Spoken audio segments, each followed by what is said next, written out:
The god of thunder delivered a crushing blow to the demon, tearing it apart with bolts of lightning. The defeated enemy lay at his feet. He looked at it with contempt. Wounded in battle, the god of thunder breathed heavily, standing amid clouds of steam and sparks. With his left hand, he pressed his palm tightly against the wound on his shoulder, from which blood was oozing. Through the pain, a thought surfaced in his mind that the enemy was weaker than he had expected. He had expected a longer and more furious battle than this. He slowly walked forward, leaving a trail of blood behind him. People began to appear around him. They surrounded him on all sides. Instead of relief or support, he saw angry glances. They were his allies, but their actions did not show good intentions. He did not understand what they were doing. Paralyzed in place, he watched as one by one, his allies slowly drew their sword. The steel rang out with an alarming echo. Everything seemed unreal.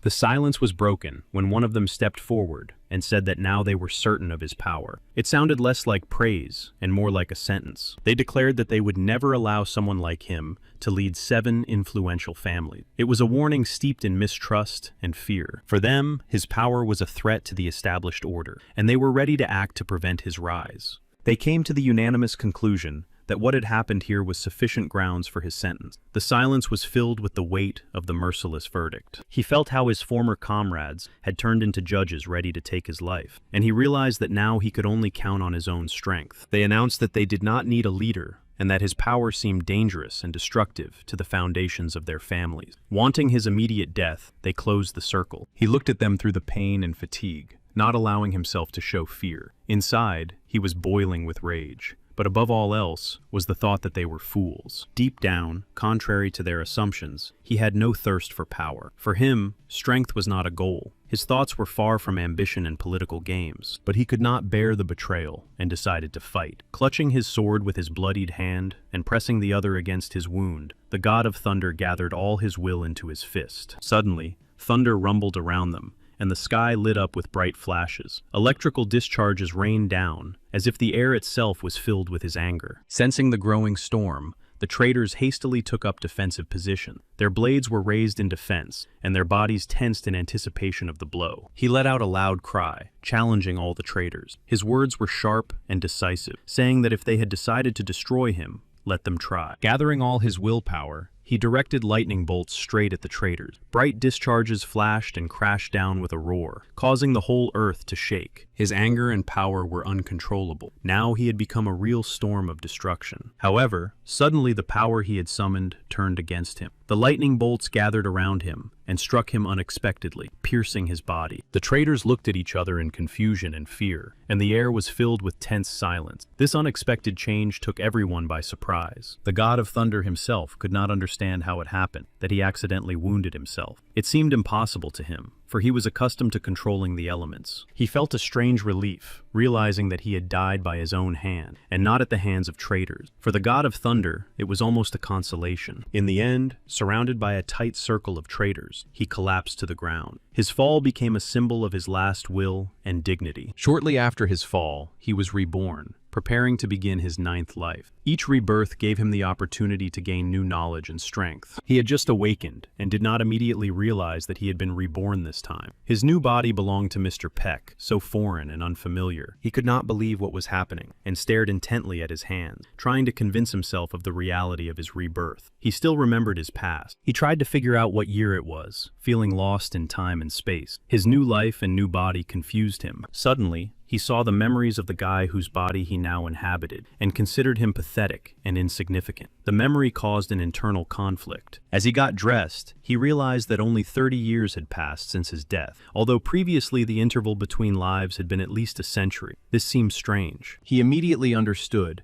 that those who had betrayed him in his past life were still alive. This realization filled his mind with anxiety and determination to take revenge on them for everything. His anger was so intense that even the mirrors cracked, reflecting the storm raging in his soul. This uncontrollable outburst showed the depth of his resentment and determination. As soon as he gave in to the storm of emotions in his chest, the pain returned suddenly, like a reminder of past events. His soul suffered from the memories. Seeing his reflection in the mirror, he considered his new appearance shameful. The unfamiliar face seemed weak, devoid of the grandeur that his true body once radiated. He knew that the internal damage left by the old owner could not be healed by simple means. This wound was deeper than the flesh and lay at his core. For this reason, the former owner of the body began to slowly drown himself in alcohol and women, trying to drown out the pain that he could not explain or heal. He realized more and more clearly that this guy was leading a miserable and meaningless life. Lost and broken, he hid from reality and cheap pleasures. He knew that if he gave up now, everything would be over, and his revenge would never be fulfilled. This thought burned inside him like a red-hot blade, forcing him to hold on. He also had a severe headache, a consequence of the previous owner of the body's crazy escapades. Alcohol, sleepless nights, and debauchery had left their mark. He returned to the Park family residence, a luxurious place filled with emptiness. Everything here reminded him of a life he had never lived, of laziness and decadence. The servants watched in amazement as he crossed the threshold of the residence. No one expected his return. He usually disappeared for days, lost in endless revelry. All the servants hastily bowed and greeted him, trying to hide their surprise. Their usual evasive tone was replaced by notes of respect. He clearly understood that they all looked at him with contempt, and it was not surprising. Despite their bows and greetings, indifference was evident in their eyes. Passing through to his room, he told a servant that he wanted to be alone today, and that no one should enter. At that moment, he needed solitude to think. Now he decided to end this pitiful existence and take control of his destiny. In the body of Pak Mugen, he was determined to heal himself and his body. Now he began a new life, full of determination and strength. Realizing his mistakes and lessons of the past, he strove for change, ready to fight for his future. He decided to use an ancient technique to summon his inner strength, realizing that only through concentration and connection with himself could he awaken his power. He managed to summon his inner strength, and now he faced a new task, to release the first blocked Kimek. It was an important step on the path. If he restored this channel, he would gain complete control over his power and body. This key stage would allow him to control energy and his will. However, he was unable to restore the channel and soon felt ill. Then he realized that the previous owner of the body was severely deformed. Even the slightest loss of concentration caused a terrifying rebound effect, so strong that it could destroy him. This discovery frightened him greatly. He began to train, trying to master his power, but he could not understand what the previous owner of the body had been doing. The method seemed strange and chaotic. Gradually, he remembered everything the previous owner of the body had been doing, and it turned out that his life had been filled with a lot of training and trials. These memories helped him understand that despite the apparent chaos, behind these actions lay a rigorous and continuous process of self-improvement. He wanted to become stronger at any cost, and it was this desire that turned his life into a continuous struggle and suffering. Now he realized the full depth of the path, and he felt confident that everything would work out, because in his 8th life, he had already managed to get his body in order and gain control over himself. He had to regain full control over his emotions and learn to restrain the storm inside, and then channel it into a creative direction. All he had to do was increase his concentration a little, which was what he lacked to fully awaken his power and control over himself. Soon, his brother Muak began to insistently bang on the door, but he did not open it yet. He understood that he needed solitude now and was not ready. However, his brother continued to insistently bang on the door, demanding that he open it. His voice sounded insistent and anxious, reflecting all his impatience. But he thought that it was impossible to open the door now. His inner chaos and weakness were too great. At that moment, he could not fulfill the demands. Muak, upon learning of his brother's return, immediately rushed home. His heart was filled with anxiety and hope at the same time, and he understood that this event would change everything. He ran as fast as he could, rushing home at breakneck speed. With each step, he was getting closer to the place where he could meet his brother again and embrace him. When Muak arrived, the servants confirmed that his brother had indeed returned and was now resting in his room. Important meetings and conversations lay ahead. He was angry with the servants for not informing him immediately of his brother's return. His feelings of irritation were mixed with regret at the lost opportunity to help his brother. Then he decided not to wait and began to knock insistently on the door. He shouted that he had important business with him and that he needed to talk to him urgently. He was burning with desire to see his brother immediately because he had found a way to heal him. This discovery gave him hope, and now it was important not to miss the moment and to help. However, at that very moment, the main character was undergoing the healing process and wanted his brother to just be quiet. He needed silence and peace for this. He couldn't lose his concentration for a second. Even the slightest distraction could destroy the delicate healing process. Everything depended on it. Despite everything, he was glad that he had such a loyal and caring brother in this life. And perhaps this reincarnation was not so bad after all. In his past life, he had seen only bitter betrayal in his soul. Now, however, he had the opportunity to rebuild relationships and gain trust. Now he no longer wanted to die. On the contrary, his soul was filled with a new, strong desire to live. He understood that this life had not been given to him by chance, and that it was an opportunity. But he clearly understood that, in order to survive in such a body, he would have to work hard. The weakness and illnesses left behind by the previous owner could not be overcome immediately. Now he concentrated and tried to restore his meridians, the subtle energy channels through which power flowed. Every step was difficult. He almost succeeded, and the energy slowly began to flow. But he needed a little more strength to recover. He felt how close he was to his goal. As a result, there was a powerful burst of energy. A wave of force burst out, shaking the room. The doors couldn't withstand it, and Muak was thrown back by the blast wave and fell. Muak lay on the floor, stunned, not understanding what had happened. It all happened in an instant, a deafening noise, a blinding burst of energy, and now he was lying there. He jumped to his feet, and without thinking, ran into the room, shouting questions about what had happened. His voice trembled with excitement, and his heart was beating faster. But the main character replied that nothing had happened, as if he hadn't noticed the destruction. Then he looked up, greeted him, and noted that they hadn't seen each other in a long time. He also noted that he didn't even remember the last time they had dinner together, and invited his brother to join him. His tone was unexpectedly warm. Mook's eyes filled with tears.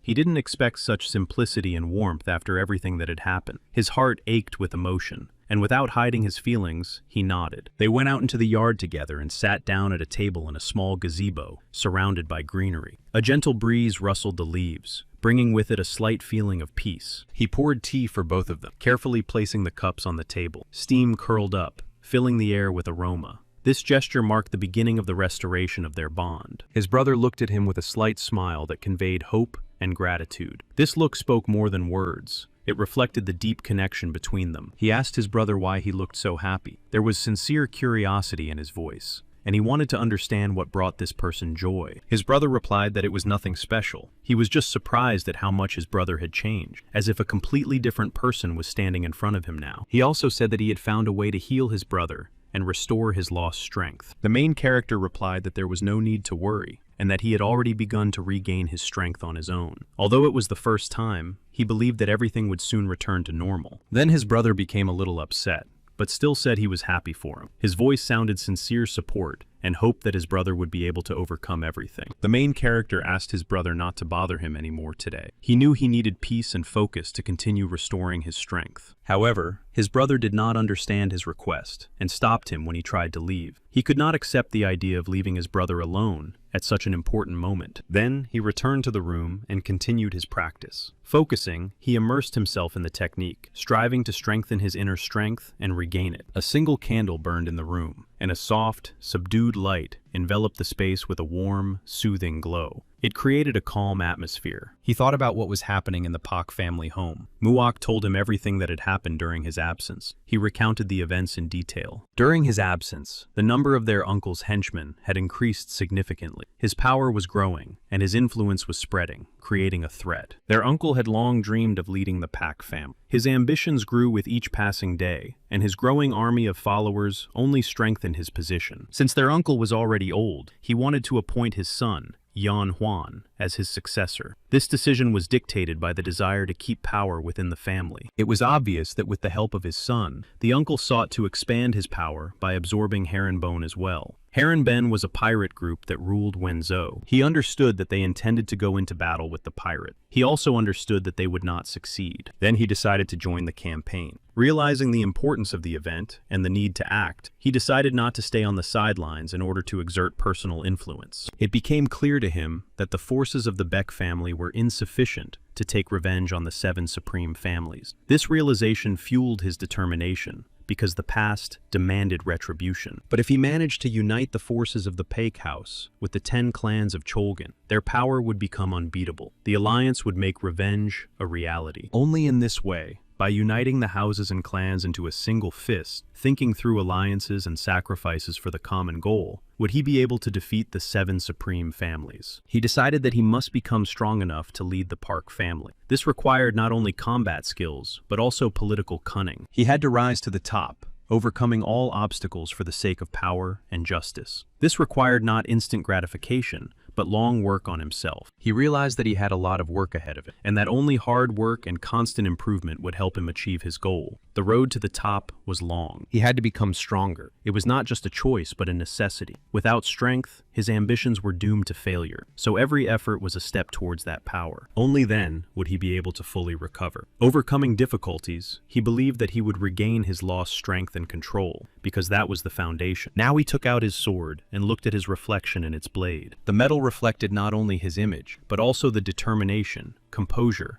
and inner strength that he had to regain in order to fight fate itself. Although he had lived many lives, the sight of the sword still stirred him. Hidden in its cold gleam were memories of bloody battles and victories. He wanted to try out his new sword, to feel the energy and power flow into his hand through the hilt. It was a symbol of his rebirth as a warrior. At that moment, his uncle stood looking at the moon. The moonlight reflected in his eyes, and in that gaze one could see a mixture of intent and a kind of calm anticipation. A servant came to him and reported that young Master Park had been working on his health for a month and was completely absorbed in his training. The main character's uncle was sure that restoring his nephew's strength would not be such a simple matter. He knew that recovery required great effort. It would take more than a month of hard training and procedures to restore Kimek. The uncle was sure that his nephew had a long road ahead of him. He noticed that someone was in his chambers and immediately felt irritated. Quickly, without holding back his emotions, he ordered the uninvited guest to come out. The one who had disturbed his peace slowly emerged from the shadows. The uncle was surprised to recognize his nephew. His face was tense, and his eyes showed confusion. He did not expect to see him in his chambers. The main character bowed to his uncle, showing respect. He asked about his uncle's health, and said that he had heard about his return from the eastern border. The uncle replied that he was fine, but his gaze remained serious and attentive. He wanted to understand how his nephew was doing now. The uncle gently took his nephew's hands, showing him his care and attention. He asked if he was feeling better, if he was in pain, and if he needed anything to ease his discomfort. This was the support he wanted to show. The main character replied that everything was going well, and his recovery was going according to plan. However, his uncle, not reassured, asked him to tell him more about it. He replied that the recovery was not as difficult as it might seem, and that everything was going well. However, he then added that he had something to report. He said that he would like to participate in a mission to eliminate a pirate group. He noted that this could help him not only recover, but also test himself. After listening to his nephew,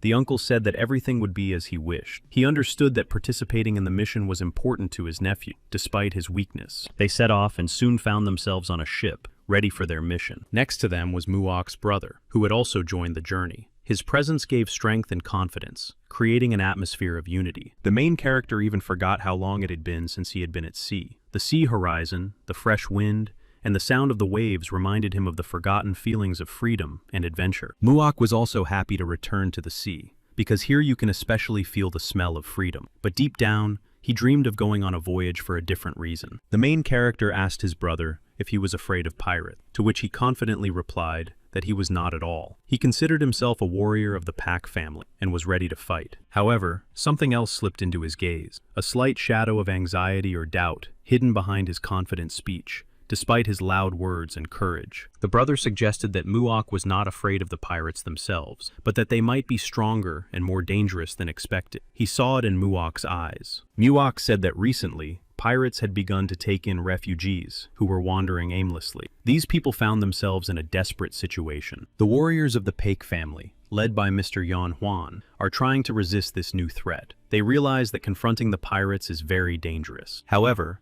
the pirates had numerical superiority, which greatly complicated the task of the Park family warriors. Despite their determination and skill, it was not easy. When Muok wanted to continue his story, his brother suddenly told him to be quiet because he had noticed something. A sudden feeling of danger made him fall silent. His brother began to look intently into the distance, scanning the horizon and trying to make out the slightest movements. His eyes caught any signs of danger. Then his brother realized that Hegu's gang was approaching them. His gaze became even more focused, and he instantly assessed the threat posed by their opponents. He began to shout that pirates had attacked the ship and urged everyone to immediately launch an attack. His voice sounded loud and decisive, mobilizing those around him for battle. The pirates themselves were shouting, and among their cries, a rough, hoarse voice could be heard saying that they needed to have a good time, so that everyone would see that this was the work of Haribon. The pirates planned to destroy anyone who stood in their way. Their goal was simple: to wipe out all resistance, take everything of value, and leave. Muak believed that these scoundrels from Hegu had completely lost their fear. They no longer hid, but acted openly and boldly, as if everything was permitted to them. The main character decided to stop those pirates before it was too late. He understood that every minute could cost the lives of innocent people. Muak also wanted to join his brother and fight those pirates. He couldn't stand aside while his loved ones were risking their lives. However, his brother told Muak that he could handle it himself and that it was better to stay safe. He didn't want to put him in danger and was confident that he could protect everyone. Many people, seeing the approaching pirates, began to call for help. The pirates behaved like real barbarians, rude, ruthless, and destructive, exacerbating the chaos. When he raised his sword over a defenseless man, the main character suddenly appeared. His sudden appearance stopped the attacker, who was surprised, but he was instantly destroyed on the spot. The main character's sword flashed in the air, and in the next second, the enemy was already lying lifeless on the ground. All the pirates turned sharply and stared at him. For a moment, a tense atmosphere reigned in their eyes, mixed with surprise, fear, and anger. They couldn't understand who this person was. The stranger had appeared out of nowhere, easily defeated one of them, and now stood before them. The pirates were determined to destroy him and avenge their comrade. They clenched their weapons in their hands, their eyes flashing with rage, and now their goal was clear to everyone. But he feared no one and was ready to fight again. Calmly, without a shadow of doubt, he straightened up, gripped the hilt of his sword, and met the attack with his gaze. The battle began suddenly and fiercely. The pirates rushed into the attack, not expecting such strength from him. He moved swiftly, knowing exactly where to strike. They were destroyed, one after another. Despite their numerical superiority, none of the pirates could withstand his skill. The battle did not last long. He gave no one a chance. His strikes were precise, his movements honed. Everyone who dared to approach him fell in a matter of seconds. Soon, there was no one left around who could fight him. All his opponents were defeated, and the battlefield was plunged into a deathly silence. Those who stood further away could not understand who he was or where he had come from. His sudden appearance remained a mystery, as if he were a ghost who had come out of nowhere. Behind them stood the one who believed that someone interesting to fight had finally appeared. His voice sounded confident, and his gaze expressed a desire to test his strength. It was their commander who told them to get out of his way. His voice sounded authoritative and uncompromised. He was not going to allow any interference and was confident in himself. The commander believed that the main character was indeed quite skilled with a sword. He watched his abilities with interest, recognizing him as a worthy opponent. The main character simply watched silently, showing neither fear nor emotion. His calmness and confidence spoke for themselves, and he was ready for any outcome. The commander shouted loudly that luck was not on the main character's side today, for he was the shark of this sea. His words were confident, as if he were already anticipating victory. Without unnecessary words or demonstrations, the main character immediately proceeded to battle. His movements were quick and precise, and he did not waste time on empty talk. The battle ended as soon as it began. The main character finished off his opponent with one swift blow, leaving everyone amazed by his strength and skill. Everyone present was in complete amazement and fear after the main character's triumphant victory. They were overwhelmed with emotion and could not say anything. He asked them when sharks were allowed to come out of the water onto land. His question caused surprise and confusion among everyone around him. He considered all the remaining pirates unworthy and vile, making no secret of his contempt. In a decisive tone, he loudly declared this to them all. He used his ability to control lightning and sent it down, then said that now they needed to see if God would hear their prayers by sending bright flashes. The entire ship was illuminated by bright flashes of lightning, which created a tense and threatening atmosphere around the vessel. Soon they approached the pirate ship,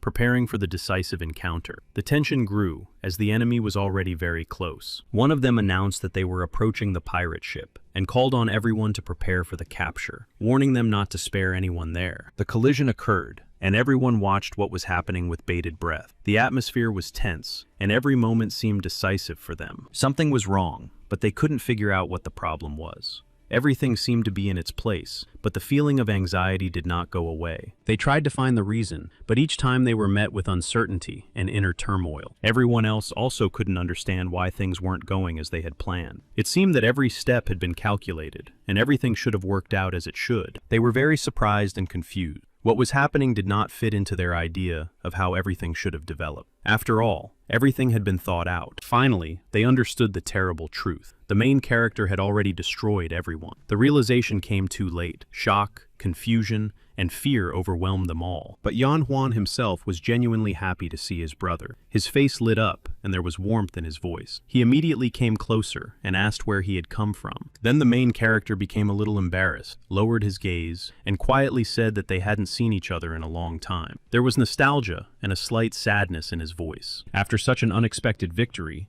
they sat down at the table and began to celebrate. The atmosphere gradually became warmer. The tension eased, and the conversation became livelier. Yanhuan beamed with joy and said he was happy that his brother had finally restored his Kimek. He raised his cup and shared this joy with his brother and the others. He proudly said that he could see that everything was fine with his brother because he had defeated the enemies single-handedly. His voice sounded admiring and even relieved, but the main character still admitted that he thought the enemies would be stronger. He did not hide that he was preparing for the worst and even doubted whether he would be able to win. Yanhuan felt ashamed and knew that he was not yet strong enough for the warriors under his command to win. He lowered his eyes and quietly admitted this, but the main character asked him to stop talking like that. He looked at Yanhuan and said that he had seen how hard he had tried and fought to lead them to victory. At that moment, Muok approached and accidentally overheard their conversation. He froze for a moment, not wanting to interrupt, but still took a step forward. His gaze was serious. The main character said that he had come not just as a participant, but as an ally to support the others. He declared that by uniting the power of the Paek family, they could fight back. Yanhuan acknowledged that the main character had only just regained his strength and expressed his gratitude for his help in battle. He understood how important the support was. He did not know if his brother would have enough strength to finally defeat the Haribon pirates. The main character remained silent and only smiled, hiding his true thoughts and feelings. His smile was calm, but it concealed determination and confidence. At that moment, someone else was standing on the deck, lost in thought. His gaze was focused and pensive, as if he too was trying to comprehend something. Another young man approached him and asked what was making him so angry. This unexpected question interrupted his train of thought, distracting him for a moment. It was Sanjen Pak,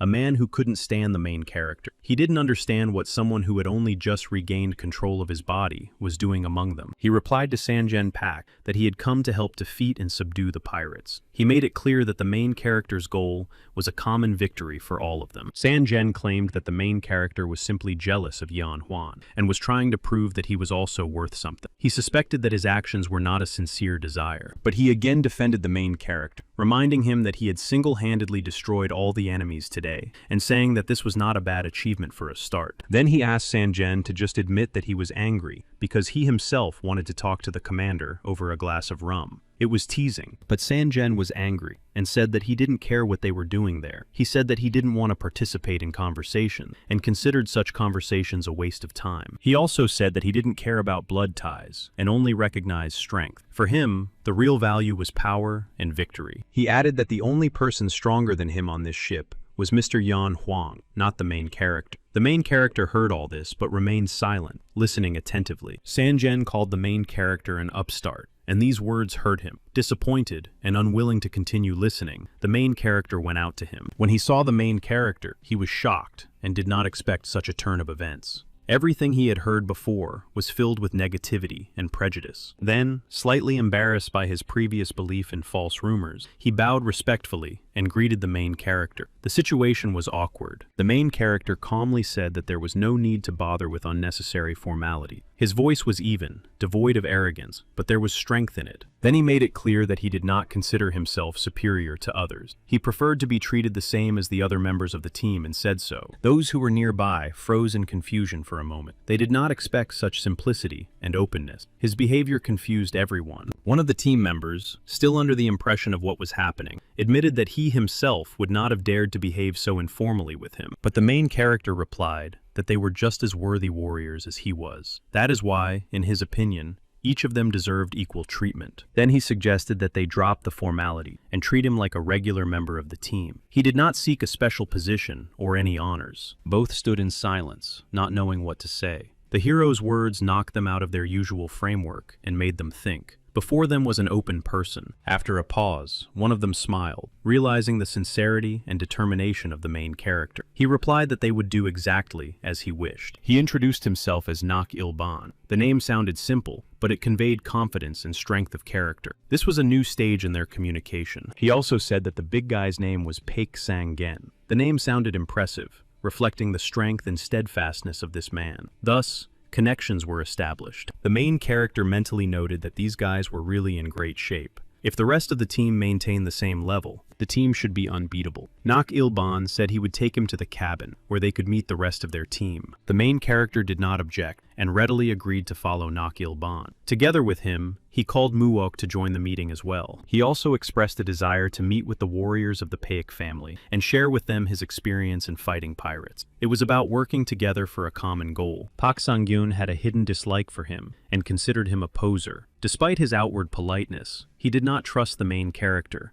and had doubts about him. When they arrived at the location, the main character met all the members of the team. He listened attentively to each of them, showing sincere interest and respect. This allowed him to establish initial contact and create an atmosphere of trust and unity necessary for the successful joint completion of subsequent tasks. Among the team members were those who were asleep at the time of their arrival. This created a feeling of some disorganization, but the hero did not attach any importance to it. After getting to know the team and inspecting the situation, he decided to rest and went to sleep as well. He understood the importance of restoring his strength before the upcoming trials. In the morning, while Muok was reading a book, he trained on the deck. He honed his skills without being distracted by anything else. It was discipline and perseverance. His brother watched the main character with surprise, amazed by his perseverance and skill in training. He did not expect to see such determination. Noticing his brother's thoughtfulness, the hero turned to Muok, sensing that he wanted to say something. The question was a sign of attention and willingness to listen. Then Muok asked him directly if he really didn't notice anything. At that moment, the main character continued to train silently and smiled. Muok noted that Yan Huan had doubts about the main character. He pointed out that he was far from the only one who felt distrustful, and that others did too. The main character replied that a gentleman would not be angry if someone on the team did not want to acknowledge his merit. Unity was more important to him. He suggested that perhaps a similar expression had already been found in Muok's book. Muok couldn't hold back and cried out, expressing his resentment on behalf of his brother. His voice was filled with emotional pain and disappointment, showing how important this was to him. He reminded everyone how hard it was for the main character to regain his strength and overcome difficulty. And despite all his efforts, some still doubted him. He put his hand on Muok's shoulder and sincerely thanked him for his concern and empathy. This gesture of support and recognition became an important moment. The main character frankly admitted that the doubts about him were quite understandable and justified, because he himself had once destroyed his reputation with his own hands. Moreover, he had only recently been able to regain his strength after a long period of decline. This explained why many still doubted his abilities. Muok continued to express his thoughts, trying to convey his feelings and doubts, but the main character interrupted him, reminding him that it was not fitting for a warrior of the Pak family to whine. He added that the true strength and dignity of a warrior are manifested not in empty words, but in deeds. One had to prove one's worth and loyalty through action. He admitted that Yan Huan had not said anything wrong. He understood that Yan Huan simply wanted to make sure he could rely on him. Doubt was natural. He noted that warriors who are unsure of their own strength behave in this way, showing doubt. Therefore, it is not worth paying too much attention to it. Despite his words, Muok sank back into melancholy. His sadness and doubts were evident in his eyes, like a shadow that was difficult to dispel with words. Then the main character asked what he thought about his plans to gather all the power of the Paik family together in the near future. Muok was genuinely happy if the main character really intended to gather the power of the Paik family. For him, it meant hope for the revival of power and influence. At that moment, Park Sang-gun approached and asked with a serious expression whether the main character really intended to demonstrate his abilities. The main character replied that he was ready to start a fight with Park Sang-gun in any form, whether with a sword or in hand-to-hand combat. It did not matter to him. For Park Sang-gun, it was easier than easy, and he said so with a smirk. Park Sang-gun suddenly began attacking the main character with his fists, delivering quick and powerful blows. Energy and fury filled each of his blows. Muok was afraid for his brother, and shouted loudly for him not to fall. His voice was full of anxiety and concern as he tried to warn the main character of the danger. Despite Muok's cries, Pak Sang-gen continued to attack fiercely. His blows rained down one after another without stopping, demonstrating his unyielding determination. However, Muok's concern for his brother was in vain,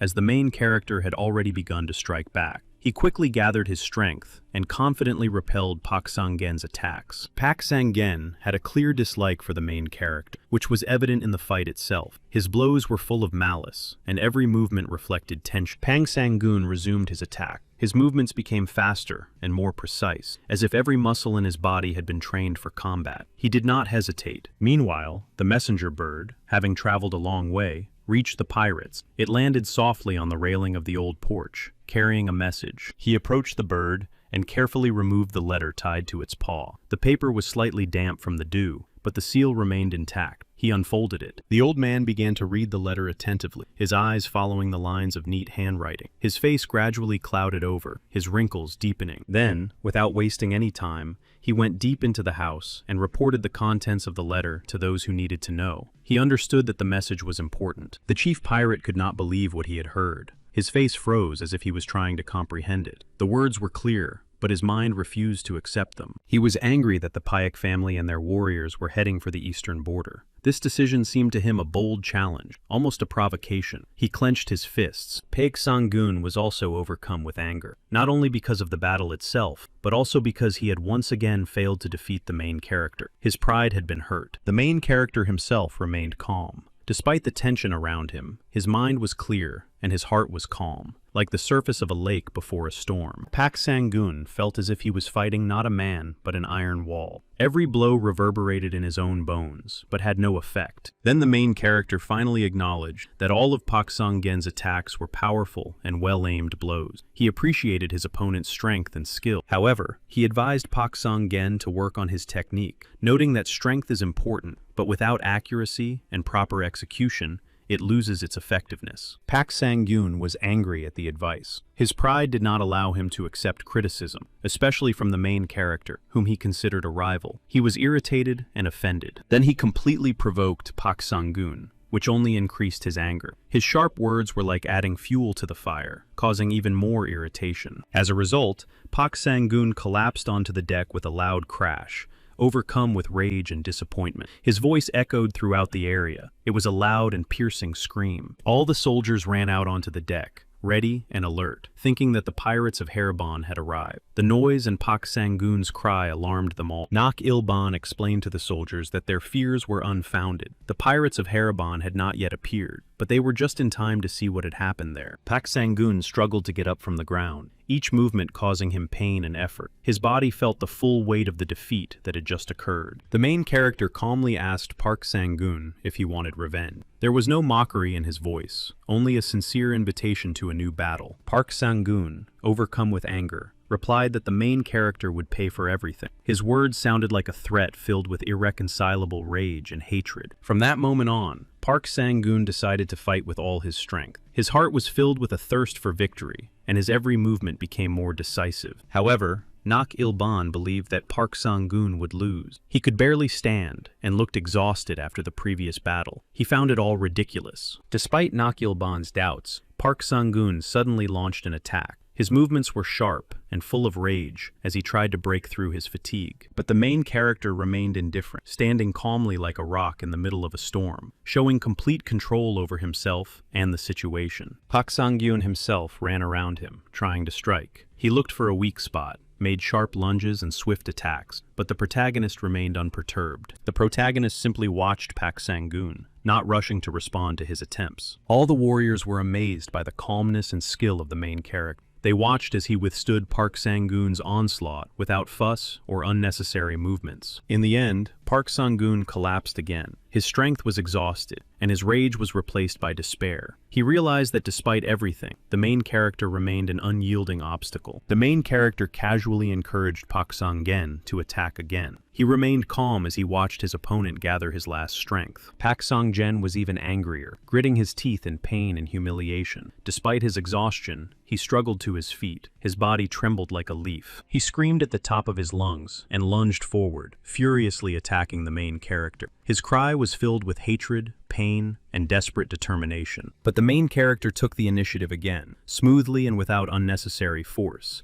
and began to twist Pak Sung-gen, as if deftly twisting him into a ram's horn. Pak Sung-gen fell again in disgrace, crashing headfirst to the ground. The warriors around him gasped, but no one intervened. He had to show everyone what he was capable of. All the warriors shouted and whistled, expressing their enthusiastic support for the main character. Their approval thundered across the deck. Some clenched their fists in excitement. Pak Sung-gen himself lay on the deck and cried, feeling the burning shame and bitterness of defeat. Tears ran down his face, mixing with sweat. His pride was broken. He felt as if he had been fighting not a man, but a cold and invulnerable rock. He couldn't even really touch his opponent. In the end, no matter how much he wanted to continue, Pak Sung-gun admitted defeat and surrendered. His body would not obey him, and his spirit, exhausted by futile attempts, was extinguished. The main character assessed Pak Sung-gun and acknowledged that his physical form was excellent. However, he noted that for mastery, he needed to improve his agility and technique. He also noted that if Pak Sung-gun could perfect his technique and find his own style, new horizons of opportunity would open up for him. He admitted that he possessed a great number of fighting techniques and was ready to help Pak Sung-gun improve his skills. He offered to be his mentor. Pak Sung-gun silently nodded in response, accepting the offer of help. Without words, he expressed his willingness to learn and improve, realizing that Nak Il-ban was right. Nak Il-ban then apologized for the team's behavior. He acknowledged that their reaction had been too harsh and hasty, caused by excitement and emotions. The main character replied that it was just a light warm-up, which shocked Pak Sung-gun. He did not expect that after such a battle, there would be more trials ahead. He addressed everyone, saying that morning was the best time for training. He invited anyone who wanted to join and was happy to help. Nak Il-ban bowed and expressed his desire to fight with swords. He showed respect for the main character's skill and a desire to test his strength in battle. The main character gladly accepted Nak Il-ban's challenge and was happy to fight him with swords. He saw it as an opportunity to test his skills. One of the warriors shouted at Nak Il-ban, urging him not to disgrace himself and not to go into battle. His words sounded impatient and defiant. The main character now had a unique opportunity to win the respect of the Paik warrior family. His skill, calmness, and determination in battle were admirable. Muak understood that his brother was behind all these events and had devised the entire plan. He realized that the fight was only part of a more complex game. Then the fight came to an end. The tension gradually subsided, and the participants in the duel moved away from each other, tired, but with deep respect for their opponents. Muak understood that his brother had started all this to prove that he was worthy of respect and trust. He saw in this desire not just ambition, but something else. He could achieve this and maintain balance,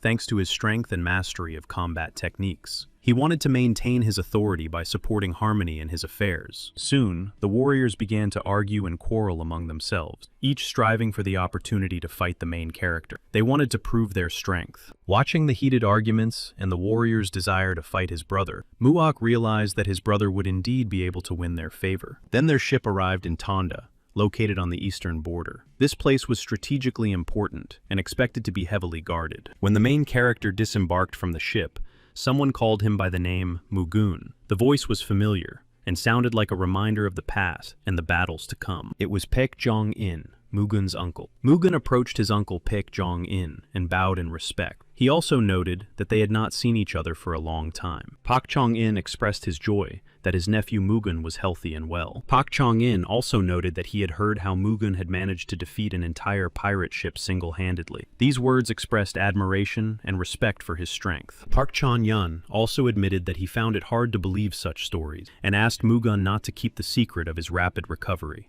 and to tell him. However, Mugun believed that it would take a long time to explain, and that it was more important now to focus on discussing the strategy for the battle with the pirates. Everything else could wait. Baek Jong-un said that he could see that everything was fine with Mugun, and that he no longer had to worry about his nephew. Mugun had become stronger and was ready for battle. The girls were also surprised when they saw Mugun. They did not expect to see him here, and their eyes expressed a mixture of admiration. His presence aroused keen interest. Mugun himself looked at the girls somewhat confused. His gaze expressed surprise and slight embarrassment. Perhaps he was not used to such attention. One of the girls, noticing Mugun, seemed delighted to see him, and, unable to hide her joy, asked if it was really him. He looked at her silently, not understanding why she was so excited. His gaze expressed slight confusion at her unexpected reaction. The Yun family and the Baek family settled in Wenzhou province as merchants. Their influence and wealth grew thanks to successful trade. Yun Yi-song was the heiress of the Yun family. Now both Mugun and Yun Yi-song had grown up and become mature individuals. They inherited the wealth and experience of their families. It turned out that Yun Yi-san was betrothed to Mugun. Their union symbolized not only the union of two influential families, but also an important step towards strengthening ties. Now Yun Yi-san looked at Mugun again and asked excitedly if it was really him. Her gaze revealed hope and some doubt. He replied confidently that of course it was him. His voice sounded calm, confirming his identity and dispelling all doubts. She looked confused and somewhat lost, as if she had suddenly been hit by a storm of emotions and memories. Her eyes reflected a mixture of surprise. Then she said that now everything was clear to her. Her voice sounded relieved and understanding, as if she had finally found the answers to her questions. She said that she was Miss Yun Ye-sung and greeted Mr. Baek Mugun. Due to his overly dissolute lifestyle, the engagement had been broken off. He asked what she was doing there. He was curious about what Yun Yi-sung was doing now. At that moment, he was reproached,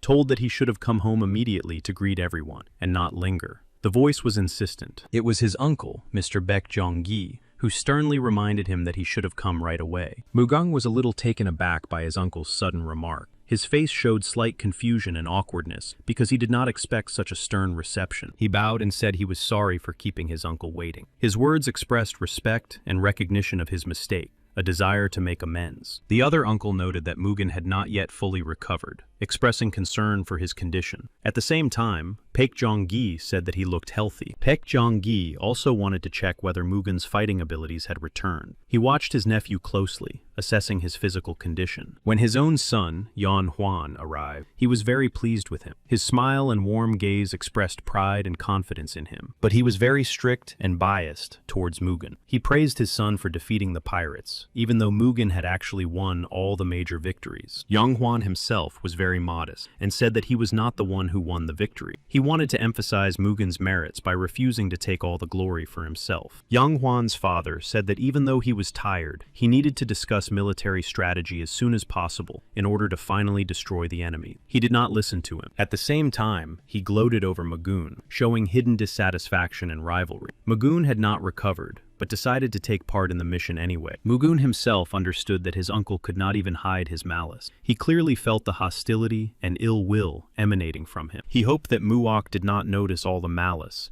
and hidden emotions of his uncle. Deep down, he tried to remain calm, but inside, his feelings were in turmoil. However, Muok surprised him by calmly saying that everything was fine. His composure showed that he had noticed the hidden anger, but did not attach any importance to it. He also said that soon, everyone would see how strong his brother Mugen was. These words sounded confident and proud, emphasizing his belief. Mugun smiled and thanked his brother, realizing that he was right. Confidence and support arose in his heart, strengthening his determination to move forward. In the evening, Muok sat down to read a book again. He was very curious and absorbed new knowledge. For him, it was not just an activity, but a way to better understand the world. When Mugen arrived, he said that Muok had done well today. However, Muok thought that there was nothing special about it and was not impressed. Mugen told his brother that he already knew what had been discussed at the meeting, thanks to Muok's notes. This showed his trust in his brother and the value of the information. Mugen did not understand how Muok managed to gather all this information on his own. His surprise and admiration reflected his deep respect for his brother's work. However, Muok explained sheepishly that he simply listened to what people were saying and selected the most important information. He was good at focusing on the essentials. But then Muok confessed that he had learned all the information from the Yin family. This confession showed how important their connections and trust between families were. He apologized to Mugen and explained that he just wanted to help him. His words were sincere, expressing his desire to support his brother and contribute. But Mugen believed that there was no need to apologize because he had done a good job. He admitted that he knew very well how difficult it was to get information from merchants. He expressed his admiration for how skillfully Muok did it. These words were a recognition of his brother's skill and persistence in gathering important information. He also said that everything that had happened to the Yun family was in the past, and therefore not worth worrying about. He urged them to focus on the present and the future. Yun Ye-sang listened to the conversation outside the door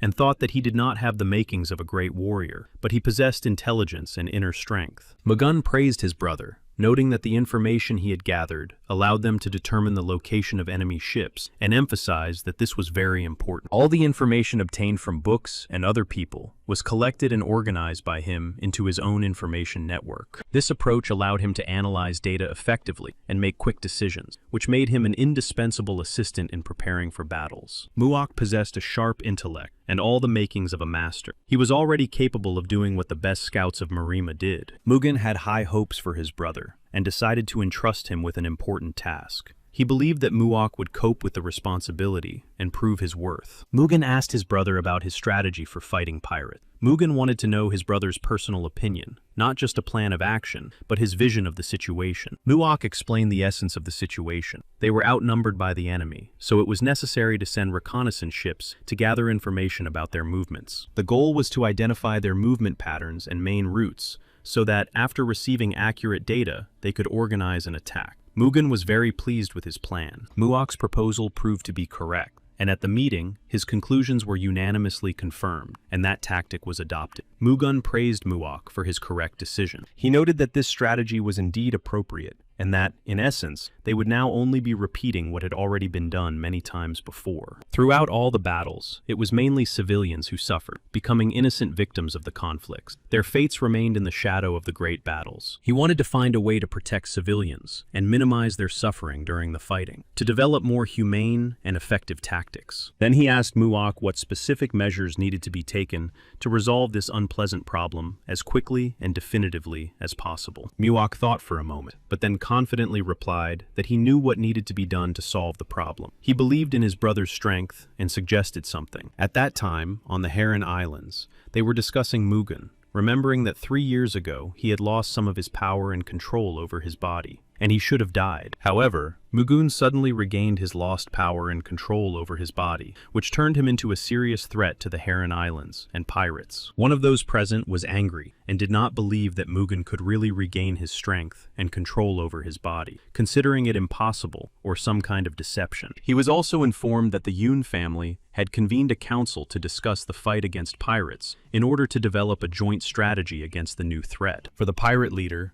this news was encouraging. The council's formation meant the possibility of effectively fighting them and possibly defeating the Paik family. Mugen liked Muok's plan and saw it as a reasonable and well-thought-out solution that could lead to success in the fight against pirates and protect the inhabitants. Soon, Inye-san suddenly rushed into the room, interrupting the discussion. Mugen and Muok were surprised by Inye-san's sudden appearance. They did not expect to see her at that moment, especially in such a hurry. She announced that her family was ready to support the plan proposed by Muok. These words came as unexpected news, as an influential ally was joining the cause. Now Mugen's uncle turned to Ine-san and asked her to listen to him. His voice sounded calm, but with a note of insistence. He clearly wanted to convey something important. He expressed concern that no one knew when the enemies would decide to strike next, and therefore considered it rash to let the ships leave. However, Yoon Ye-sung interrupted him sharply, reminding him that he was not in command of the fleet. Her tone was confident. She would not allow the decision that had already been made to be questioned. She explained that if the ships left now, they would be able to take up their positions in time. Even a slight delay would lead to losses. She also said that even though he knew that delaying would lead to greater losses, he was still trying to stop her without offering any alternative. She did not hold back her anger. She reminded him that if he had done everything right in advance, this situation would not have happened at all, and he would not be responsible. He became angry, thinking that she had crossed the line and had no right to talk to him like that, let alone turn up her nose at him. His face turned pale with rage. Now Muok was sure that it was Mugen's turn to take matters into his own hands. Yoon Ye-san reported that she had done everything according to their orders. She emphasized that all her actions had been precisely coordinated with what had been decided in advance. Mugen reassured In-san, promising to protect her and prevent anyone from harming her. His words instilled confidence and support. At that moment, someone released a dove, which soared into the sky, carrying an important message. The flight attracted the attention of those present, as if it were a harbinger of new events. The person who released the dove sat calmly and continued to go about his business, showing no haste and remaining focused on fishing. The pirate chief asked his assistant if the Paik family's ships had left the port. He was waiting for signals and news to assess the situation. The assistant replied that according to intelligence reports, if the ships were delayed, they would suffer too great a loss. Therefore, the decision was made to set sail without support. The pirate chief laughed, believing that money was more important to his opponents than life itself, and considered their decision risky, but dictated by their own greed. He was sure that such decisions would lead to serious problems, and in his opinion, they were asking for severe punishment and defeat. The pirate leader gave the order to send the Black Dragon ships to intercept them. The crews instantly raised the sails, so that the ships could set out and cut through the waves. He was informed that they did not yet know the exact location of the Peck family's fleet. Sending 2 ships at once was too risky, given the uncertainty. His assistant suggested sending a small detachment of 3 volunteers. He agreed to let the newcomers prove themselves and approved the risky plan. He believed that the newcomers would cope with the task. He was confident in their abilities. Initially, the plan was to send a group of disguised fishermen, whose task was to distract the Park family, create a threat, and lure the fleet out of hiding. While the Park family's warriors were busy rescuing the disguised fishermen and distracting the enemy, the pirates intended to take advantage of the situation. The operation was conceived as a clever provocation for a quick and precise attack. Muok already knew their plans in advance. His notes allowed him to foresee the provocation. Mugen entrusted Muok with an important task. Therefore, Mugen remained on land to better control the situation from there. Mugen trusted him completely and had high hopes for the strategy he had developed. He believed that this plan would help them achieve victory. Suddenly, panic broke out on the ship. The crew suspected a pirate attack. Everyone was tense and preparing for battle. Alarms spread throughout the ship. As expected, the pirates were going to rescue the fishermen. It was part of the pirates' cunning plan to use the rescue as bait to gain an advantage. Yan Huang did not understand where Mugen had gone. His absence caused alarm and confusion, as he expected to see his brother nearby at such a crucial moment. Yunye-san herself was also frightened. She felt anxiety and uncertainty because of the sudden attack. Mugen reassured Yunye-san, telling her that the number of pirates didn't matter, and that he could handle any situation. His calmness gave her hope. She replied that she wasn't afraid at all, because she was from the Yun family and was ready for anything. Her confidence and determination were inspiring, showing that she would remain steadfast. She hoped that his words were not empty, but true, and that he would indeed overcome any difficulties and protect everyone. He was silent, not knowing what to say. Inside, he was torn between doubt and confidence, but he could not reveal his thoughts. Too much was at stake. Then he laughed, noting that she had changed a lot, and now it was clear that she was from the Yun family. His words sounded ironic and provocative, emphasizing her changes. He added that even if he was just showing off, there was no lie in his words. He really saw the changes and strength in their blood that could not be denied. He assured her that together with his assistants, they would quickly deal with all the problems in the situation, leaving no room for doubt in their abilities. At this time, the captain of the Black Dragon was carefully preparing for the upcoming attack. He ordered the destruction of everyone except the children and women. However, something went wrong, and the captain of the Black Dragon quickly realized that his plan was beginning to fall apart. He urgently needed to reconsider his actions. By this point, the Black Dragon's ship had already been completely destroyed, shattered into pieces. The unexpected defeat took the captain by surprise. The captain could not understand how this was even possible. The sudden destruction of his ship completely destroyed all his expectations and plans. Mugen was able to destroy the ship with a single blow, demonstrating incredible strength and skill in battle, which completely changed the course of the battle. Mugen then noted that this was the enemy's flagship, and expressed his expectation of a serious battle. He was ready to show all his strength and skill. Mugen was confident that all his enemies would perish at his hands. His strength and determination instilled fear in the captain of the enemy ship, who was already beginning to feel uneasy. Suddenly, another man stepped out from among the pirates and told the captain to leave, as he was no match for Mugen. His words emphasized the difference in strength. Mugen himself silently watched what was happening, without interfering in the conversation. His calmness and self-confidence only increased the tension among the pirates. 3 pirates gathered together, ready to fight Mugen, confident in their strength and skills.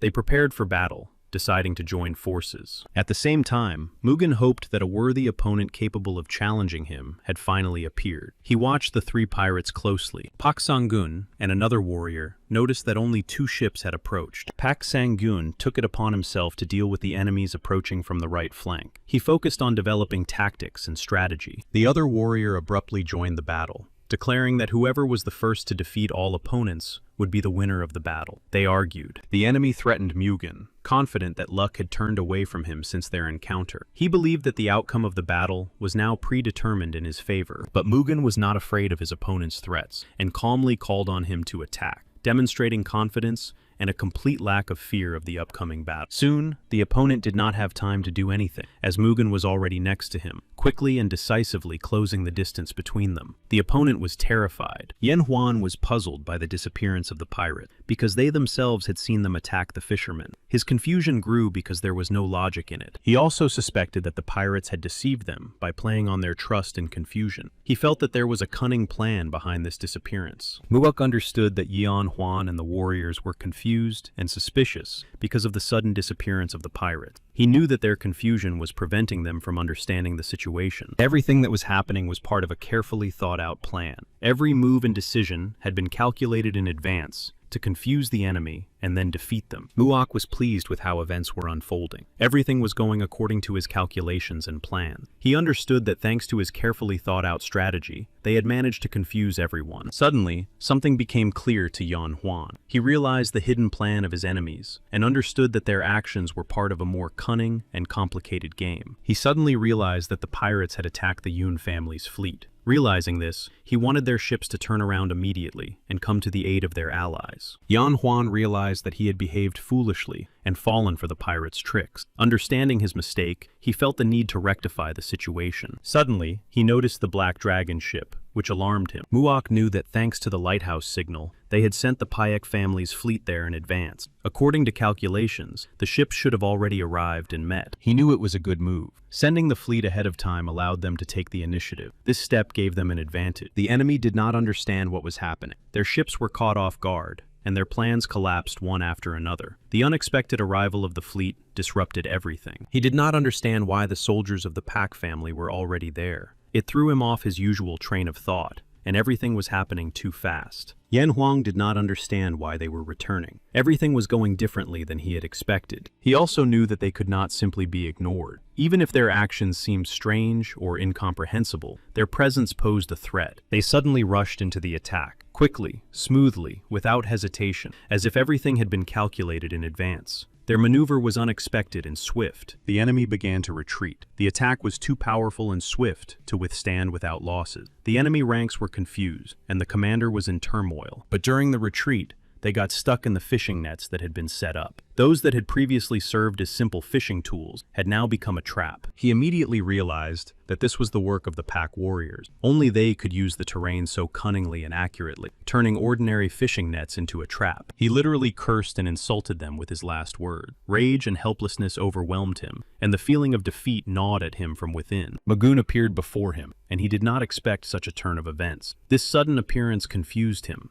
depriving him of confidence and the ability to react. Soon, the enemy was completely destroyed by Mugen. His decisive actions and skill in battle left the enemy no chance of escape. Those who were close to him, his brothers, were confused and unable to do anything. The shock and surprise of what had happened paralyzed their bodies and minds. Mugen managed to defeat the enemy in just a few seconds. His lightning-fast and precise actions suppressed the resistance, leaving the enemy no chance. His two brothers were angry with Mugen. They could not accept his swiftness and decisiveness, considering his methods too harsh and cruel. One of the brothers rushed into battle, overcome with anger. The other tried to stop him but was too late. Determination and rage took over, and the brother was far away. He used the technique of the shadow of the gloomy ghost. This quick and stealthy maneuver allowed him to quickly approach his opponent and deliver unexpected blows. He believed that no one could survive his attack. This technique was so powerful and infallible that it left only ashes of his opponents. But for Mugen, these were just words. He saw them as nothing more than bragging and an attempt to intimidate, and did not believe in the invincibility of this technique. When the enemy's technique had no effect, he could not believe his eyes. Everything happened contrary to his expectations, which were that he would destroy him. Soon, Mugen struck him himself. This unexpected and precise attack left the enemy no chance. Mugen's skill completely changed the entire fight. At that moment, the third brother exploded and rushed uncontrollably to destroy Mugen, and anger filled his mind. His will to destroy became insurmountable. Mugen was already prepared for this attack. He had anticipated the third brother's anger and prepared for the final encounter using his experience and cold calculation. Soon, the third brother was also wounded. Despite his fury and impetuosity, he could not avoid Mugen's precise strike. The wound undermined his fighting spirit. He couldn't believe how this was possible. His fury and confidence were shattered by Mugen's unexpected strength and skill. The wound was fatal. Those who remained on the enemy's side couldn't believe how Magoon had managed to defeat all three brothers. His skill and speed seemed incredible. He thought Mugen was a real monster. His incredible strength, speed, and ruthlessness in battle seemed terrifying to him. For the enemy, Mugen became the embodiment of horror. He tried to escape, thinking it was too early to give up his life. Panic and fear forced him to seek salvation in flight, hoping to avoid imminent death. However, he was immediately caught, and Mugen asked him how far he intended to go. Magoon found it ridiculous that he had decided to abandon his comrades. Such cowardice and betrayal seemed absurd and shameful to him. Yun Yi-san did not understand when exactly Mugen had become so cruel. He had seemed different to her before, more gentle. Now it surprised her. She saw that he had become a different person. There was a determination in his gaze that had not been there before. Mugen had changed, becoming more uncompromising. She even seemed afraid of him. Her inner fear and insecurity were evident in her eyes every time she looked at Mugen. Yan Huan decided that the first priority was to save the fishermen. He understood that their safety was paramount, and that any delay could lead to tragedy. Yan Huan believed that thanks to their support and timely action, they had managed to significantly reduce the losses. They had prevented the Red Dragon's attack. They had saved the fishermen, and now they needed to unite and return to the Yun family's ship. Understanding the importance of unity, they sought to avoid further losses. He thought they were lucky to have arrived here faster than them. Thanks to this timely arrival, they were able to avoid serious losses and strengthen their positions. The pirate leader was overcome with rage when he learned of the defeat. His anger was fierce, and he could not come to terms with the unexpected failure and loss of control. His assistant reported that it was surprising that the Black Dragon and the abominable trio had been completely destroyed. This news was unexpected and shocking. This failure seemed incredible and incomprehensible. The defeat of such strong people caused shock and bewilderment in him, and called their honor into question. Now the leader decided to send the Red Dragon there. He was informed that the Red Dragon had been brutally attacked by the Pack family and was completely defeated. He decided to stop and carefully consider the situation, realizing that hasty actions could lead to new defeats. The desire to win remained. His assistant noted that the decision was correct and justified. He emphasized that this choice was in line with the goals and requirements of the situation. In any case, now all they could do was wait, because revenge is a dish best served cold. He was sure that no one would set foot on the islands without his knowledge. After the battle, Mugen noted Ms. Yoon's outstanding abilities and praised her for her determination and strategic thinking. Magun thanked her for going with him, emphasizing how important her presence was to him. He acknowledged that her support had been invaluable. Lady Yoon felt that there was no need to thank her, as she believed that they were the ones who owed Mugen a debt of gratitude. She believed that she had only done her duty. Mugen was about to ask Lady Yoon for one important thing, and noticing this, she responded willingly. Her face lit up when he spoke. Mugen then asked Ms. Yoon to lend him her ship, as he intended to go to the pirates' main base. She was very surprised by his request. Meanwhile, Yan Huan learned that Mugen had defeated his enemy. The news spread quickly, causing him to feel a mixture of surprise and anxiety. Yun Huan was told about Mugen's victory by Yun Ye-san. She added that he had defeated the enemies and taken hostages. This impressed Yun Huan. Yang Huan was shocked to learn that only 3 people had participated in the battle against the enemies: Baek Sang-gun,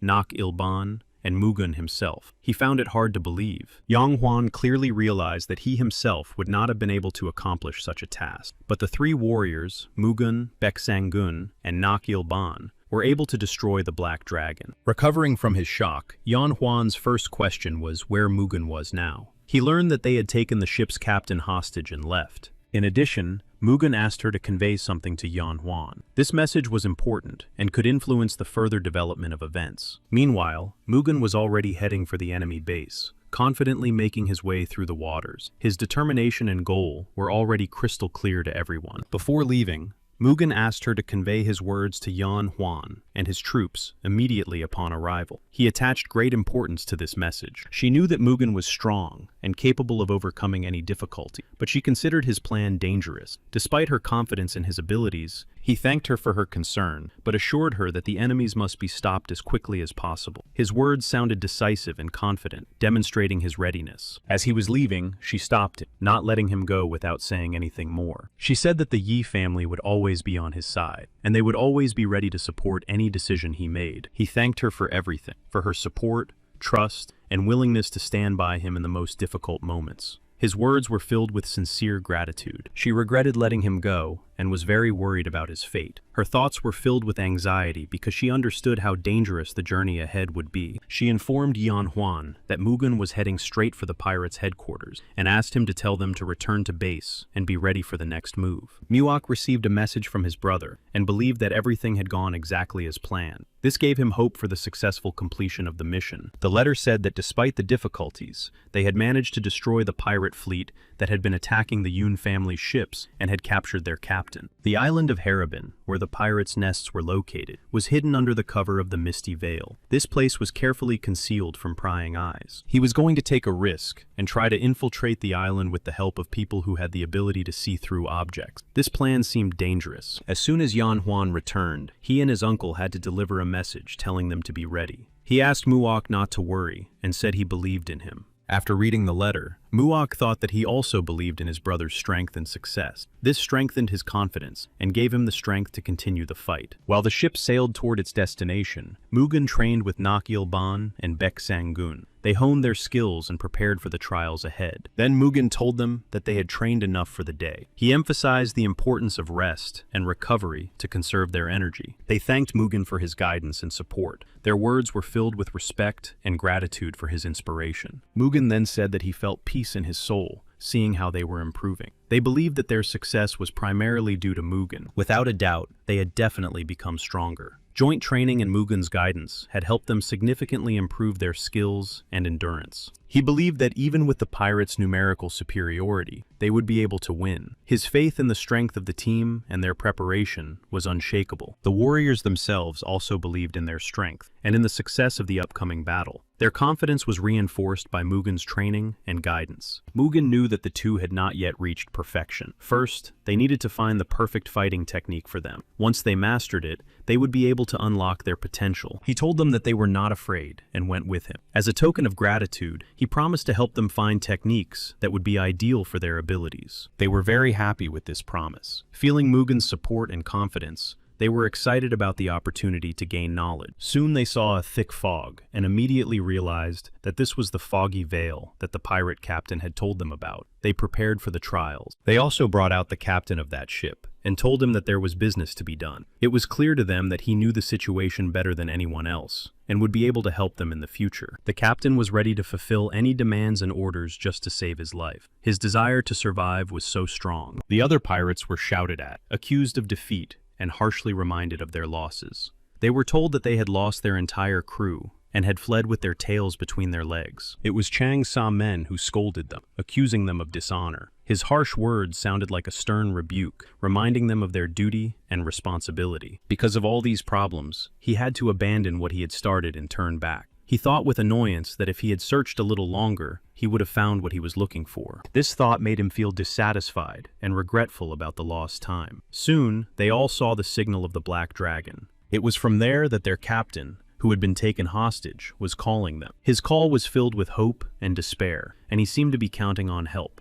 They couldn't believe that he had survived after encountering the warriors of Baek and Mugen. It seemed incredible that after such an encounter, they had all remained alive. He said that he had managed to survive and even escape, but behind him stood Mugen, carefully monitoring his every word and movement so that he would not cry out. He said that he understood and that they were not alone. He had also suffered greatly at the hands of these monsters. The team was heading for the mysterious veil, a mysterious place. Mugen managed to find a passage to the hidden island through his guide, and he felt relief and joy. There were still many dangers ahead. Then Pak Sang-gen told Mugen about a pirate from Haegu, dangerous and cruel. Mugen had suspected betrayal from the very beginning, and now his fears were confirmed. He knew that this man would surely betray them. However, Mugen had planned everything in advance. He had anticipated possible betrayal, even before the operation began, and had prepared a backup plan. His actions were precise. The man began to shout when he recognized the ship. He cried out that there were enemies from the Baek family on that ship.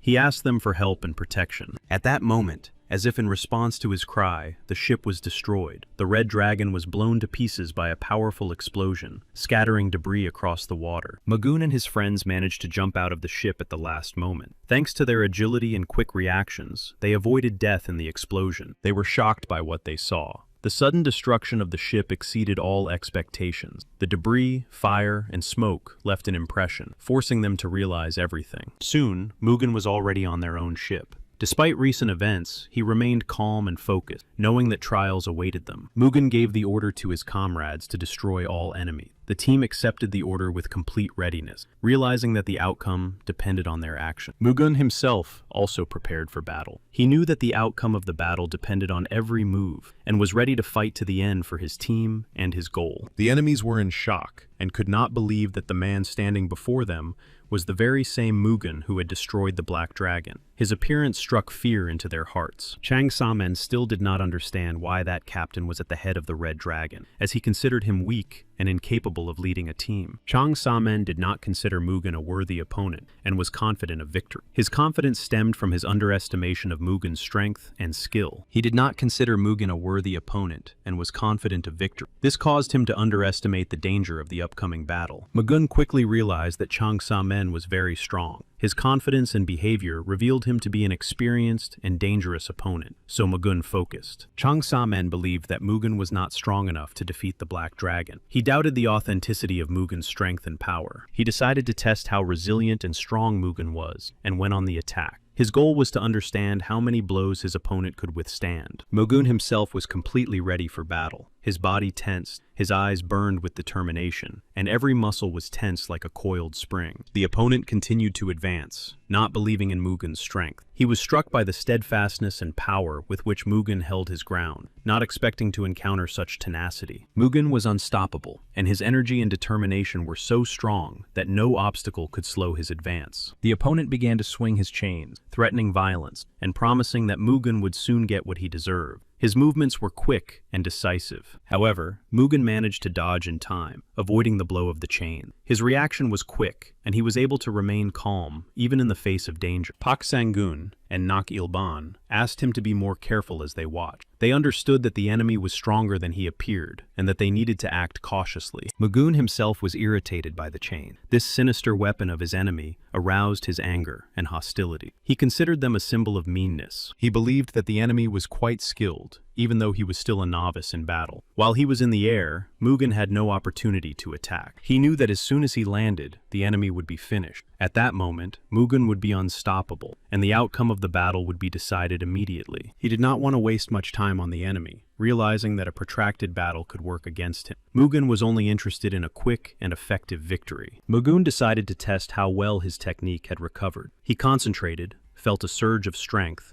and prepared for a new attack. Pak Sang-gen noticed Mugen's determination and watched his every move closely. He understood that this was a very important moment in the battle. Soon, Mugen released a thunderous discharge, his energy exploding with incredible force, blinding and deafening the enemy. This blow was decisive in the battle. The enemy did not even have time to understand what had happened, and the thunderous discharge caught him off guard, leaving him unable to react. The instantaneous blow broke him. All of the enemy's other comrades were also seized with horror. They did not expect such power and determination from Mugen. Now Chang Sa-men lay on the ground, struck down and immobilized by the powerful blow. His condition reflected the seriousness of what was happening here. Nak Il-ban could not believe his eyes, and he did not understand how Mugen was able to win without even using a weapon. This skill amazed him. The others also realized that now they had no chance. Their spirit was broken, and their hope for victory was quickly fading. They knew they couldn't win. He fell to his knees and begged for mercy, realizing his powerlessness against Mugen's might. His voice trembled with fear,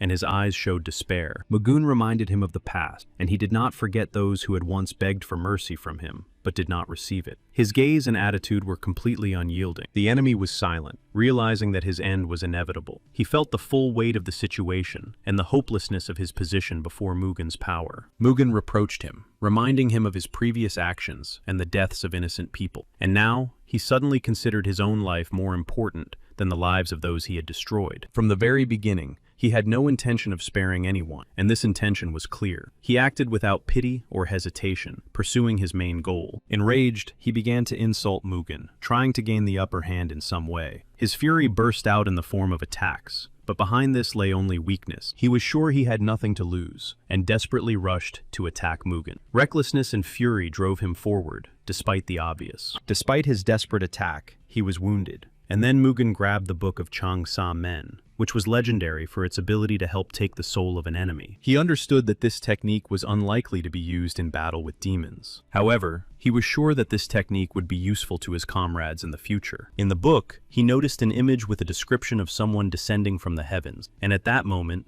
Mugen realized something. This image awakened a new understanding in him. He understood that this was where the legacy of the divine messengers who came from the heavens lay. This discovery gave him the key to unraveling his destiny. Mugen called Nak Il-ban and Pek Sang-gen, realizing that they could not delay any longer. Time was running out, and every moment could decide the outcome of the upcoming events. When Mugen left, his comrades worried about him, fearing for his safety. However, Nak Il-ban reassured them, reminding them that they themselves had seen how strong he was. Before leaving, Mugen gave them clear instructions to return to base, and, once there, to take Park's warriors with them so that they could return together. His companions admitted that they did not know the exact location of the pirate's lair, but Mugen calmly replied that he would figure it out himself. He was confident in his abilities. Soon, Mugen found the pirate's lair, hidden in a hard-to-reach and carefully guarded area. His attentiveness helped him. It was an artificial current, created and controlled, which was the source of its cunning and danger. Such a current could be confusing. Everything happened below. The lair was hidden beneath the surface, and it was almost impossible to notice anything from above. It was almost ingenious. Then he took off his clothes to make it easier to move and prepare for the upcoming dive. Without unnecessary weight, he was ready to act quickly. Immediately after that, he jumped into the water, plunging into the cold depths. The water closed over him, hiding his silhouette, and Mugen rushed forward. He did not know exactly where to look for this place, but he did not stop and swam forward, relying on his intuition and inner sense. Everything around him was very dark. Mugen's uncle was very confused when he heard that Mugen had defeated the Red and Black Dragon. The news seemed unbelievable, even frightening. Pak Sang-gyun said he had important business to attend to, so he stayed behind. After they found the road, Mugen told them to go back and bring the ships. Then Muak came out and announced that his brother was preparing for the final battle with the pirates. This news brought a sense of impending doom. The pirates were sure that the foggy veil was impossible to overcome. Now they had an excellent chance to attack their base, because the enemy did not expect it at all. His uncle shouted, saying that he dared not suggest such a thing, considering it unacceptable and dangerous.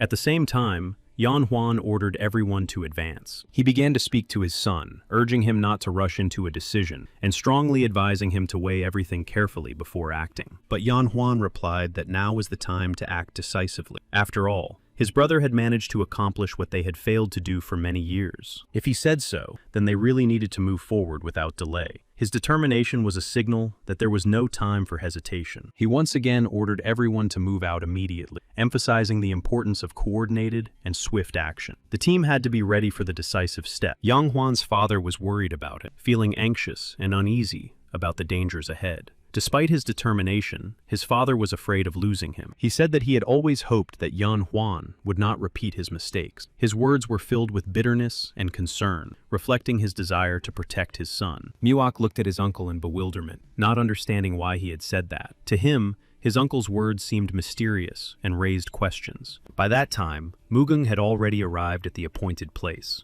A mysterious spot hidden from prying eyes, where the next stage was to begin. He surfaced where there was air, to catch his breath and look around. This short respite was necessary. Then Mugen went ashore, feeling solid ground under his feet. He was ready for new challenges, and determined to continue his dangerous journey. Approaching the hidden door, Mugen realized that he had arrived at the right place. His intuition and everything he had learned earlier confirmed that an important stage was beginning here. Behind this door was exactly what he was looking for, the key to the mystery. But no matter how hard he tried to open the door, it remained immovable. The mechanism stubbornly resisted, as if protecting everything hidden inside. The door was like stone, heavy and impenetrable, with a solid surface. It seemed to embody an insurmountable barrier. He realized that the door would not open just like that. Something special was needed to open it. It could be a key, a special mechanism, or a force, and without it, he could not go any further. He applied the heavenly gaze technique, focusing his breath, focusing his attention, and expanding his perception. He tried to see through the surface. Soon he managed to make out the contours of a mysterious silhouette through the door. He thought that this figure was the very key,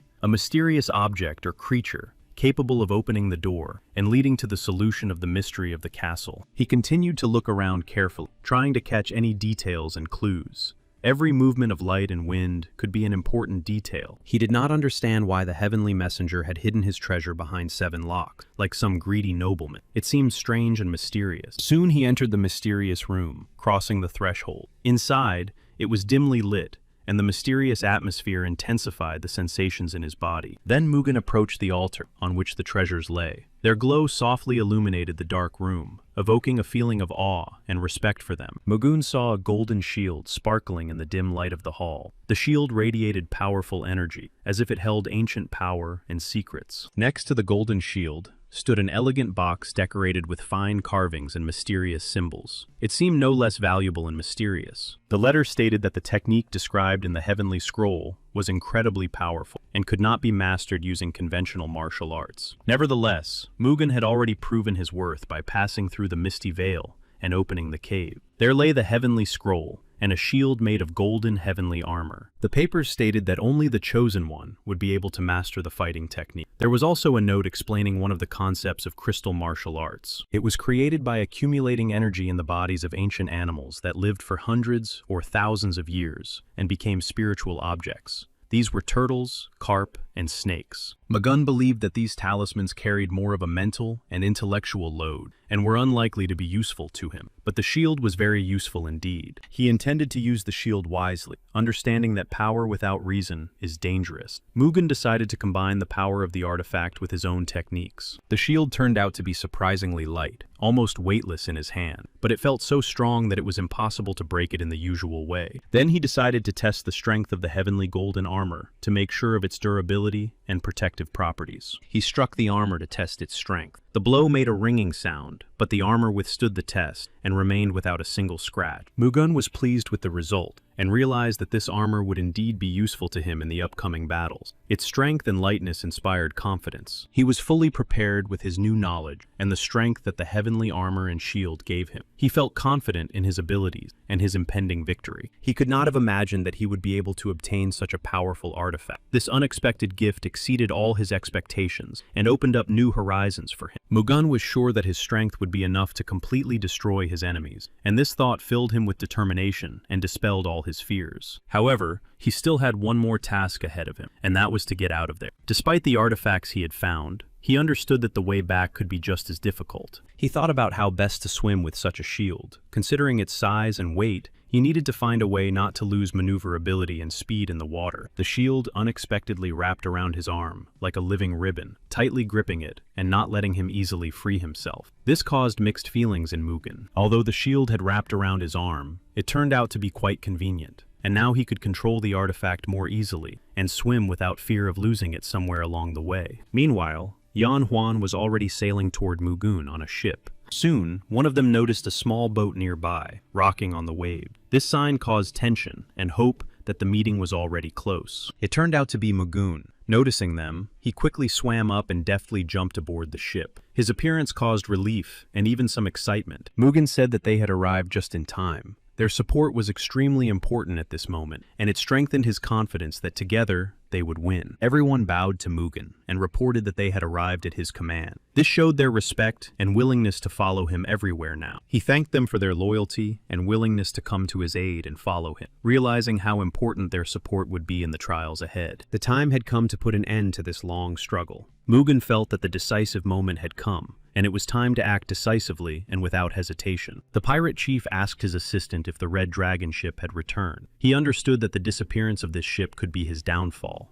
The assistant reported that Chang Sa Men had joined the Red Dragon. The chief mentioned that this was the one who had tried to find the legacy of the divine messengers. The pirate chief believed that there was nothing to worry about, as he was considered the second most powerful man on the pirate islands, after the chief himself. At that very moment, an alarm sounded, and all his warriors began to shout loudly, raising a battle cry and preparing for immediate combat with an unknown enemy. The leader seemed frightened and was clearly not ready for the sudden alarm. This turn of events caught him off guard, and a shadow of doubt flashed across his face. Soon, the leader learned that the forces of the Pack family were advancing. This news increased his anxiety. He understood that the enemy was serious and well prepared. However, the pirates were not ready for battle and were unable to hold back the attack. They began to retreat, fleeing and begging for help and mercy. At that moment, Mugen and his comrades quickly jumped from the ship onto land, ready to engage in battle. They acted decisively and in unison. They instantly ran inside, seeking to take advantageous positions and prepare for the upcoming battle. This allowed them to control the situation. Mugen wanted to move forward and asked his comrades to cover him. He understood the importance of support in order to advance without the risk of being surrounded. The deputy chief was amazed at how they managed to overcome the misty veil. It seemed incredible, as this barrier was considered impassable. The leader sat silently, which was completely unnatural for him. Usually decisive and loud, he now seemed pensive and somewhat anxious. Suddenly, the leader laughed and began to mockingly repeat the assistant's words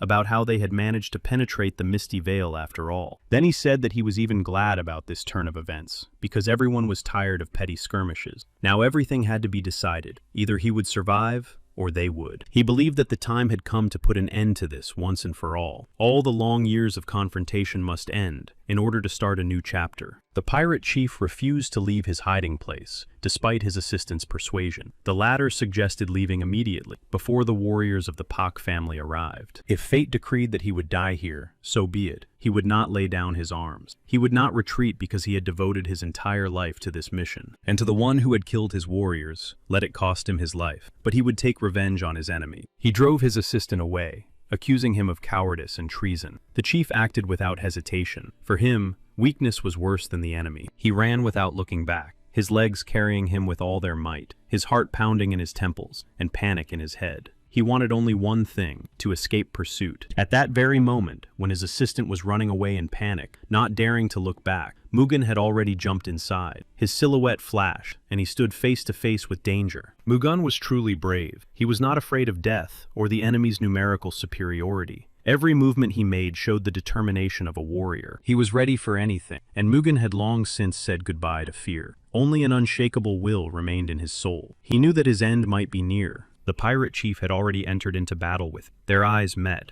There were no words, only will and determination. Steel clanged, and the air trembled with tension. Without hesitation, he lunged at Mugen, unleashing a storm of rage. Each of his attacks was swift and aimed at breaking his opponent. The pirate chieftain, striking blow after blow, uttered the name of Pak Mugen with a smirk on his face. He knew exactly who was standing before him, not just an enemy, but a sworn enemy. Mugen also knew perfectly well who he was about to fight. Standing before him was Gun-hei himself, the pirate chief whose cruelty and cunning were legendary. Mugen warned Gun-hei that his time was up and the end was near. His voice sounded firm and confident, leaving no doubt about his determination.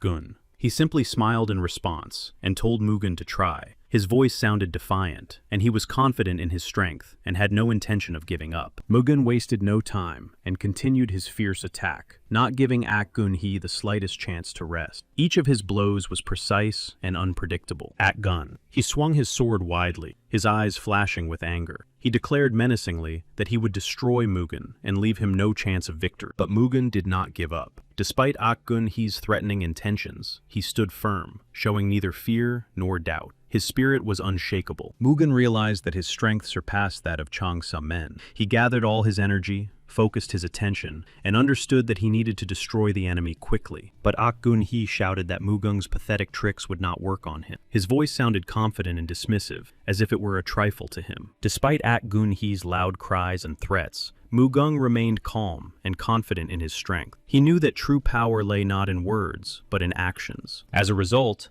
Gun-hei received an unexpected blow and was momentarily confused, not understanding what Mugen had done. His eyes widened in surprise. Mugen did not give Gun-hei time to recover, and mercilessly continued his attack without slowing down or giving his opponent the slightest chance to recover. He concentrated and used his dangerous thunder whirlwind technique. His movements became fast and swift, like a whirlwind carrying destruction. The whirlwind struck Gun-hei with such force that the air around him was filled with energy, causing even the most hardened warriors to shudder for a moment. At that moment, Gun-hei finally realized that he had greatly underestimated his opponent. The power and speed of the attack exceeded all his expectations. After the thunder whirlwind, Mugen instantly moved on to his next technique, the lightning discharge. His movements became even more rapid.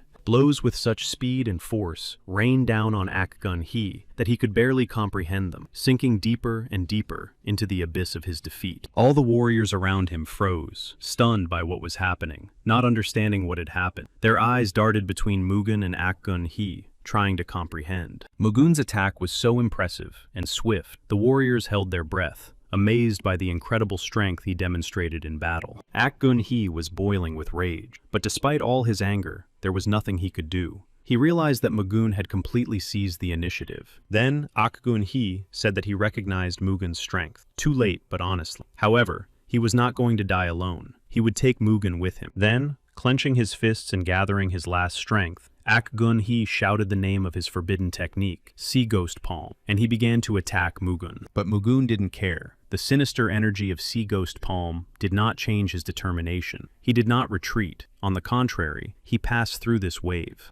Gun-hee screamed as he flew to the side. His scream was full of despair and anger. He couldn't believe he had lost. All his life, he had considered himself invincible. Mugen stood silently watching Gun-hee writhe in helplessness, unable to accept his defeat. There was neither malice nor pity in his eyes. Then, without hesitation, Mugen raised his sword, and with a clear breath, unleashed the finishing move, the thunder strike of the heavenly sword. Mugen looked down at the defeated Gun-hee. He knew that he was not even worthy of a last word. Without regret or doubt in his heart, he passed his sentence. So he simply watched as his enemy disappeared into silence, as if dissolving into the fog over the sea. He himself had ordered him to disappear from his sea. Soon, allies were waiting for Mugen and the others, including Yun-Ye-san. They stood ready, tense and alert, knowing that he must arrive. Yun-Ye-san was the most worried, her heart full of anxiety and concern for Mugen's safety. She couldn't shake this feeling. Soon, one of the warriors reported that the warriors of the Payak family had finally arrived. This news evoked mixed feelings of relief and even hope. Mugen himself and his warriors felt joy and relief at their return. After long and exhausting battles, they could finally feel safe. Muak and Yun-Ye-san were especially happy, their hearts overflowing with pride and relief for Mugen. In his presence, they felt strength and confidence. Yun-Ye-san could not contain her emotions and rushed towards Mugen, eager to embrace him. At that moment, all her worries and fears receded. Soon, everyone gathered around a large table. The warriors and allies exchanged stories and laughed, and the atmosphere was filled with warmth and comfort. Everyone raised their glasses, ready to make a toast. Their hearts were united as they celebrated their victory. Of course, new challenges lay ahead, but for now, they rejoiced in their victory over the pirate. This triumph was an important symbol of strength, courage, and unity for them. Laughter rang out around the table. And of course, everyone honored the hero of this battle, Mr. Pak Mugen. His name was spoken with respect and gratitude, as a symbol of courage and strength. Everyone raised their glasses and shouted, "Hurrah!" loudly, filling the room with the energy of joy and unity. This powerful cry sounded like a solemn sign of victory. Despite all the congratulations and admiration, Mugen himself remained modest and stood quietly at the table. He did not seek fame or attention. After a few moments of silence,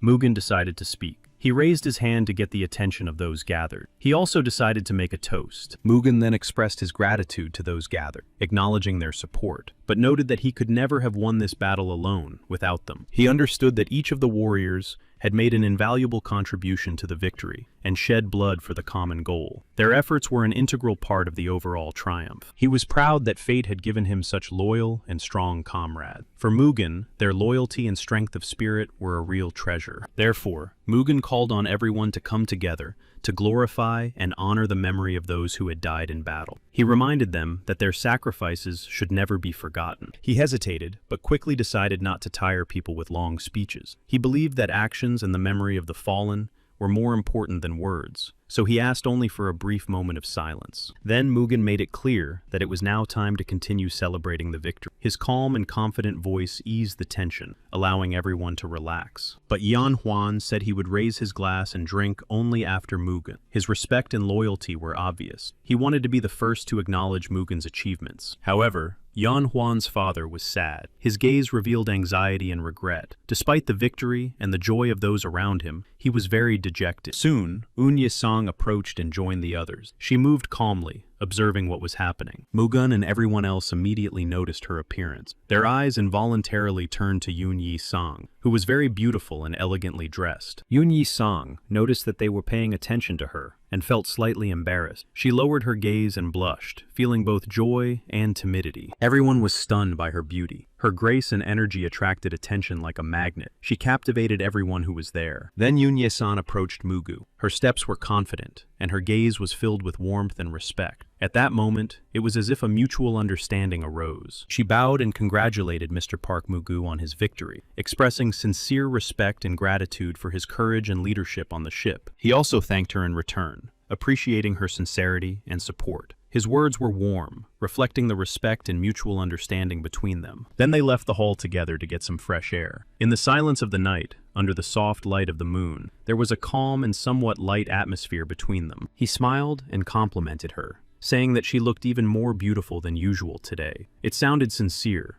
adding a light note of tenderness. She blushed and reminded him that she had asked him not to say such thing, but he smiled and replied that he always said exactly what he thought. Yoon Yi-san admired Mr. Mugen's incredible feat. She understood that no one had ever managed to defeat the Huryeongbon pirates before. He said that he had simply united all forces, and they were able to become stronger and overcome any difficulty. Such unity was the most important thing for him. She noted that 3 years had passed, and he had truly changed and become a different person. During this time, he had gained strength and wisdom. He admitted that at that time, he was not worthy of her, and that was why the engagement had to be canceled. These words reflected his sense of responsibility. She admitted that he might be angry with her, but despite everything, she had betrayed him. Her words sounded sincere, honest, and full of deep feeling. She admitted that she regretted her past decision. It didn't matter to her now what he thought of her, because deep down, she still loved him. He sincerely apologized, but honestly admitted that he could not respond to her feelings yet. His words were full of respect and caution. He explained that it was not about her, but about the fact that the power of the Park family was concentrated in his hand, and restoring the engagement would be risky for the reputation of their families. She cried because reputation was not important to her. Her feelings came from the depths of her soul. She wanted to preserve the relationship and be with him. He replied that neither she nor he could give in to their emotion. At that moment, it was more important to remain rational and composed so as not to harm their families. He reminded her that with great power comes great responsibility. These words emphasized the gravity of his situation and the need for restraint. She cried, not knowing what to say. The words about power and responsibility penetrated her heart, but pain and confusion overwhelmed her soul and mind. Although they could not be together as they wished, he made her a promise. He promised that the Park family would always support the Yoon family. These words symbolized not only personal affection, but also strong family ties. He hugged her, conveying his support and understanding through this gesture. At that moment, words became unnecessary. Their embrace spoke of closeness and trust. Meanwhile, everyone inside continued to celebrate, filling the hall with laughter and merriment. After the celebration, training began. The atmosphere changed from festive to serious, and everyone prepared for new challenges by honing their skills. Their abilities were truly impressive, but behind this visible strength lay other factors, and this was only basic physical training. Mugun understood that it was too early for his warriors to claim the title of the best. Despite their strength, they still had a lot to learn and had to be tempered in battle. They needed to train hard to become the best in Muram. Mugen understood that constant effort, discipline, and improvement were necessary. They needed to forget their past and start all over again. Mugen knew that this was the only way they could leave their past mistakes and weaknesses behind. He wanted to create an army consisting only of brave and strong-spirited warriors who would bring glory to the Pak family. For Mugen, this was more than just a dream. His brother Muok shared the same aspiration and sincerely believed that Mugen would succeed. He supported his ambitions and was ready to work together toward this goal. Mugen told his brother that one must never show uncertainty so as not to become disappointed in oneself and give up. These words reflected his belief. He also said that soon the warriors of Paik would begin a long journey full of trials and changes. However, Muok did not yet fully understand what he was talking about. Yoon Ye-san arrived at Mr. Pek Mugun's residence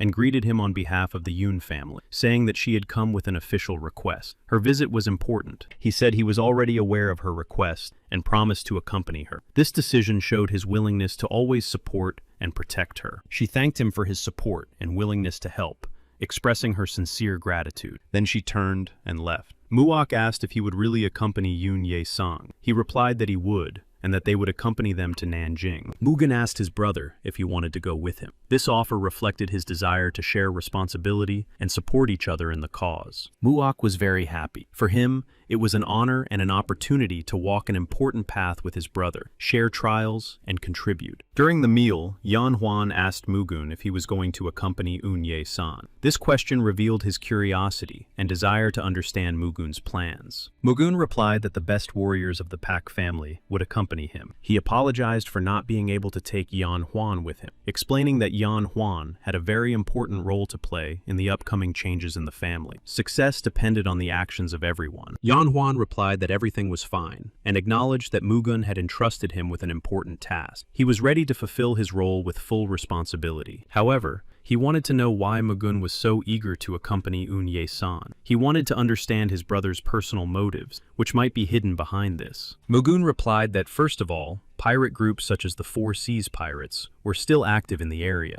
That was why he had decided to go. Yan Huan noted that such groups were quite influential in Murim, and that the pirates of Hyoyo-bren seemed like child's play in comparison. He explained that they had originally planned to join one of the Murin of Zhejiang province, the Fist of Fury. This decision was an important step. Now that all the problems had been solved, and they could move freely across the sea, they could not leave the Murin. They were ready to defend the territory. Moreover, this time Mr. Ying would be with them, and they needed to show their good intentions. They had to continue to maintain good relations. However, he added that there was something much more important than these matters, something that required their full attention and determination. He was hinting at hidden threats. Yan Huan did not understand what exactly was meant, and was puzzled by such a mysterious phrase. His curiosity grew because it could mean something important. Then Mugen declared that it was time for the Beck family to enter Murim. These words signified the beginning of a new phase, when their power and influence were to be manifested. He ordered Yan Huan to return to the Beck family residence, entrusting him with important duties to manage and protect their interests during their absence. He also instructed him to convey his words to his father, along with these notes and the publication. This was important in order to inform the head of the family about current events and plans. Yan Huan warned that Mugung might have problems with his uncle because of this decision, but Mugung still decided to disobey him for the good of the family. He understood that it was time for the Beck family to broaden their horizons,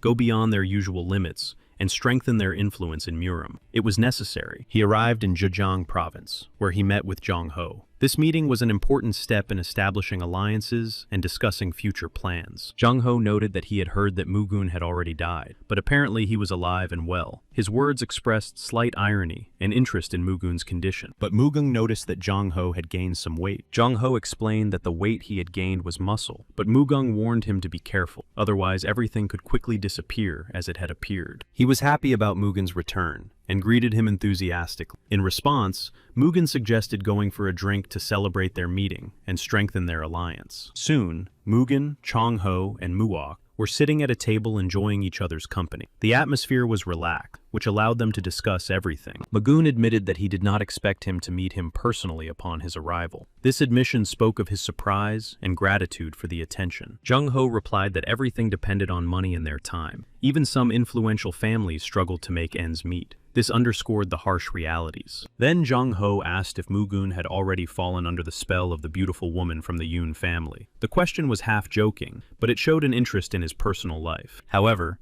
Mugen did not understand what Zhang Ho was talking about. His face remained serious, and he was genuinely puzzled as to what Zhang Ho meant. Zhang Ho was sure that Mugen had come to Zhejiang because of Yun Yi-song, as if he was afraid that she might be taken away from him. He perceived this as a sign of jealousy, but Mugen calmly replied that he did not think he and Unye-song would make a good couple. He made it clear that there was nothing between them. Then Zhang Ho understood the essence of the matter and asked a direct question. Was it because Mugen wanted to increase the influence of the Beck family? He began to guess about the plans, but Mugen sternly stopped him, making it clear that he should not even think about continuing this conversation. His tone became cold and very decisive. Zhang Ho just laughed in response and said that in any case, he was on Mugen's side. Despite his friend's sternness, he respected his choices and action. He told Mugen that he needed to push aside the current leader and take the helm of Muryong himself, and with that, the meeting and meal came to an end. After meeting with Cho Ho, Mugen and Muok continued on their way. Their steps led them where they needed to go. Now they sat and looked intently at something. Mugen said that Muok did not have to stand guard with him. However, Muok objected and said that he was doing almost nothing anyway. Muok asked to be allowed to stay close, even though he couldn't fight alongside Mugen. He expressed his desire to be nearby. Mugen then said that Muok helped him with his resourcefulness, and that he couldn't compare himself to others. He was sorry that they spent so little time together. These words brought tears to Muok's eyes. He felt a confusion he could not hide, and it touched him deeply. Mugen said that he did not need to say anything else, and that this was actually why he had decided to go to Nanjing. He wanted to be with him, but Muok could not verify Mugen's word. His brother had set aside time especially for him. Mugen explained that it was because of his talent. His words indicated that his abilities and resourcefulness influenced the situation and decisions. There is a group of people who gather information from warriors and merchants throughout Murim. This group is called Haomun. It consists of an organization, and it is engaged in the collection and analysis of important information. If you obtain the information they possess, you can gain power over the 7 great families. The headquarters of the organization that collects and analyzes information through the network was located in Nanjing. He wanted to get their support and help. Muok did not understand how he was going to find them and enlist their support. He felt helpless and doubtful, but at the same time, his determination was awakened. But Mugen reassured Muok by taking on the burden of responsibility. He had several cunning tricks and backup plans that he had carefully honed along the way. Mugen said that they had to find the Cheongmiglak organization at all costs. Only 30 years had passed since his previous life, which meant he still had a chance to see Zheng Yuhua, and that chance still remained. For the first time since his previous life, he felt connected to something, not just memories, but a vivid sensation that awakened hope and faith in his revenge. Zheng Ho sailed with them to Nanjing, and noted that for the first time, their journey had gone without incident. But Mugen himself did not understand whether he wanted trouble. He replied that he did not want trouble, but at the same time, he felt somewhat bored. Unlike him, Mugen was responsible and took what was happening seriously. Then Mugen said it was time for him to go, and that he would be back in a couple of days. Zheng Ho was surprised that he was leaving, but Muok himself wished him luck. Zheng Ho wanted to go with him, but he replied that he would go alone. He preferred to act alone, relying on his own strength and experience. He walked through the entire city in search of Zheng Yuhua, carefully examining the streets, alleys, and crowded squares, asking questions, hoping to find at least some trace of her. He had almost given up hope when he noticed someone who looked like her. His heart beat faster, and this unexpected hope rekindled a spark in him. He also noticed several people in dark, closed clothing sneaking across the rooftops. Their movements were cautious, as if they were trying not to attract attention. He watched, not understanding what was happening. Mystery and uncertainty surrounded him, causing anxiety and confusion. He tried to figure out the meaning of what was happening. It turned out that it was her, Jian Yuhua. She was protecting a girl, standing guard, and ready to fight those people at any moment. They demanded that she hand over the girl, but she replied that she would rather die than let that happen. She had made up her mind and was ready to protect the innocent. They rushed at her, saying she had left them no choice. Their attack was swift and brutal, but Zheng Yuhua stood her ground and was ready to fight to the end. She hid the girl behind her and drew her sword, preparing to repel the attack. Soon, Mugen intervened, appearing suddenly and boldly defending Zheng Yuhua and the girl. His presence brought a new wave to the battle. She did not expect to see him. His sudden appearance was a complete surprise to her, causing mixed feelings ranging from surprise to relief. He thought that at least in this life, he would be able to take a break from the struggle, but fate had other plans, and new trials immediately befell him. Those people could not understand who he was, and where he had suddenly appeared from. His unexpected intervention confused them, and disrupted all their plans. Mugen replied that he was just passing by, trying to hide the reason for his appearance and not reveal his intention. His composure only added to the mystery. He used his lightning technique against them, quick and powerful strikes that blinded and immobilized his enemies. His attack was swift and accurate. They did not expect such a powerful attack, and cried out in surprise and pain. Their cries spread throughout the neighborhood, filling the air with chaos and fear. Zheng Yuhua was also hiding from her enemies, trying to conserve her strength and find the right moment to strike. Her caution and wait-and-see attitude helped her survive. After all this, he asked her if she was okay and if she was hurt. When Mugen looked at the girl who was hiding, he thought he recognized her. In her appearance and gaze, he saw something very familiar to him. He realized that this girl was Zheng Yuhua. This realization filled his heart with an unexpected mixture of joy and anxiety, because now everything had become even more important. He helped them get home, accompanying and protecting them along the way. His support was a reliable source of strength, allowing them to feel safe. Then he asked the other girl what had happened to them. His voice expressed his concern and desire to understand what trials they had gone through. She replied that traitors had poisoned the lady and attacked the headquarters. Among them was a very dangerous spy, which only exacerbated the situation. It turned out that many people had sacrificed their lives so that they could escape. Their selflessness and bravery had saved their lives. She cried, overwhelmed by the bitterness and pain of what she had experienced, and he asked her to calm down, trying to support and encourage her in this difficult moment. He said he could help the girl, and offered his support and strength to protect her and help her cope with the difficulties that lay ahead. She saw the sign of the god of thunder and asked if it was him. Mugu replied that it was him. His presence and power were evident, and she recognized him. She also introduced herself, saying that her name was Tan Sol Yan, and that she was the younger mistress of Jongmil-gak. These words confirmed her important position and authority. He promised her that he would take care of her mistress, taking responsibility for protecting and supporting her in any trials that lay ahead. He immediately began treating her, realizing that there was no time to admire her beauty. At that moment, the most important thing was to save her life. He explained that the symbol on her forehead indicated that the Supreme Lady had been poisoned by the purple flower. This sign was evidence of the danger. She asked if he could help her, and he confidently replied that he could. This gave her hope and confidence that they would be able to overcome the trials. But he warned her that she needed to try not to interfere with the treatment process and give her body time to recover. He emphasized the importance of patience. Jian Yuhua suffered greatly from severe pain and weakness. Her condition was critical, and every second was filled with immense suffering. Soon, she began to feel a little better. The pain subsided, and her strength gradually returned, giving her assistant hope and the opportunity to continue their struggle. He said that everything had worked out, but she was still very weak, so she needed to be well cared for. Tan Sol Yan was now very happy. She thanked him, but he replied that it was nothing and asked her to tell him where the headquarters was located. He needed to be there. She told him that the headquarters was on the outskirts of Nanjing, in the Chonghuaru district. This information was important and valuable, paving the way for the next step. She didn't understand why he was asking, and he replied that he needed to investigate the situation. She tried to stop him, believing that going there alone was too dangerous. Her concern was sincere. There were great dangers lurking in these places. But he didn't care. He was sure that these villains were finished, and he was not going to back down despite the dangers and all her warnings. Soon he found himself at the headquarters on the outskirts of Nanking, in Chonghua. The atmosphere around him was tense, and he prepared himself for anything. He quietly slipped inside through a window, trying not to attract attention. Each step brought him closer to solving the mystery and completing his mission. For now, he carefully surveyed the situation, assessing the layout. His sharp eyes and concentration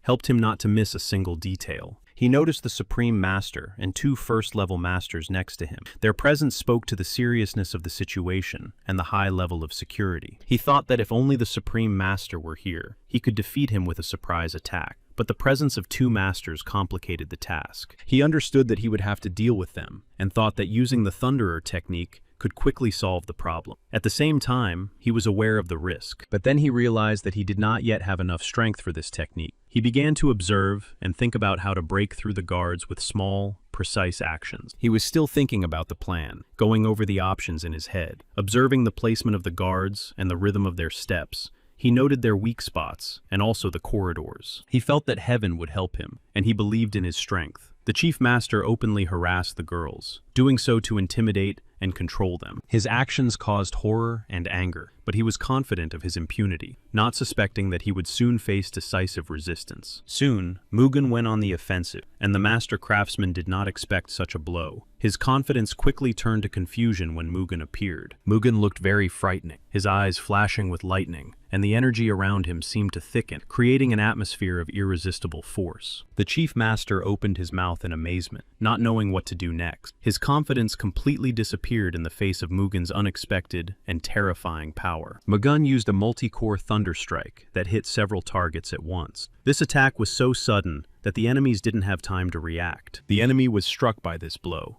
The power of lightning pierced his body, and he fell, immobilized and stunned. The effect of the attack left his opponent completely helpless. Soon, Mugen descended and stood over the enemy, ready for the next blow. But the enemy felt fear and uncertainty in the face of his determination and strength. Mugen's eyes were full of anger, burning with determination. This look left no doubt that he would not stop until justice prevailed. He knew that this fighting technique was one of the strongest, requiring concentration and maximum effort, so he prepared to use it with caution. All of the enemy's minions fled and asked if their master was all right. They were alarmed and hoped that he had remained unharmed after the attack, but they did not expect Mugen to attack them as well. His sudden attack caught them off guard, depriving them of the opportunity to resist and forcing them to flee. But Mugen caught up with them and destroyed them. His attack was swift and accurate, leaving his enemies no chance of escape, and they were unable to attack him. The technique Mugen used was the bloody touch of Asura, a rare martial art belonging to the warriors of the otherworldly gods. 30 years ago,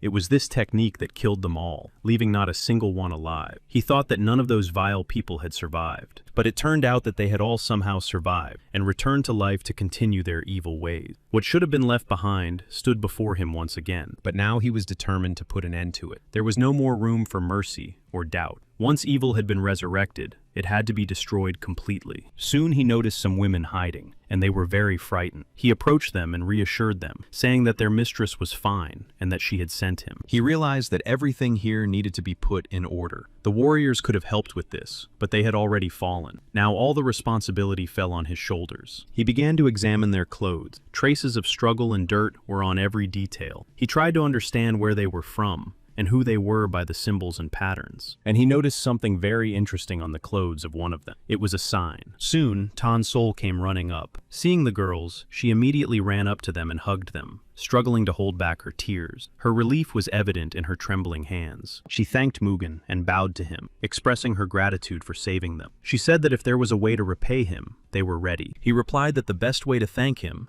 was to help him right now. Time was of the essence, and every minute could be decisive. Instead of words, he waited for concrete actions. He asked them to feed him, as he was very hungry after a long struggle and journey. Simple human care seemed more important to him at that moment. They laughed and asked him to wait a little. They promised to prepare something delicious and filling soon, understanding how important it was to him. They prepared very tasty noodles with herbs, and he quickly began to eat, enjoying it. The food gave him the strength he so desperately needed after the struggle. He said it was incredible, so delicious and nutritious. He said she was beautiful and a masterful cook. His words were very sincere. Then he admitted that he was eating slowly on purpose to enjoy her beauty. Every movement she made and every bite she took seemed like real art to him. She asked if he always treated girls this way, expressing surprise because she thought that the heir to such a family would be stingy and even cold. At that moment, another girl ran up. She looked alarmed and quickly approached, as if she was in a hurry to share some important news. It turned out that Zhang Yuhua had regained consciousness. Her return brought relief, and now they had the opportunity to continue with their plan. Then they all went to see Zhang Yuhua. Their journey had been long and full of trials, but it was their meeting with Zhang Yuhua that became a turning point for them. Turning to Mugen, the Supreme Lady Zhang Milgok greeted him, calling him the heir to the God of Thunder. She said she was indebted to him and owed him her life. Mugen replied calmly and without emotion that he was only doing his duty. His voice was steady, without pride or justification. Outwardly, he remained unperturbed, but deep down, a thought flashed through his mind that even after so many years, she was still as beautiful as ever. She looked at him intently. Surprisingly, even though his body had no blood ties to the previous one, it reminded her of the past. Even after living 9 lives, meeting a dear person from the past was still just as difficult. These encounters did not become easier with time. He told her that those who attacked were not just bandits, but key figures in the Sura clan of the Otherworld Gods squad. They used the technique of Sura's bloody touch, an ancient and forbidden art known only to the chosen few. There could be no mistake. She was sure that things were bad. If the squad had indeed returned, they were already hiding among Miram's warriors, concealed under false names and disguises. He was determined to act and proposed to destroy the enemies with one swift blow, relying on his strength, and to destroy all those who were covering for them. He knew that this was the destiny of the heir to the God of Thunder, a burden that was not chosen, but accepted. It demanded sacrifice and fortitude, pushing aside personal feelings. Zhang Yuhua declared that according to their agreement, they would support him with all possible resources and efforts. Her words were confident and decisive. He emphasized that the help provided would be invaluable, expressing his gratitude and awareness of the importance of that support. His emotions were sincere. Then he showed her the medallion that had belonged to the leader of the scoundrels who had appeared today. He asked if she knew what it was, hinting at its importance. She replied that it was the medallion of the Sama family, a symbol of lineage and power that had been passed down from generation to generation. This item was of great significance. The Sama family was located in the Yanzhou Valley, where they had achieved considerable power over the past 10 years. This made them one of the key forces in the region. He reported that a secret investigation had been conducted to learn more about the Sama family, but the motives and reasons for their rapid growth were still unknown. She replied that the Sam family was backed by the otherworldly gods squad. They had been watching them closely, waiting for the perfect moment to attack. He didn't want to waste any time and was ready to take revenge, but she stopped him, reminding him that the Sam family was one of the strongest and should not be underestimated. Tan Solyan said that they needed proof of the Sama family's connection to the otherworldly god squad. Without it, they would not be able to enlist Murum's support. He thought about it and admitted that they were right. Realizing the seriousness of the situation, he hurried to restrain his impulse and act more deliberately and cautiously. She also added that among the information obtained by Zhang Milgak, there was one incident related to the Sama family. This fact could be of great importance. Zhang Yuhua realized that this incident was their chance, and using the information they had obtained, they would be able to quietly approach the Sama family and gain access. Meanwhile, disturbing news reached Sama's family. The head of the family, Chung Kyung, learned that the entire otherworldly god squad had been completely destroyed. He couldn't believe the news. It seemed impossible to him that the destruction of the entire otherworldly god squad would cast a shadow over their entire power. Sama Chunheng confirmed that the information was true, and that there was evidence to support it. He emphasized the seriousness of the situation, noting that the information had been verified. He reported that everyone associated with Chun Milgak had disappeared, even their key figure. Now they were trying to find some clues to understand everything. Chun Hyung himself was furious. He could not understand who dared to strike such a blow. His rage was boundless, and he felt a sense of loss and helplessness. He gave the order to immediately find and punish everyone involved in the destruction of the squad. He demanded a full investigation and harsh punishment for the guilty. He also stated that he would not allow anyone to interfere with their plan. He was formidable and warned everyone of a merciless response to any resistance. On the way, Mugen asked her if it was too hard for her to keep up with his fast pace. He wanted to make sure she wasn't tired and was ready to continue. Tan Solyan replied that she was fine because she had studied complex techniques and martial arts. She was cheerful and ready to continue on her way. He thought to himself that he seemed to have completely exhausted her with his fast pace. Despite this, he was impressed by her resilience and inner strength. Then he sat down on a rock, pretending to be tired, to rest a little. Despite his apparent fatigue, he was ready to continue on his way. But for her sake, he suggested they take a break and rest. He understood how important it was to maintain their strength, and therefore decided to slow down a little. She agreed, and replied that since he had asked, she could not refuse. He asked her if this was indeed the road that led to the Yaquan family estate. She nodded, and confirmed his assumption. The Shandong Mountains were, indeed, as magnificent as they had been described. This route was considered the safest and most reliable way to approach that place. She reminded him that they were not coming here for fun, but for a serious reason. He, in turn, confirmed this without hesitation, emphasizing the importance of the mission. She said that as the youngest lady of Cheongmilgda, she usually devoted all her time to Murum affairs. Her life was completely immersed in her duties. She had almost no opportunity to leave the city, let alone climb the mountains.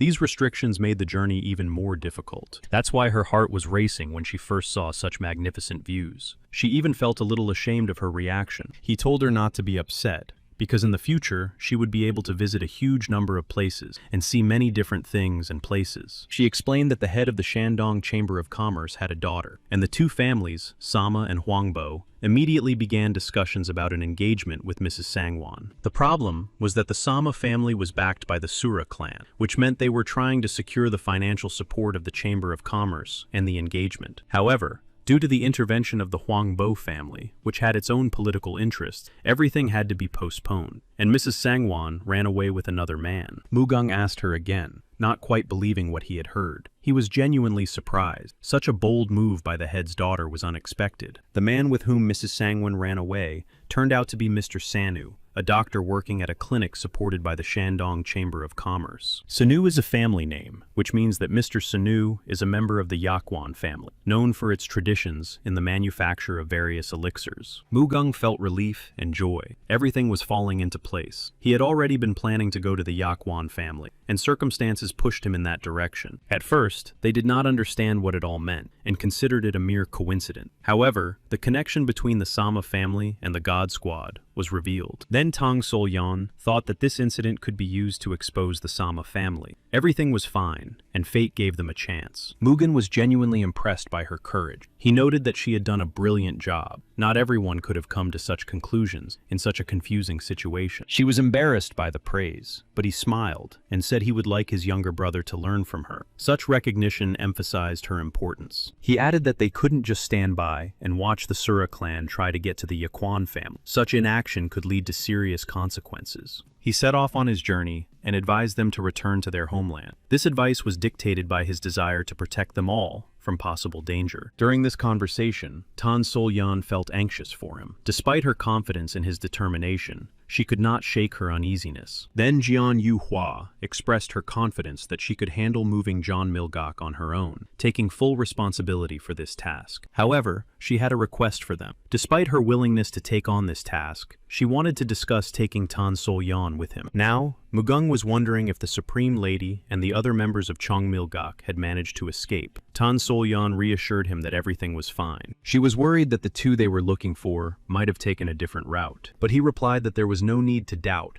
and that this road was indeed the only safe route that Mr. Sonu would think to take. She thought he was so confident in his words that it seemed as if Mr. Baek Mugun was never afraid of anything. His determination and courage were impressive. Soon she noticed the ones they were waiting for, and people ran straight towards them. The decisive moment was approaching, when they would have to act very quickly. Mugen asked them if they were Mr. Sanu and Miss Sangwa. He wanted to make sure that they were the people they were waiting for. They were very frightened, mistaking Mugen for a pursuer. Their anxiety was obvious. Fear of a possible threat made them wary and prepared. Soon, their real pursuers caught up with them and told them they had nowhere to run. Surrounded and cornered, they found themselves in a desperate situation. One of them addressed her, introducing himself as a member of the Huangbo family. He said they were there on the orders of the Sangwon family leadership and invited them to come with them. Then Mugun remembered that in his past life, one of his traders also belonged to the Huangbo family, and this fact aroused strong anger in him. But she said she would not go anywhere with them, and was ready to stand by Mr. Sonu to the end. She said she had already sworn allegiance to him. He did not understand why she was so stubborn. It seemed to him that the situation required obedience, and he could not understand why she was taking such a risk. He gave orders to his men, indicating that they only needed the lady and could do as they pleased with Romeo. This demonstrated his clear intention. Mr. Sonu shouted loudly at Mugen, begging him to help, and saying that he would never forget it. His words were filled with despair and hope.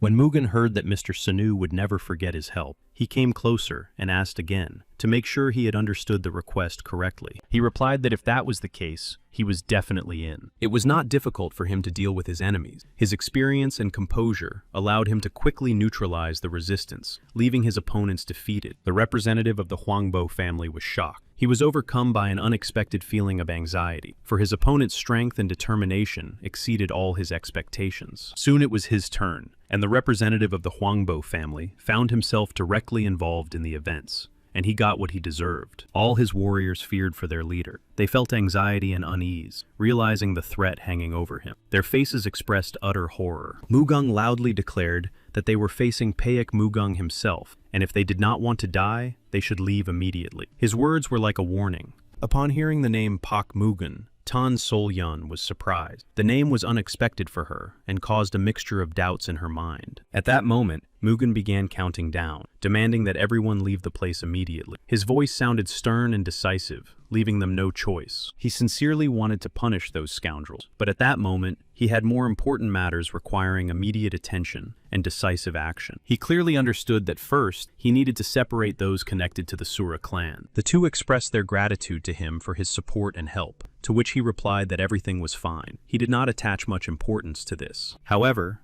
Tan Sol-yun, noticing their insistence, said that she had a request. She did not hide the fact that it was important for her to discuss certain issues. They replied that they were ready to fulfill any wish of Mugen and Tan Sol-yun. She asked to be taken to the Yaquan family estate, expressing her desire to get to this important place. This request was dictated by their need. They hesitated a little, as if suddenly agitated. Their behavior betrayed their inner tension. Tan Sol Yan reminded them that it was the safest place to be right now. In any case, they had no choice, so it was better to just try to help each other. After a short silence, Mr. Sonu finally agreed. Despite his inner turmoil, he realized that there was no other way out and decided to act together, relying on mutual trust and common interest. Mugen was very pleased with how Tan Sol Yang handled the situation. Her composure, confidence, and ability to find the right words made an impression. Soon they arrived at their destination, the Valley of 1,000 Pines. Quiet and hidden from prying eyes, it stretched between the mountains, filled with the freshness of pine needles. The head of the family introduced himself as Sun Wu Pei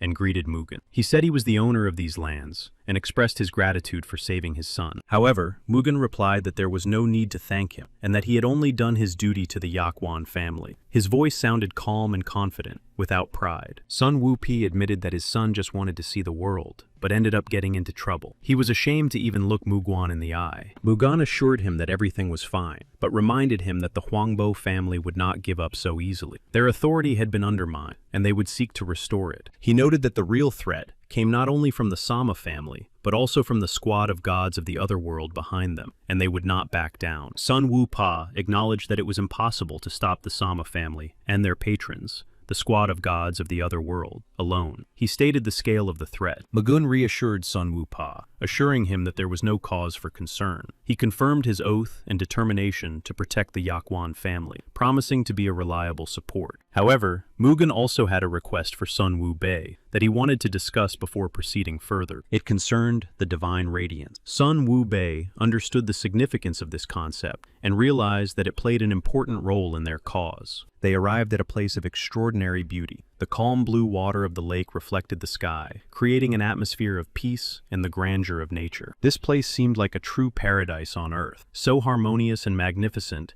that it was impossible to take your eyes off its beauty and tranquility. However, Ms. Sangwon wondered if there was really a reason to worry. What if enemies could get here without hindrance? She had doubts in her heart. Her fiancé tried to reassure Ms. Sangwon, warning her not to exaggerate the danger, because this place was reliably protected by a veil. He explained that those who did not know the way would never be able to penetrate this place, thanks to its reliable defenses and traps. This gave her confidence. At that moment, it seemed that the defenses had been damaged, but no one could understand what exactly had happened, and who or what had caused it. This caused alarm. Magan approached them and noticed that the veil was indeed collapsing and warned everyone of the impending danger, increasing the anxiety among those gathered. Mr. Sanu could not believe what was happening, but Mugen explained to him that the destruction of the protection was the work of thinkers, masters of all kinds of secret arts. Mugen added that their enemies had been able to track them down by the scent of Lady Sangwon's skin. Tan Sol Yan understood that it would be extremely difficult for him to fight the Huangbo family, but he assured her that if he increased his strength, everything would become much easier. He said that he had already asked Mr. Yang Wan to create a special elixir that would significantly strengthen him. This drink should help him. Mr. Sonu promised to personally create the elixir in 3 days. Mugen was confident that he would be able to hold out for that long, despite all the difficulties. Tan Sol Yan expressed doubt that the veil would be able to hold out for 3 whole days. She understood that the situation was critical and that every hour counted. Mugen understood that in such a critical situation, they needed to buy time. He realized that as long as the veil held, they had a chance to prepare. Huangbo Men was confused. He did not understand who could have secretly infiltrated their camp and launched an attack.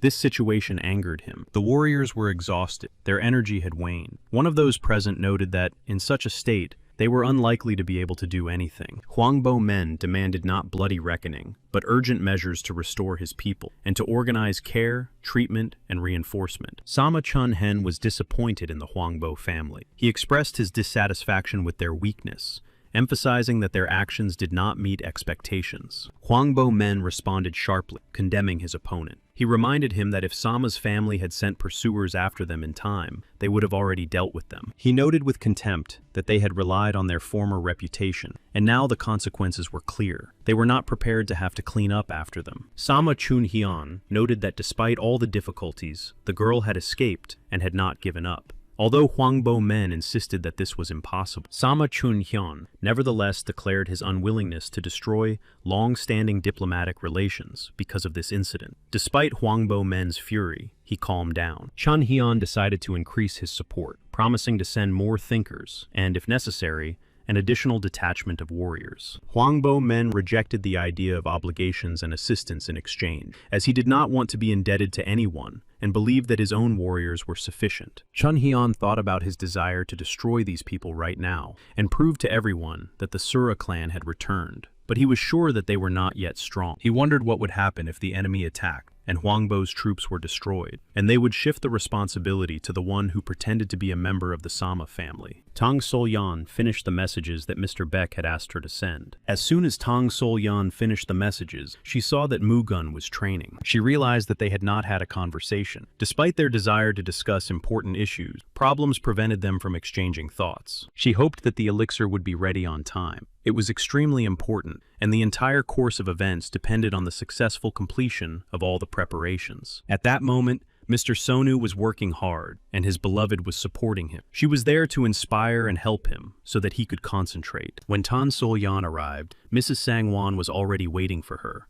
and informed her that the elixir would be ready by evening. The atmosphere in the house was filled with anticipation. Then Tan Sol-yeon thanked Mrs. Sangwon for her efforts and for passing everything on to Mugun. Mr. Sonu told Mrs. Sangwon that when he was with her, he forgot what fatigue was. Her presence filled him with strength and calm. Tan Sol-yeon was upset that she couldn't help Mugun in any way. Her powerlessness weighed heavily on her because she sincerely wanted to ease his difficulties. Now there was only one thing she could do, and that was to watch from the sideline. She wanted to tell him some important news, but as it turned out, he already knew everything. It seemed that the Hwangbo family was already on a dangerous path and had found more thinkers. He knew that this time it would be much more difficult to get rid of them, which meant entering into open confrontation. But he would not have time to get the elixir. She did not believe that he would fight alone. The very thought of it was terrible. But he believed that if the elixir were ready, it would be much easier for him. Tan Sol-yeon said that they had prepared in advance, and that it would be reckless to go to them alone. She couldn't accept that he was going to sacrifice himself. She also wanted to fight alongside him. Her heart wouldn't allow her to stay on the sideline. But he said he was grateful for her support. Yet she couldn't go there. It was obvious that the upcoming battle would be extremely difficult. Every step would require complete dedication and composure, and there was a risk of losing everything. He wanted her to just believe in him because he was confident in his strength. He needed her faith and support, which would give him strength in battle. He assured her that he would not be alone. Brother Muok was aware of the latest developments. Muok understood that Mugun wanted him to draw his own conclusions and act on his own. Although he was strong,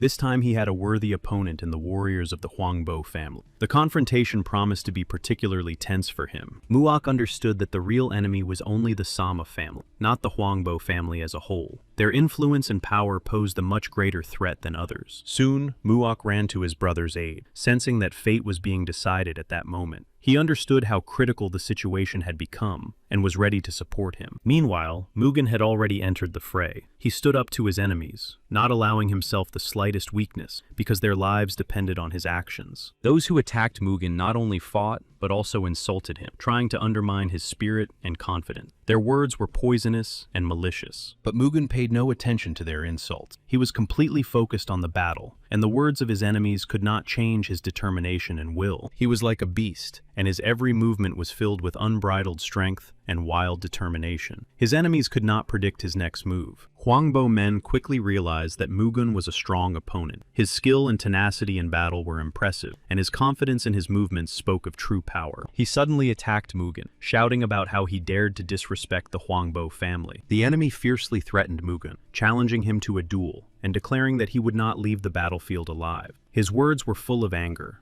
Mugun reflected on how well coordinated his opponents were. The Hwangbo family was definitely one of the most influential and powerful families. However, Mugun did not consider himself weak. Despite the family's power, he was confident in his strengths and abilities and ready to face any challenge. Moreover, Mugun knew the history of their predecessors and understood that the current representatives of the Hwangbo family were significantly inferior to them in strength and wisdom. So he stood alone against a whole group. Despite the numerical superiority of his opponents, Mugun showed incredible fortitude and skill. When Hwangbo Mena's warriors began to fall one after another, he was confused. Not expecting such tenacity and strength from Mugen, he lost his confidence. He couldn't believe that none of their attacks could touch Mugen. It amazed him, and his opponent seemed invincible, as if he possessed some kind of power. He understood that Mugen's level surpassed the combined strength of his 3 warriors. Such power seemed incredible to him, and this realization undermined him even more. He knew that Mugen had not yet revealed his full power. What was already happening on the battlefield was only a fraction of his capabilities. This caused men to feel uneasy. He remembered the rumors that the Pisidan family had been destroyed,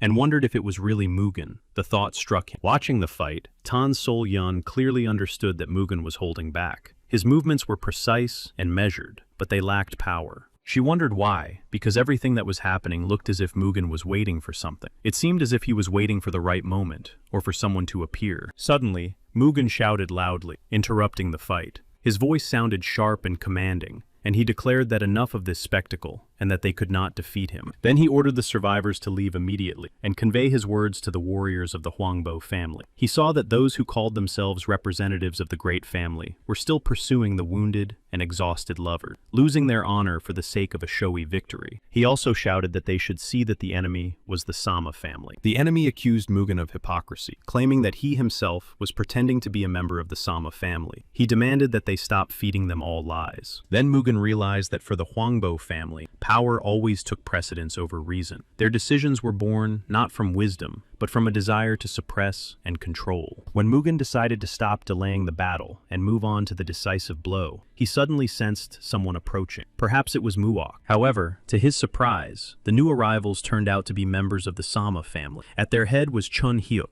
who without hesitation gave the order to destroy everyone present. He shouted that today, the warriors of the Sama family and the guy who kidnapped Lady Sangwon would kill each other. Everyone began to look around. Then Men Huangbo thought that this was Mugen's reinforcement. He perceived the appearance of new people as a strengthening of the enemy, which only exacerbated the situation. He tried again to get through to Men Huangbo, explaining that they had been sent by the Sama family. He wanted him to understand that these people had their own agenda and were deceiving them. However, his words fell on deaf ears. The opponents interrupted the conversation and immediately began to attack. The sides now engaged in a fierce battle. Mugen resisted the attack with all his might. He demonstrated incredible endurance and skill, repelling every attack with determination and strength. Men Huangbo himself attacked Mugen, but could not scratch him. Despite all his power and experience, he faced impenetrable defense. Mugen demanded that his opponents stop fighting. He urged them to stop, hoping for reason and the opportunity to avoid further bloodshed. He considered them idiots incapable of understanding a simple truth. In his eyes, their stubbornness and cruelty were merely manifestations of blindness and stupidity. Men Huangbo could not understand what technique Mugen had just used. He could not understand where such power came from and what made him invulnerable. But Mugen remained silent and did not answer Men Huangbo's questions. He did not want to waste energy on explanations or arguments, preferring to act. Over time, Men Huangbo finally understood that the technique Mugen had used was not just a trick, but a true divine intervention.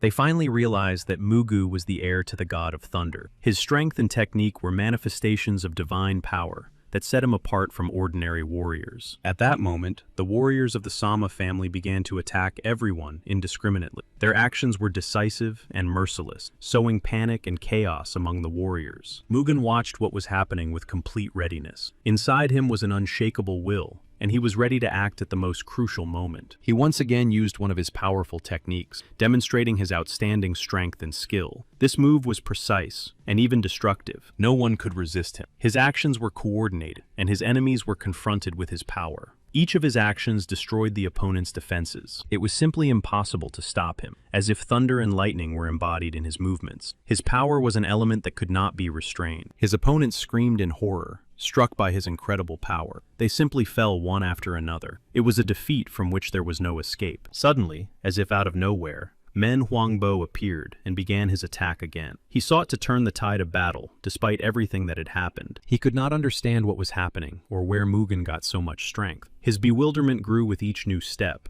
for his opponent seemed to be the embodiment of a rock. He wanted to attack, But now he had no doubts, and Mugu's strength was incredible and unpredictable. His opponent inspired fear in him. Mugu's warriors watched the battle and understood that he was the one in control. His presence was felt in his every movement and energy. They said that Lord Mugen was a true master of his craft. His skill in battle, his determination, and his strength commanded their respect and confidence. However, one of the warriors could not understand how Mugen managed to shoot lightning bolts. It seemed incredible, supernatural, and so unusual to him. When the lightning subsided and the battle came to an end, the warriors decided it was time to come to Mugen's aid. They understood that he needed support. Those whom they had helped expressed their gratitude to the warriors and asked with curiosity who they were. Their actions and strength commanded respect. One of them said that they were guardians of Muram's good name, not just warriors, but true defenders and symbols of justice. M urged them to remember and respect this. Soon, he felt a sharp deterioration in his condition, and blood began to flow from his mouth. This was an alarming sign that his strength was waning. Tan Sol-yan realized that Mugen had reached the limit of his abilities. His condition was deteriorating, and she could clearly see that it could not continue like this. Men Huangbo also watched Mugen with concern. It made him wary and rethink things. This moment gave him some hope.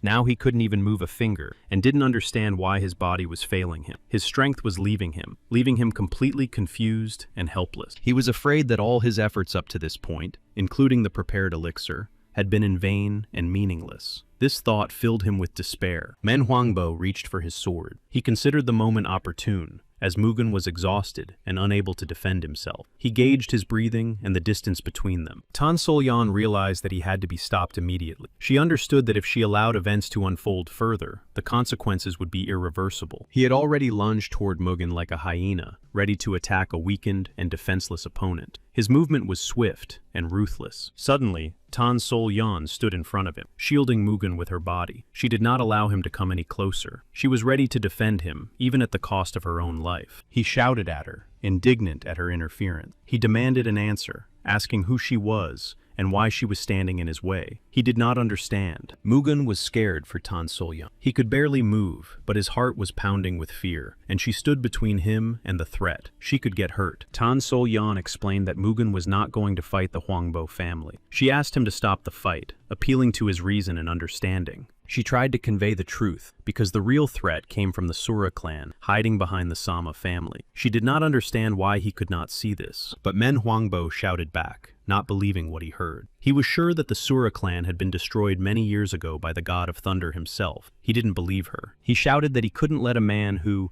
in his opinion, disgraced the power of the Huangbo family live. He felt it was his duty to deal with him, and despite everything, he went on the attack. His eyes were full of determination, and his body was tense. Men Huangbo no longer listened to reason, and did not notice anything else. Tan Sol-yan was already prepared to accept her fate, thinking that she would die at that moment. But suddenly, gathering his last strength, Mugen managed to strike a blow. The man fell, and Mugen, despite his weakness, expressed his gratitude to Tan Sol-yan for her support and timely intervention in the dangerous situation. After these words, he lost his strength and collapsed to the ground. His body, exhausted by battle and wounds, could not withstand it, and he finally allowed himself to be weak. She stood in tears and despair, not knowing what to do next. She was confused and worried about his fate. All paths seemed closed to her now. She did not know if she could carry him to safety on her own. Mugen's weakness and her own confusion created a huge obstacle. They were found by allies who were on their side. These people came in time to support and help them, and gave them hope for Mr. Mugen's salvation. They greeted Tan Sol-yan and immediately announced that they had come to help. They said they had received their letter,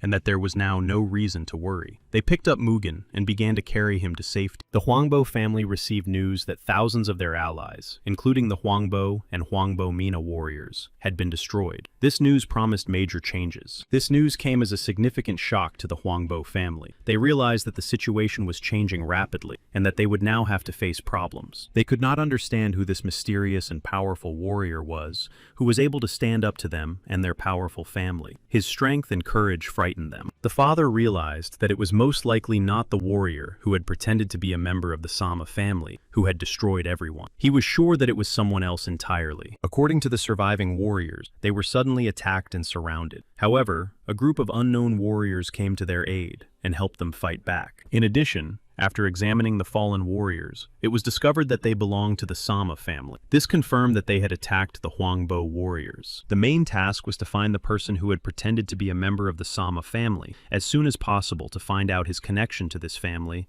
and his true motives. They realized that finding this guy was a matter of utmost importance. Therefore, the whole team was determined to do everything possible to achieve this.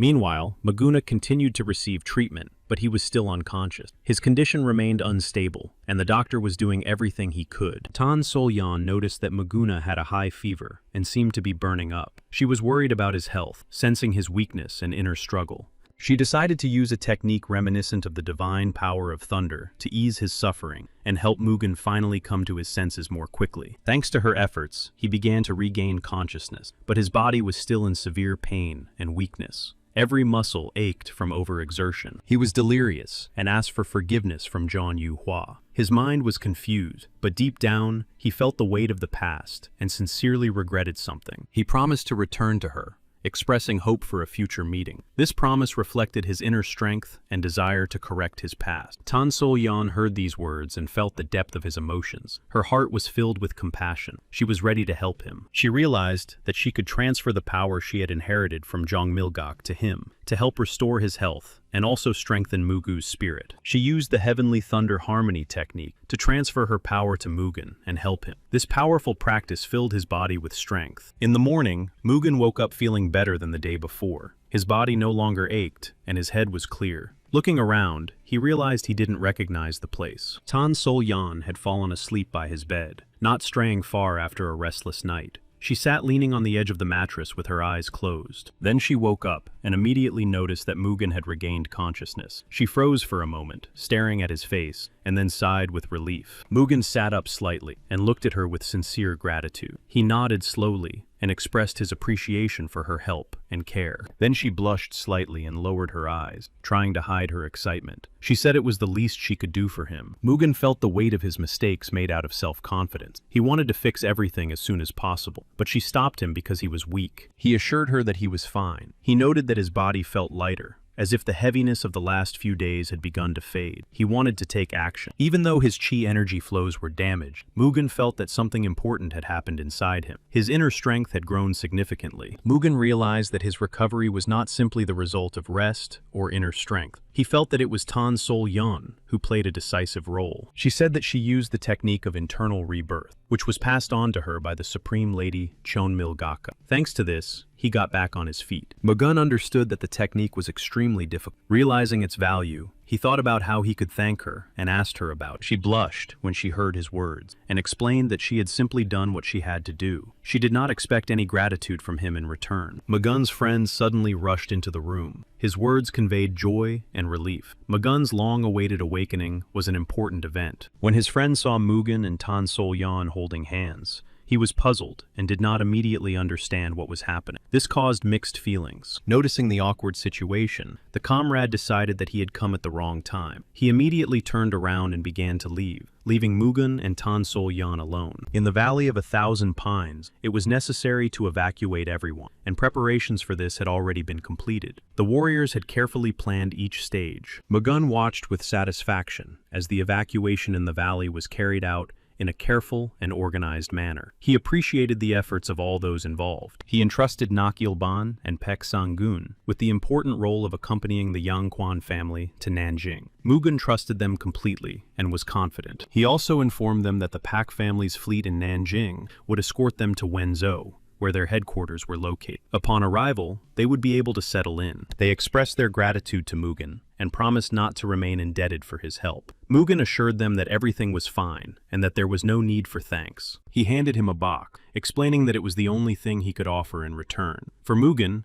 it was exactly what he needed at that moment. They slowly walked away, and Mugen stood watching them. His gaze was focused and pensive, and at that moment, he realized the importance of what was happening. Mugen expressed his gratitude to his friend for his support and help, but the latter smiled and replied that they were friends, and that helping each other was natural. He also admitted that he was just loitering around as usual, and happened to be useful. He added that it made no difference whether it was the Yangquan family or someone else. Helping friends had always been a natural thing to do. Mugen insisted that he would definitely repay his friend's debt. His friends simply wished Mugen a safe journey. Then Tan Sol-yan approached Mugen. She approached quietly, as if wanting to support him at that moment, and share her thoughts and feelings with him. She was worried that he was setting off alone again. In response, Mugen assured her that he would try to unite with the Hwangbo family to oppose the Sama family. She said that because of the long-standing feud between them, it would be very difficult for them to come to an agreement. This irreconcilability added obstacles to the path to unification. Then Mugen thought about it and realized that she was right.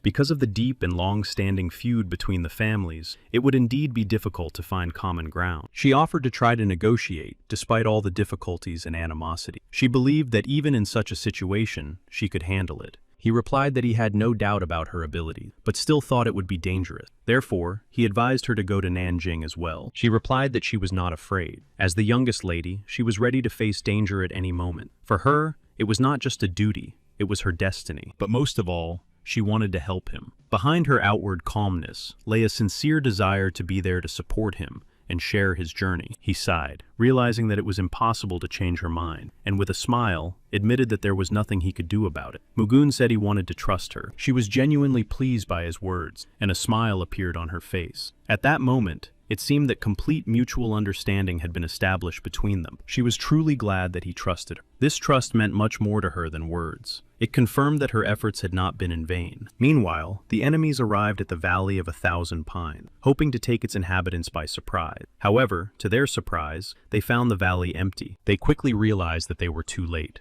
Traces of recent human presence were evident, but everything had already been abandoned. There was only silence around. The head of the Hwangbo family was furious, his face contorted with rage when he realized that they were late again. It was yet another obvious humiliation. He was not going to waste a minute. In his anger, he ordered all the warriors to immediately set off in pursuit, deciding that the enemies could not have gone too far. One of the warriors, searching the area, noticed an arrow. He picked it up and called the others over. The head of the Hwangbo family carefully read the message attached to the arrow. The letter contained important information, and he headed straight for the location. The head of the Hwangbo family noticed Mugen and said in a tense voice that he was the 9th rebirth, or whatever they called him. Mugen sat calmly. He was angry at Mugen for daring to attack their family. However, Mugen replied that they were the ones who started the conflict. Mugen warned that it was not worth trying to deceive him, because they already understood that the Sama family was acting dishonestly. Therefore, the conflict needed to be ended as soon as possible. The head of the Hwangbo family became increasingly angry. His face contorted into a furious grimace,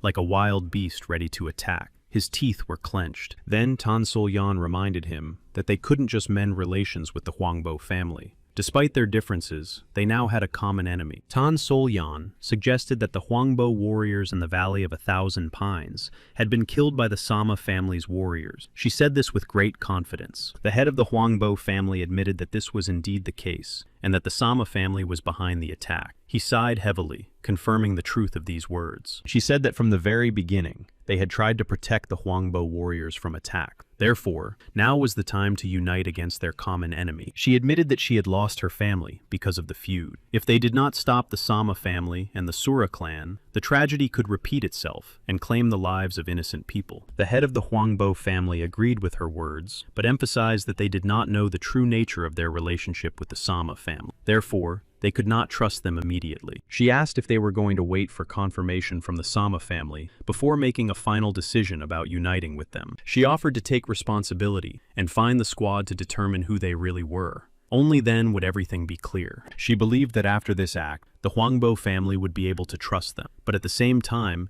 she realized the complexity of the task, because the path to trust would be thorny. Then, unexpectedly for everyone, she offered to become a hostage of the Hwangbo family to strengthen trust between the parties. She was ready to make sacrifices for the sake of peace. Hearing her proposal to become a hostage of the Hwangbo family, Mugen's eyes widened in surprise. Such an unexpected and bold move struck him. He was categorically opposed to her decision to become a hostage. He did not want to expose her to such danger, and considered this act too risky. The head of the Hwangbo family replied that they did not need any hostages, and that they simply wanted trust. He emphasized that he did not want any coercion. Tan Sol-yan was pleased, and reminded Mugen that she had already said that everything would work out for her. He said that in any case, next time he should be warned in advance, because he was very scared for her. His words were full of concern and anxiety. She was embarrassed to hear that he was scared for her. Confusion flashed in her eyes, It was unexpected and very touching for her. Meanwhile, life was bustling in the main square in Nanjing. People were rushing about their business, merchants were loudly offering their wares, and children were playing in the street. Sam Chunheng watched the scene and thought that members of the Chongmilgok must appear here. He had to catch them at all costs. The image of his brother, Sam Chungjen, came to mind. His brother had warned him that if he failed the mission again, he would be punished to the fullest extent. He realized that failure would mean the loss of his life. He had to catch the girl and the man who was posing as the master of the Sura clan. Suddenly, he noticed Tan Sol Yon and Mugun, their figures standing out among the crowd in the square. His heart sank. These two were the ones he was looking for. He immediately realized that the younger lady in front of him was Jung Milgok. Recognizing her, he felt how important this meeting was and what consequences it could have. He was glad to have found them and believed that now they were in his hands. In fact, Mugen and Tan Sol Yun deliberately flashed before his eyes to attract his attention and test him. It was a cunning move on their part. Meanwhile, they were already being pursued from behind the bushes, trying to catch them. Their enemies secretly followed their every step, ready to suddenly attack and capture them. The pursuers prepared for battle, lying in wait and carefully planning their attack, but intending to take the prisoners alive. When the pursuers ran up, Tan Sol Yun calmly turned around. Her confident gaze betrayed no fear, and she was ready to face the danger head-on. But at that moment, Mu Guang had already activated his Thunderbolt technique. A powerful burst of energy suddenly blinded and stunned all the pursuers. Sam Chunheng himself did not understand what was happening and how it was possible. He was struck by the sudden power of the technique. To him, it seemed incredible. Mugen noticed Sama Chunhen and looked at him closely. His gaze was attentive and alert, trying to assess his intentions. Then Mugen asked who this man approaching them was, and he asked what he wanted. However, Sama Chunhen shouted to his warriors, ordering them to catch these two at all costs. He was not going to miss his target and demanded action. Sama Chunhen's warriors were unsuccessful. They could not even get close to Mugen. His technique and confident defense created a barrier for him. Sama Chunhen was confused. His confidence gave way to confusion and anxiety, because his plans were being disrupted and control of the situation was slipping from his hands. He understood that Mugen was like a real monster, with incredible strength and skill. Such rivalry instilled fear and uncertainty in him. He wanted to run away, but Mugen reacted quickly and knocked him off his feet with a powerful blow. This move stopped him and showed Mugen's strength and determination. Now Mugen believed he had an important gift for the Huangbo family. Yunyi-san expressed her dissatisfaction and concern about his intention to go to another country, warning that they could be surrounded and in danger. She also noted that he was asking for a cart to transport strangers and expressed her surprise. She emphasized that she was always ready to help him, but not now. She doubted him, saying that bringing this girl could break the strength of their alliance. He replied sharply that he was doing everything in his power for the Beck family. He was not going to justify himself, and made it clear that his actions were correct. He added that everything done for the benefit of the Peck family would also benefit the Yoon family. His actions were calculated, and he emphasized that their interests were intertwined. He also said that the young lady was not just some random girl named Kine, but someone who had become very important to him. She had been by his side all this time. He turned to Lady Yoon and apologized for his rude behavior, but immediately added that everything he was doing was solely for the good of their families. She was surprised that he said this out loud with such candor. His apology and explanation sounded sincere, and it threw her off balance. After a short pause to consider his words, she replied that she would allocate a ship to them and do everything he had asked. Despite her initial resistance, however, she made it clear that in the future, she would like him to warn her and consult with her in advance. She seemed jealous of him and Tan Sol Yun. She, in turn, was embarrassed, and although she tried to maintain confidence in her gaze, a flash of awkwardness appeared. This moment became unpleasant for her. He apologized to her for listening to such things. In response, she just said quietly that everything was fine, and that it wasn't the first time she had been mistaken for Kine. She noted that the lady definitely had feelings for him, and said that it was not surprising that she was jealous. She blurted out that she would have done the same. He replied that her words amused him, perhaps because he did not expect such candor, or found it very funny. He smiled and said that she spoke as if she were his girlfriend. There was surprise in his voice, but at the same time, it really sounded like something more. She was very embarrassed, her cheeks immediately flushed, and she lowered her gaze, trying to hide her unexpected excitement. This moment was unexpected for her. Suddenly, he exclaimed loudly that he had not lied when he said that she was a dear person to him. He was not joking now, but was serious. He counted on her to continue supporting him in the future. She, in turn, was ready to be there for him, to share his difficulties and help him. In the evening, he sat and practiced intently, working on his techniques. In the silence of the room, only the sound of his breathing and the thoughts in his head could be heard. He remembered her words again, that she would do everything she could to help him. These words warmed his heart and reminded him that he was not alone. He couldn't understand why thoughts of her occupied his mind all day, constantly returning and giving him no peace. This feeling was unexpected for him. Even after living so many lives, he still couldn't stay away from human passions. Despite his experience, emotions affected him. He understood that now was not the time to think about it. He needed to focus on training and getting stronger to be ready for the trials. This required complete concentration. He realized that without composure and attention to every detail, his efforts could still be in vain. Only in this way could he revive all his skills, focusing completely and putting all his strength into training to regain his former power. At this time, Sama Chun-geng was angry at his brother for failing the mission. His disappointment and anger were strong,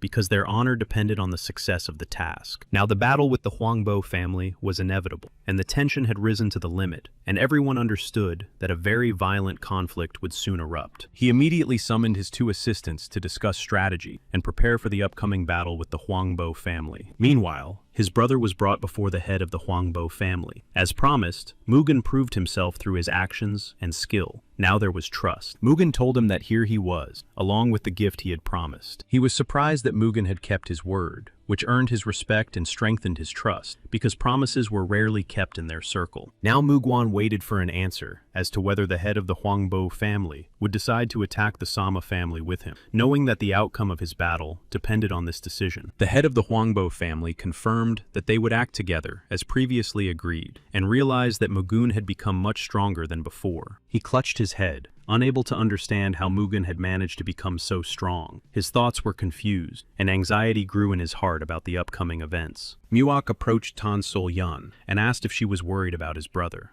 He told her his name was Muak, and expressed his hope that together they would be able to handle everything. He also admitted that he was worried about Mugen. He understood how dangerous the situation was, and hoped that together they would be able to protect each other. Muak admitted that Mugen always exceeded his expectations, demonstrating strength and determination that inspired and instilled hope in difficult moments. She remembered his words that she had already helped him a lot, and that now she could go to Nanjing. But she didn't want to leave him. He promised that he would crush the Sura clan and return to Nanjing, and she believed that he would keep his promise and definitely come back to her. Muak was glad that she would teach him until Mugwan returned, and she replied that she would try to live up to his expectations and not let him down. Yun Ye-san continued to watch her closely, not hiding her distrust. Her gaze was wary, as if trying to read hidden thoughts. Everyone was discussing the news that the Huangbo family had sent a warning to the Sama family. They understood that the conflict was about to escalate into open warfare. Everyone wondered if the Sama family was secretly working with the Sura clan, the troops of the gods of the other world. Distrust and fear crept into their hearts. Sama Chun-gun couldn't understand how they dared to threaten them so openly. Their audacity made him angry. How could they challenge their family? He believed that now they too must fight back.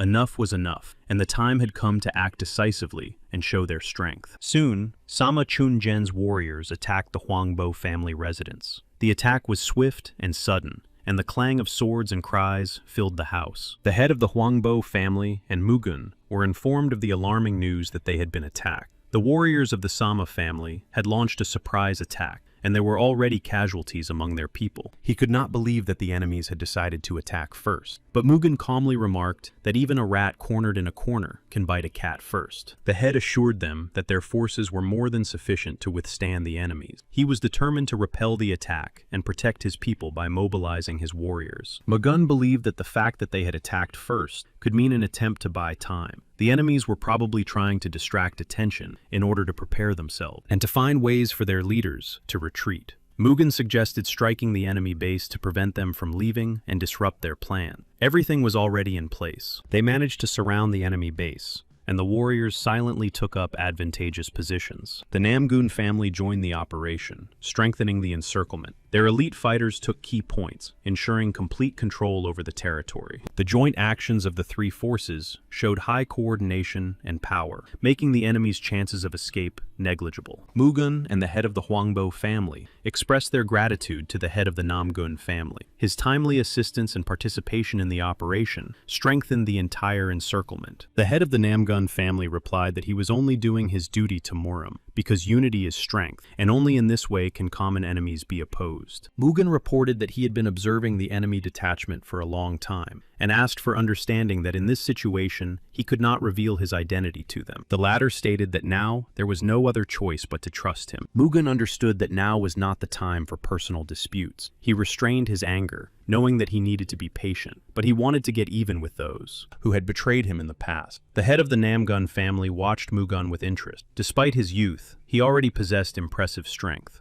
They decided to strike the base at midnight. The commanders agreed on a plan. Reconnaissance would go out in advance, the troops would take their positions, and Namgun and Huangbo would synchronize. Soon, they were suddenly attacked by Sama's warriors. The defense built for the offensive was under attack. The offensive turned into a fierce battle. The attack by Sama's warriors was commanded by high-ranking representatives of the Sura clan, Do-chon Sura and Kom-chon. Their appearance meant that the enemy had deployed them. Commanders Do-chon Sura and Kom-chon gave a strict order to attack and destroy everyone. The Sama warriors rushed into a furious assault, and chaos engulfed the battlefield. Mugen immediately realized that this was another trick. The sudden attack was not accidental. Everything had been carefully planned. The head of the Huangbo family was stunned. Warriors fought everywhere, shouting, flashing, and clashing. The ranks were mixed, allies and enemies intermingled. Mugen understood that this chaos was just a diversionary tactic so that the leaders could escape. He was not going to allow this, and immediately focused his attention. The head of the Huangbo family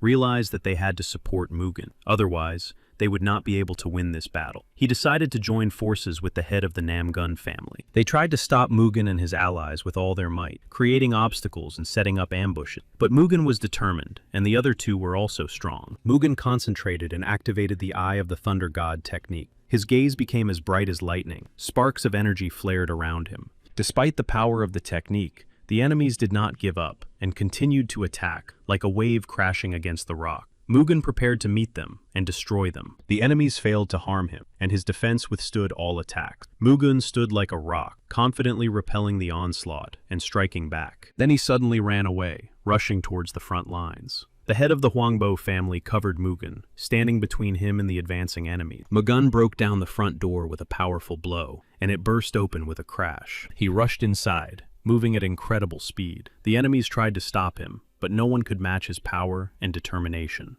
He noticed that they had prepared a tunnel in advance for a quick retreat, but Mugen was ready for any surprises and was already thinking about how to outsmart them. He laughed, thinking that they would not be able to escape so easily. Mugen was confident that he had enough strength and cunning to intercept them and finish what he had started. The enemies had attacked the wrong person and stumbled upon a real monster. Mugen was ready to crush them all. The enemies were already sailing in a boat through the tunnel, hoping to hide. But Mugen was not going to let them get away, and he followed them, ready to pursue them to the very end. They thought no one was chasing them, but Mugen was much faster and was already closing in. Sama Chunjen stopped abruptly, and someone was following them, hiding in the shadows of the tunnel. His heart beat faster, and it could be an enemy or a sneaky spy. In the end, Sama Chungen saw Mugen, who had caught up with them almost imperceptibly, like a shadow. His appearance changed everything. Now the fugitives had nowhere to hide. Mugen jumped into the boat at that very moment, interrupting their escape. His determination and strength made the enemies feel that their plan had failed. Finally, he had caught up with these rats. Their escape was useless. Now all that remained was to finish the job and put an end to all their intrigues. Sama Chunjen was angry at Mugen, unable to understand how he had managed to catch up with them again and interfere in events. His irritation grew, but so did his fear. He thought that Mugen had latched onto them like an annoying fly and would not let go. Deep down, he could not understand who this man with such power was.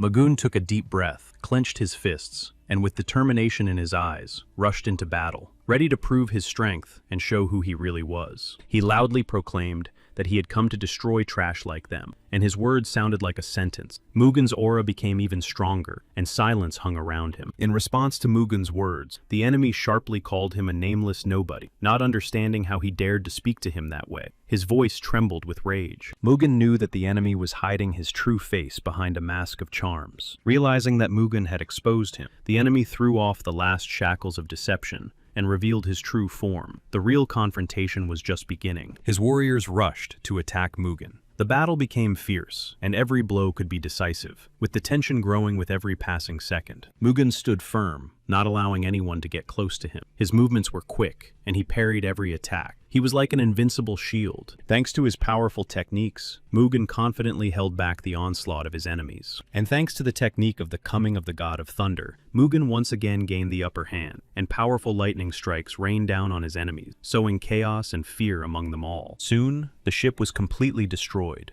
engulfed in fire and explosions. Now the enemies had lost their last chance for salvation and escape. At that moment, the leader of the surviving enemies, looking in horror at the raging elements that had destroyed the entire ship, finally understood that Mugen was indeed the God of Thunder. Now that the enemy finally realized who he was dealing with, Mugen looked at him through the veil of smoke and spray. He believed that his end had come, and yet, despite the hopelessness of the situation, he continued to fight with all his might, trying to survive. They watched in horror, unable to believe their eyes. Everything happened too quickly, and now the ship was smashed to pieces. No matter how hard they tried to get close to him, it was impossible. Every attack was easily deflected. Every step towards him turned into a mistake. Mugen stood rooted to the spot, not moving, and the enemy's attempts to move him were in vain. Resistance became more and more hopeless. Every time Mugen activated his thunder and lightning technique, the air shook with thunderclaps, and flashes of blinding light reflected off the darkness. The warriors were thrown back as if by a wave. They could neither approach nor stand their ground, and it was as if they were fighting not a man, but the heavens themselves. Seeing his warriors fall, one after another,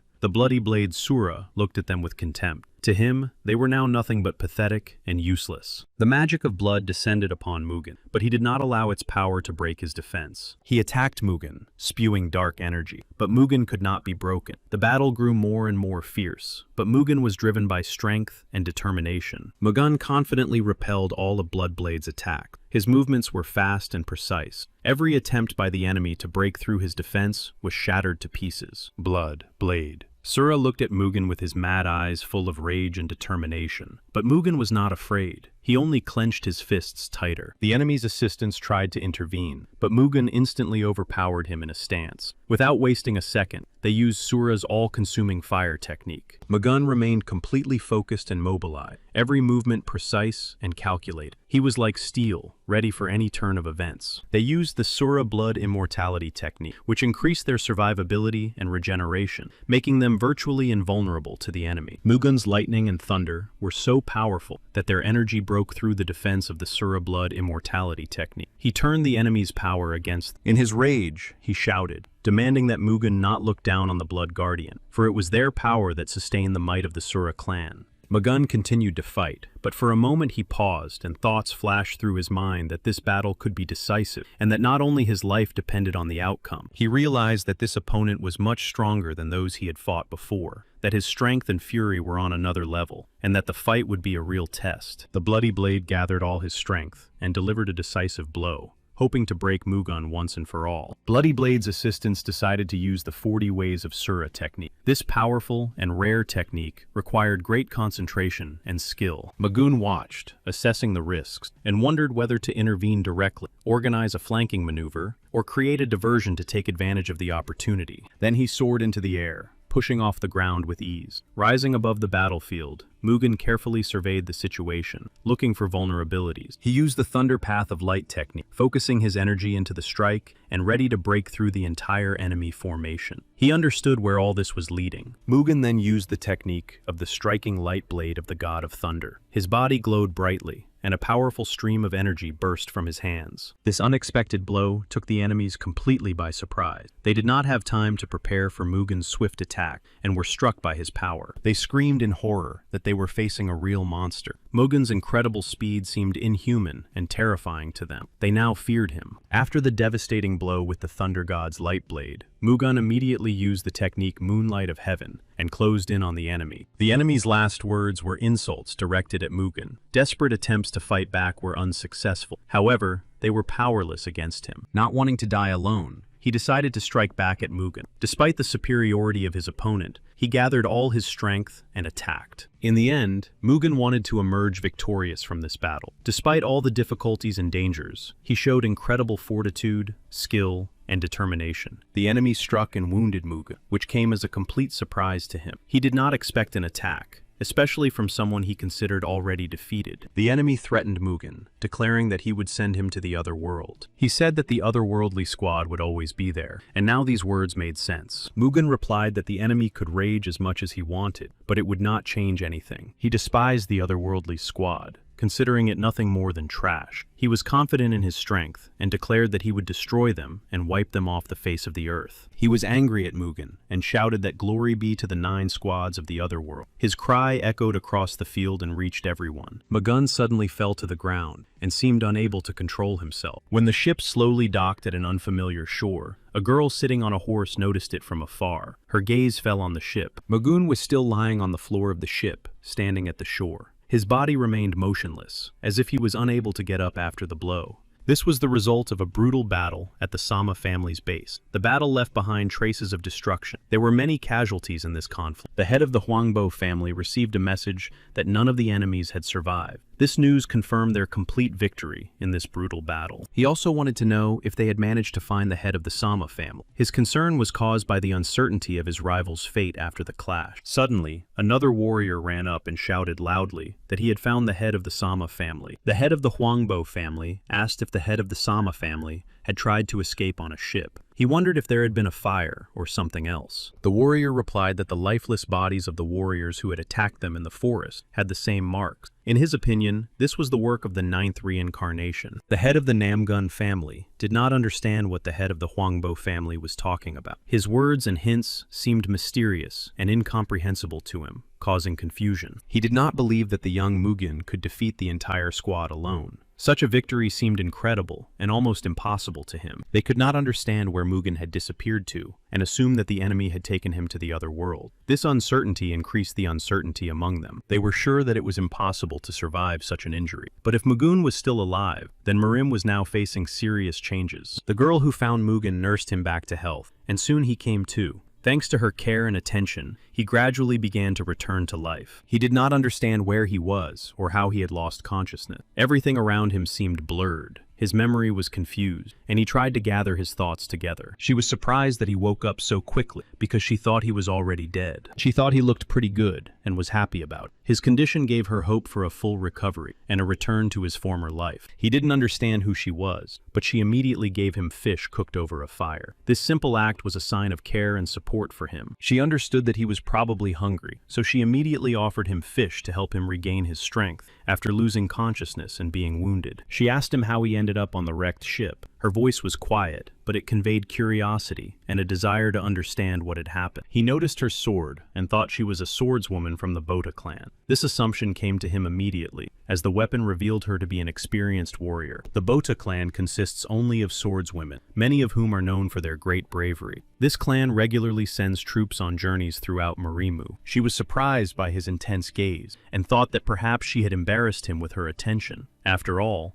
he had probably never seen a swordswoman before. He thanked her for her help and tried to repay her, but she replied that the strong should help those in need and refused to accept any payment. She introduced herself as So Yanhua and said that if he wanted to repay her for her help, he should first tell her his name. He introduced himself as Baek Mu-gun and added that he did not want to appear arrogant. His words sounded sincere, showing a desire to establish a relationship. She thought that if he had told her his name, it meant he had good manners and respect for others. This made a very good impression on her. He thought that since they were the same age, there was no need to be overly polite with each other. This created a more relaxed and sincere atmosphere between them. She said that fate had brought them together, as if they were meant to be friends. She thought they were destined to be friends, and asked if he wanted that. He replied that friendship with such an amazing girl was an honor for him. These words expressed sincere respect and readiness for this relationship. Then she wanted to know if he was older than her, but he replied that they were the same age. She asked what his plans were, since she was heading towards Hangzhou. He replied that he did not know his future plans, leaving the future uncertain. He thought that the two families would sort things out between themselves,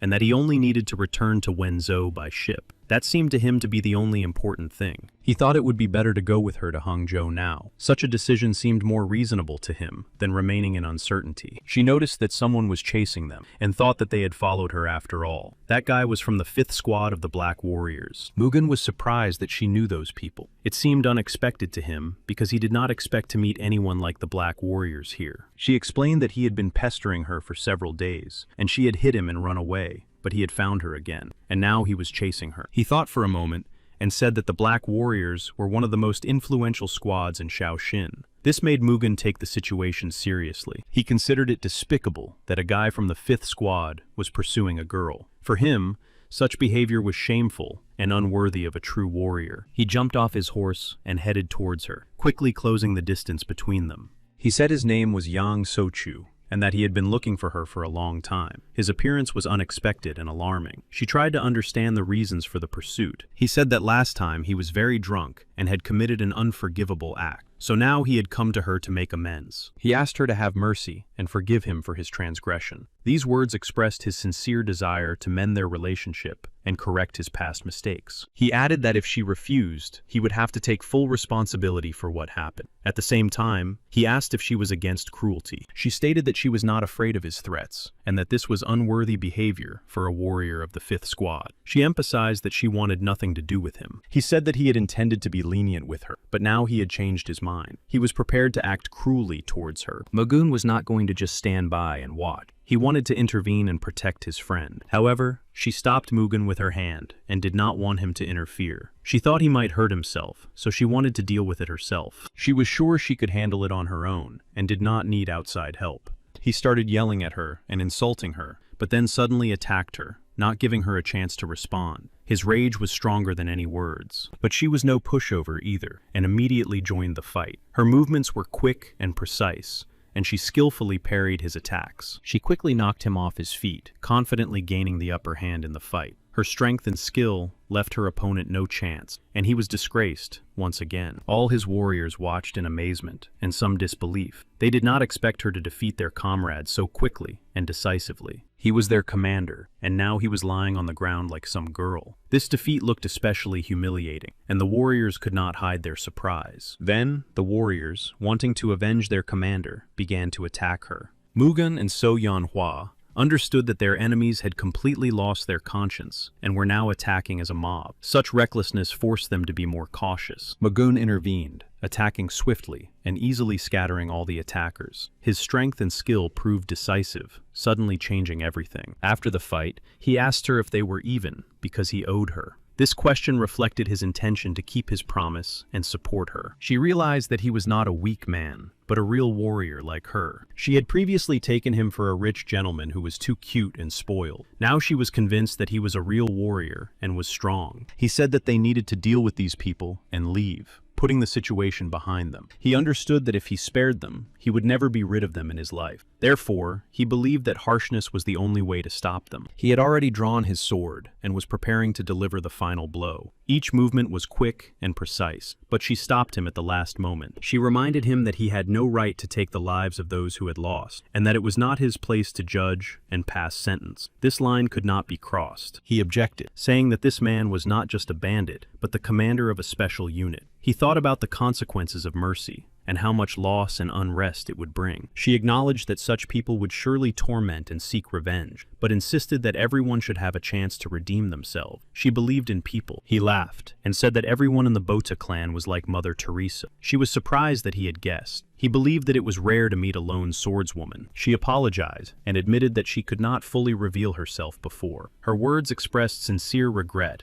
and a desire to be more open. He replied that it was no big deal because he hadn't said much either. Then he reminded her that they needed to head to Hangzhou to continue their business and resolve the important issues that awaited them, rather than standing there. She agreed with him and also went to her horse, ready to continue the journey together. She told him not to fall behind because she wasn't going to wait for him. He replied that he would see which one of them would get there faster. Soon they arrived at their destination and immediately began training. They understood that a serious test lay ahead and wanted to be as prepared as possible. She was a very good swordswoman. Her movements were precise and confident, and her technique was honed to perfection. She was able to quickly assess the situation. She embodied the style of the Bota clan, fast and flexible, but at the same time graceful. He knew this and admired her, realizing that he was facing an outstanding swordswoman. For both of them, this training proved to be extremely useful. It helped them improve their skills, identify weaknesses, and prepare for future events. He was very happy about this acquaintance.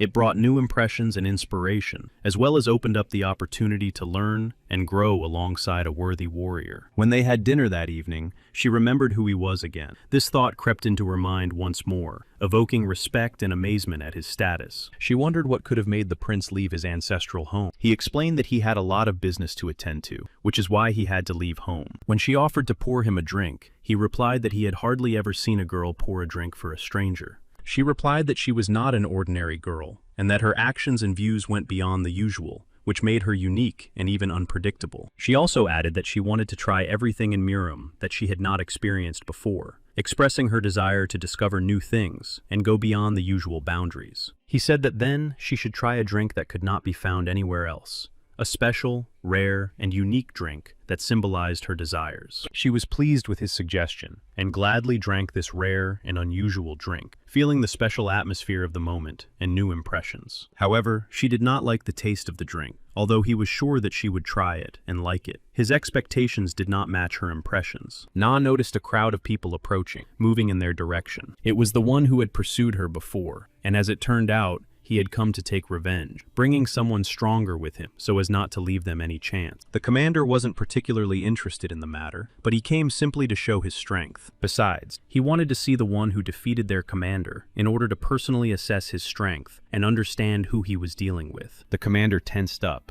and, turning to him, said that he could do whatever he wanted, but that he should help him in resolving their common cause. Then she realized that Mugen was right, and that it was useless to pity them, and that they would not change. And he noticed that only the grave could correct the hunchback. He took this problem upon himself, and was going to deal with those who threatened her. Mugen attacked him immediately, without wasting a second. He acted quickly, and without warning, simply getting down to business as soon as he realized who was in front of him. The man did not expect such an attack. It was too fast. He was confused for a moment, losing control of the situation, clearly not expecting everything to happen so suddenly. So Yanhua herself went to attack the one who was pursuing her. There was no fear or doubt in her movements. She wanted to end this once and for all. She was clearly stronger than him, and it remained unclear what he was counting on. Her every move showed the difference in their levels. She had already knocked him off his feet and moved swiftly, almost without pause, as if she knew exactly where to strike. She was unstoppable, and his resistance crumbled. She was very graceful and impressive, each of her movements combining strength and grace. It was a pleasure to watch her. There was not a single unnecessary detail. Soon, he watched in horror as she approached him, and his terror grew with every second, realizing that it was already impossible to avoid the collision. The warrior was distracted for a moment to see how the commander was doing, hoping that he would cope with the rest, but that moment cost him dearly. Mugen immediately took advantage of this moment and, without hesitation, delivered a quick and accurate blow, not giving his opponent time to recover from his distraction. The warrior was unable to resist Mugen, and the blow came too suddenly, leaving him no chance to defend himself or counterattack. Soon, Mugen was already walking towards her without wasting any time. The enemy, defeated and lying on the ground, tried to recover, but his strength was already running out. The commander knelt, cursing her from his helplessness. He realized his defeat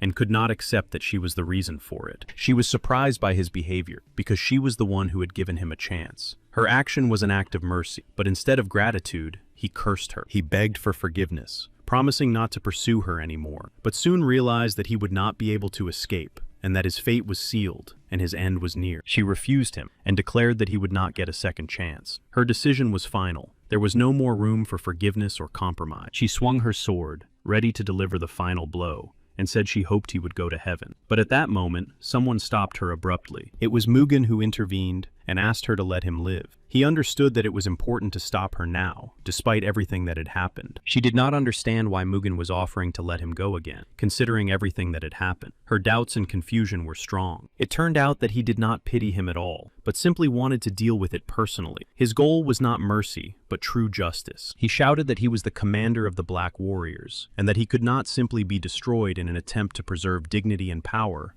even in a hopeless situation. He dealt with him himself, and then told her not to dirty her hands with such a scoundrel, showing his attitude towards the situation and his unwillingness to involve her. She thanked him for his help, sincerely appreciating his support and protection from danger. Now they needed to leave this place as soon as possible, before the commotion began, and they attracted unnecessary attention. They couldn't waste any time. Her heart was pounding like crazy. She had never felt anything like it before. She didn't understand what this thrill was when she looked at him. It was a new feeling. When they rode past the waterfall, she said it was very beautiful. The sound of the falling water and the sparkling spray created a mesmerizing atmosphere. Indeed, people weren't lying. It was truly beautiful here. And as the saying goes, while he was looking at the mountains and rivers, the years flew by unnoticed. He thought that her beauty was also impossible to take his eyes off. Her charm and grace attracted the gaze as much as the majestic mountains and rivers. In her native land, she could not even dream of such beauty that now surrounded her. All this was new to her, but so was the thrill in her chest. He had already heard similar words from Tan Sol Yan, the same feelings of surprise and admiration. It reminded him of the past and immediately brought a smile to his face. He advised her to gain more experience while traveling through Murim, because such an opportunity was rare. He understood that trials awaited her ahead. She noticed and said that she could see from his face that he was thinking about someone else. Her words hit the mark and were accurate,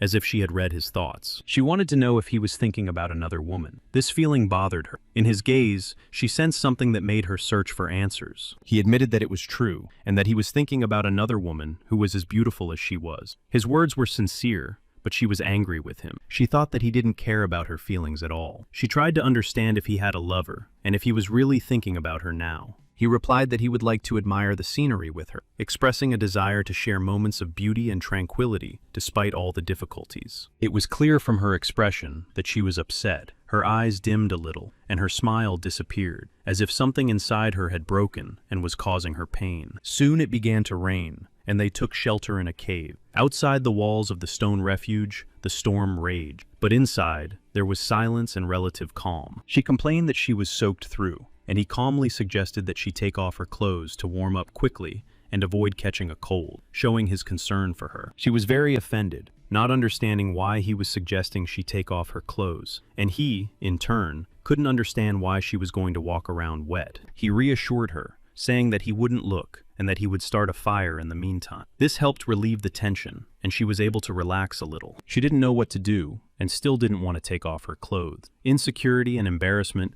prevented her from making a decision, despite the cold and her wet clothes. She was afraid that he was a man, and worried that she might give in to temptation. Her fears were related to the fact that her appearance would arouse uncontrollable desires in him. She was red with embarrassment, and her heart was about to burst out of her chest. Excitement and embarrassment overwhelmed her, causing her to tremble and even cry. Then she turned to him and said that he was not like the others. He was different from anyone she had met before, evoking unusual feelings in her. He wanted to understand how he was different. She believed that men were a complete disappointment. After a long search, she still couldn't find her match. She admitted that they either didn't take her seriously or tried to take advantage of her trust. This attitude caused her pain and disappointment. She just wanted to go home, but then she unexpectedly met him. This meeting changed everything and awakened some kind of hope in her heart. She thought he was stronger than anyone she knew, always saying what he thought and caring for her at the same time. He was a person she could trust. She asked if he was going to marry the woman he was thinking about. In her heart, she was anxious that her feelings would remain completely unrequited. He replied that he wasn't, and that there was no romantic relationship between them. She said aloud that it was a relief for her, although she didn't even notice how she breathed the sigh of relief. These words reflected her inner tension. Suddenly, she hugged him, and he didn't immediately understand why she was behaving this way. This sudden display of feelings surprised him and raised various questions in his mind. She confessed that she could no longer hide her feelings, and that she liked him. Her candor revealed the depth of the emotions she had been keeping inside. She said that he was the first person who had made her heart beat so fast. Hearing this, he asked what he should do to make her feel better. She asked him to hug her, feeling a strong need for support and warmth. His embrace became her salvation and gave her a sense of security. At that moment, Tan Sol Yun gazed thoughtfully at the night sky and the bright moon that softly illuminated the surrounding darkness. There was a slight sadness in her gaze. She was informed that Mr. Baek Mugon's whereabouts were still unknown. Despite all efforts, his location remained unknown. She asked to be informed of everything they found out, without missing a single detail. She was worried about Mr. Baek Mugon's unknown whereabouts. She was worried about him and eagerly awaited any news. Every moment of waiting weighed heavily on her, but she remained hopeful for the best. At that moment, Mugen fulfilled So Yanhua's request and hugged her, giving her a feeling of warmth and security. She fell asleep in his arms, and then he fell asleep himself. Even after so many lives, he couldn't control himself. Then Mugen woke up and thought as if the weight of the past still lay on his soul. Yanghua may have been the initiator, but he didn't stop her. For some reason, he felt guilty towards the other girl, as if his actions had hurt her feelings. Then she asked him if he was thinking about another girl. There was anxiety in her voice, because she wanted to understand what was really going on in his heart. She was angry with him for thinking about someone else while she was there. Her resentment was obvious,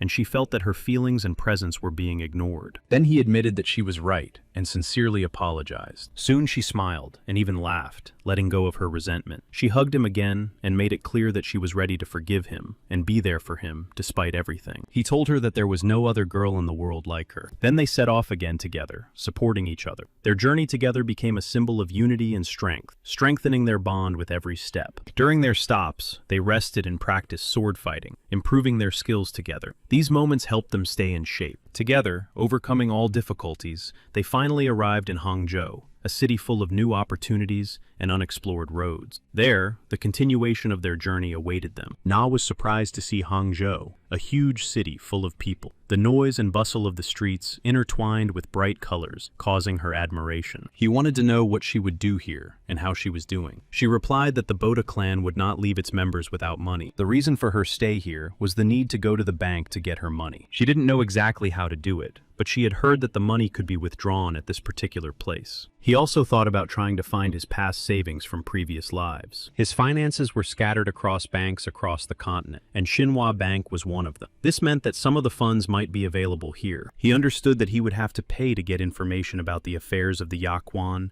and Cheongmilgok family. Now there was a need for large expenditures. Soon she returned to him with the money, worrying that he had had to wait too long. Holding such a large sum in her hands for the first time, she said with relief that today they would be able to spend the night in a good inn. He had no objection. When he came to Katja, he said that he felt awkward taking advantage of his benefactor, and that he would pay for everything himself. She was angry because she had plenty of money. He approached the cashier to settle all the formalities and obtain the necessary funds. Then he told the cashier that he had come to withdraw his old deposit. He handed the girl a gold seal, a symbol of high status that had been given to guests who had deposited more than 100,000 yangs decades ago. She wanted to understand and asked how much money he wanted to withdraw. He said he had deposited 200,000 yangs and wanted them back, including all the interest accumulated over 30 years. This amount was significant now. The bank employees tensed up, unsure if they would be able to return such a large sum. Their anxiety reflected the seriousness of the situation and the possible complications. The bank owner was also agitated and suspected that they might have serious problems. His concern added to the tension of the situation. Chang Hen-chol, the richest man in town, was angry that his brother had barged in without knocking. At the same time,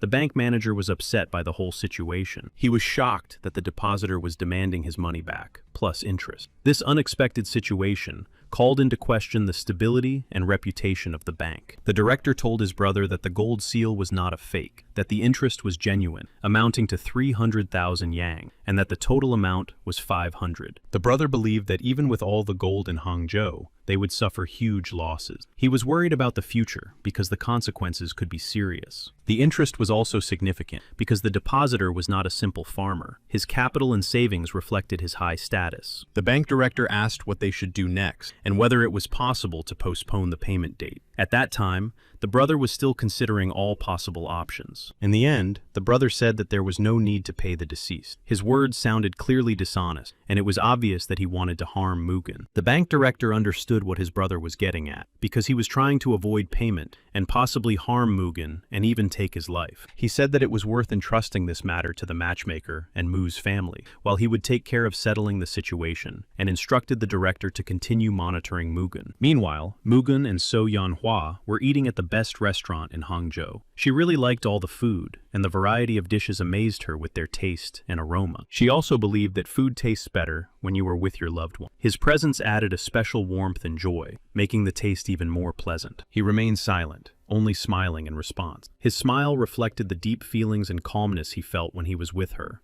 cherishing these moments together. As they walked down the street, He asked her what she was going to do next. She said there was a lot to see and thought she would stay here for a while. He said he would stay for a couple of days until he got paid and asked if they could arrange a tour of Hangzhou. It was an interesting offer. She was worried that he would leave as soon as he got the money. This feeling of anxiety did not give her peace because she wanted him to stay with her. He said he needed to return home to Wenzhou because they were already waiting for him there. She wanted to suggest that they not part and stay together. The thought of him leaving worried her, and inside she had a desire to keep him close. At that moment, the people sent by the bank director's brother were already approaching them. They moved cautiously, trying not to attract attention, but their goal was clear. They began to taunt them, throwing sarcastic remarks and smirking. One of them said with feigned disgust that the couple was too sweet, that it was sickening. Mugun himself looked at them, trying to understand who these people were and why they were suddenly so aggressive. The thought that they were bullies flashed through his mind. So Yanhua was quicker to grasp what was happening, and she noticed that there were not two of them, but many more. Shadows flashed in the alleys and behind the backs of passers-by. He understood everything instantly. It was obvious that the merchants and the bank's henchmen had come not to bargain but to take him away and, if necessary, kill him. They were already running at him, shouting insults. Their faces were contorted with rage, and their words conveyed not just hostility, but a desire to humiliate him. He realized that these people had devalued human life, and that for them, everything boiled down to profit. Mugen managed to use a technique. His opponent's blades and swords broke. The crowd froze, their amazement replaced by fear. They all didn't know what to do. So Yanhua did not stand aside either. She quickly joined the battle. Although she was less experienced, her movements were decisive. He wanted to ask her something, but before he could say a word, she already understood everything without unnecessary words. After all, one glance was enough. Soon, he soared into the sky, as if freeing himself from some kind of shackle. His movements became light and swift, and his gaze fixed on the distance. She followed his example and soared into the sky after him. The attackers, confused, did not have time to understand how the two had disappeared from view so quickly. They thought she and Mugen were crazy. So incredible were their actions and speed of reaction. They couldn't understand how two people could be so agile. They wanted to quickly chase after them, trying not to let them get away so easily. But even with such determination, it was not easy to catch up with So Yanhua and Mugen. The leader of the group was angry at the bank director's brother, believing that he had given him a difficult and dangerous job. He was irritated and dissatisfied with the whole situation. Everyone rushed after Mugen and Yanhua, not wanting to let them get away. It seemed as if the whole world had frozen in suspense, watching the chase. People were hot on their heels. Soon, their pursuers caught up with them and began to close in from all sides. Mugen and Enwa stopped, realizing that it was pointless to run any further. They were surrounded. But even though they were surrounded, they were not going to give up without a fight. Their every movement showed determination. They could not retreat. The chief pursuer watched them, assessing their every move. There was surprise in his eyes, for this pair was fighting much better than he had expected. However, despite this, he quickly dismissed his thoughts and gave a clear order not to let them escape under any circumstances. He knew they could not be allowed to get away. Yanhua couldn't understand why they were being chased. It all seemed pointless. They weren't even enemies. Mugen knew everything that was happening because of money. Mugen realized that without weapons, they didn't stand a chance. He decided that they needed to return to the inn where they had left their equipment earlier. Yanhua didn't understand why he needed a sword. In her eyes, they were just petty thieves. She believed that even without weapons, they had a chance. She thought that they could defeat those who were chasing them with their bare hands through willpower, determination, and courage. Then Mugen noticed that an attack was coming at Yanhua. He reacted instantly, warning her of the impending danger and urging her to be on guard. The enemy was right in front of her and raised his sword to strike. Time seemed to slow down. Every moment counted. Yanhua sensed the approaching danger, but Mugen managed to cover Yanhua in time, standing between her and the enemy. Mugen instantly used his thunder and lightning technique, and a powerful burst of energy rushed around him. The enemies recoiled. This technique was unexpected. After that,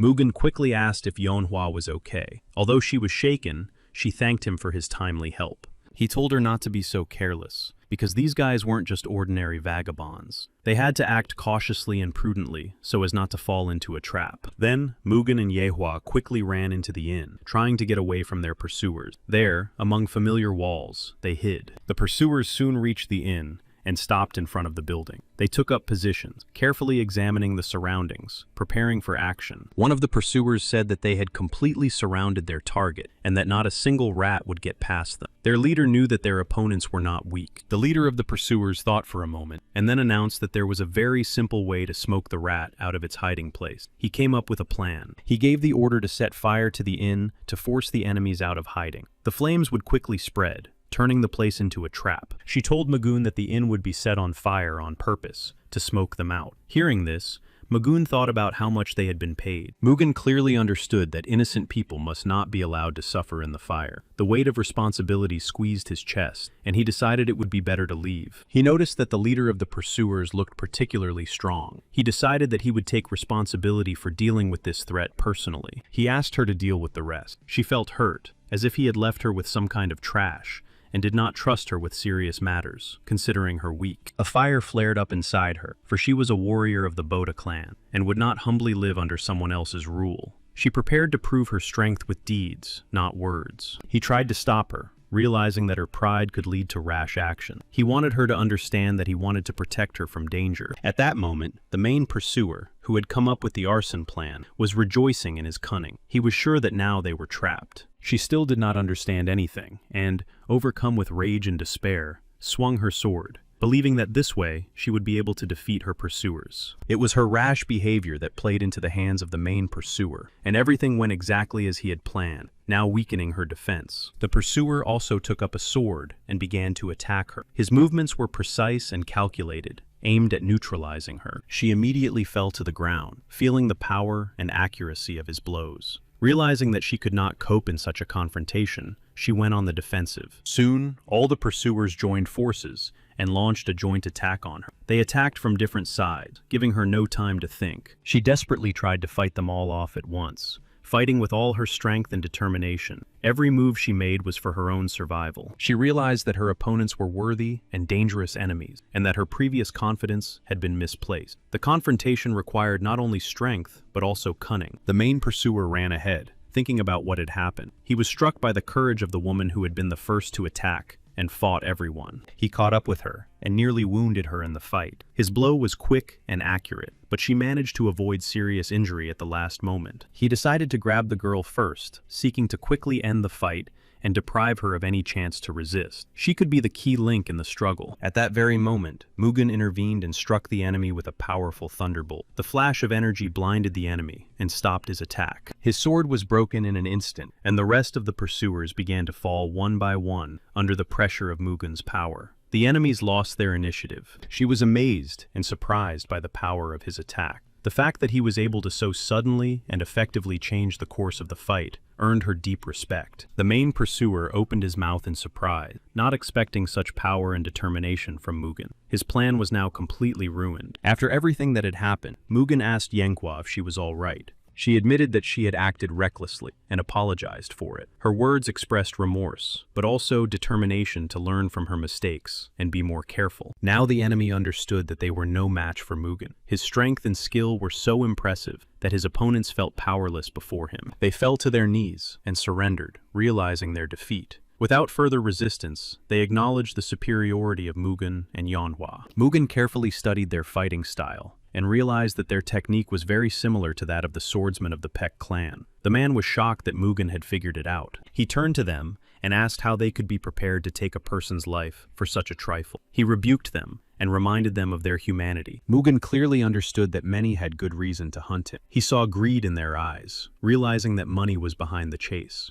He warned them that if they valued their lives, they should tell him who had given the order to pursue them. His voice sounded uncompromising, demanding the truth. Then the pursuers revealed the location of the person who had given the order. Under pressure, and realizing there was no way out, they revealed the secret and the man. When there was a knock at the door, he was angry and irritated that he was being disturbed at such an hour. His mood was gloomy, and he clearly did not expect unexpected guests. But Mugen did not wait and kicked the door down. His actions were swift and harsh. He was not going to waste time on lengthy persuasion. Mugen immediately asked if he was the owner of Shinhwa Bank. He was persistent, seeking answers and ready to go to the end if necessary. Approaching him, he calmly said that he thought they had important matters to discuss. His tone became serious and collected. In addition, he brought with him the person who had been pursuing him. This was a clear sign that Mugen not only wanted answers, but also wanted to show his power. He stated that the pursuer had revealed all the information at once, as if confessing during interrogation. This revelation meant that the struggle was pointless. Now Mugen wanted to talk about the coveted money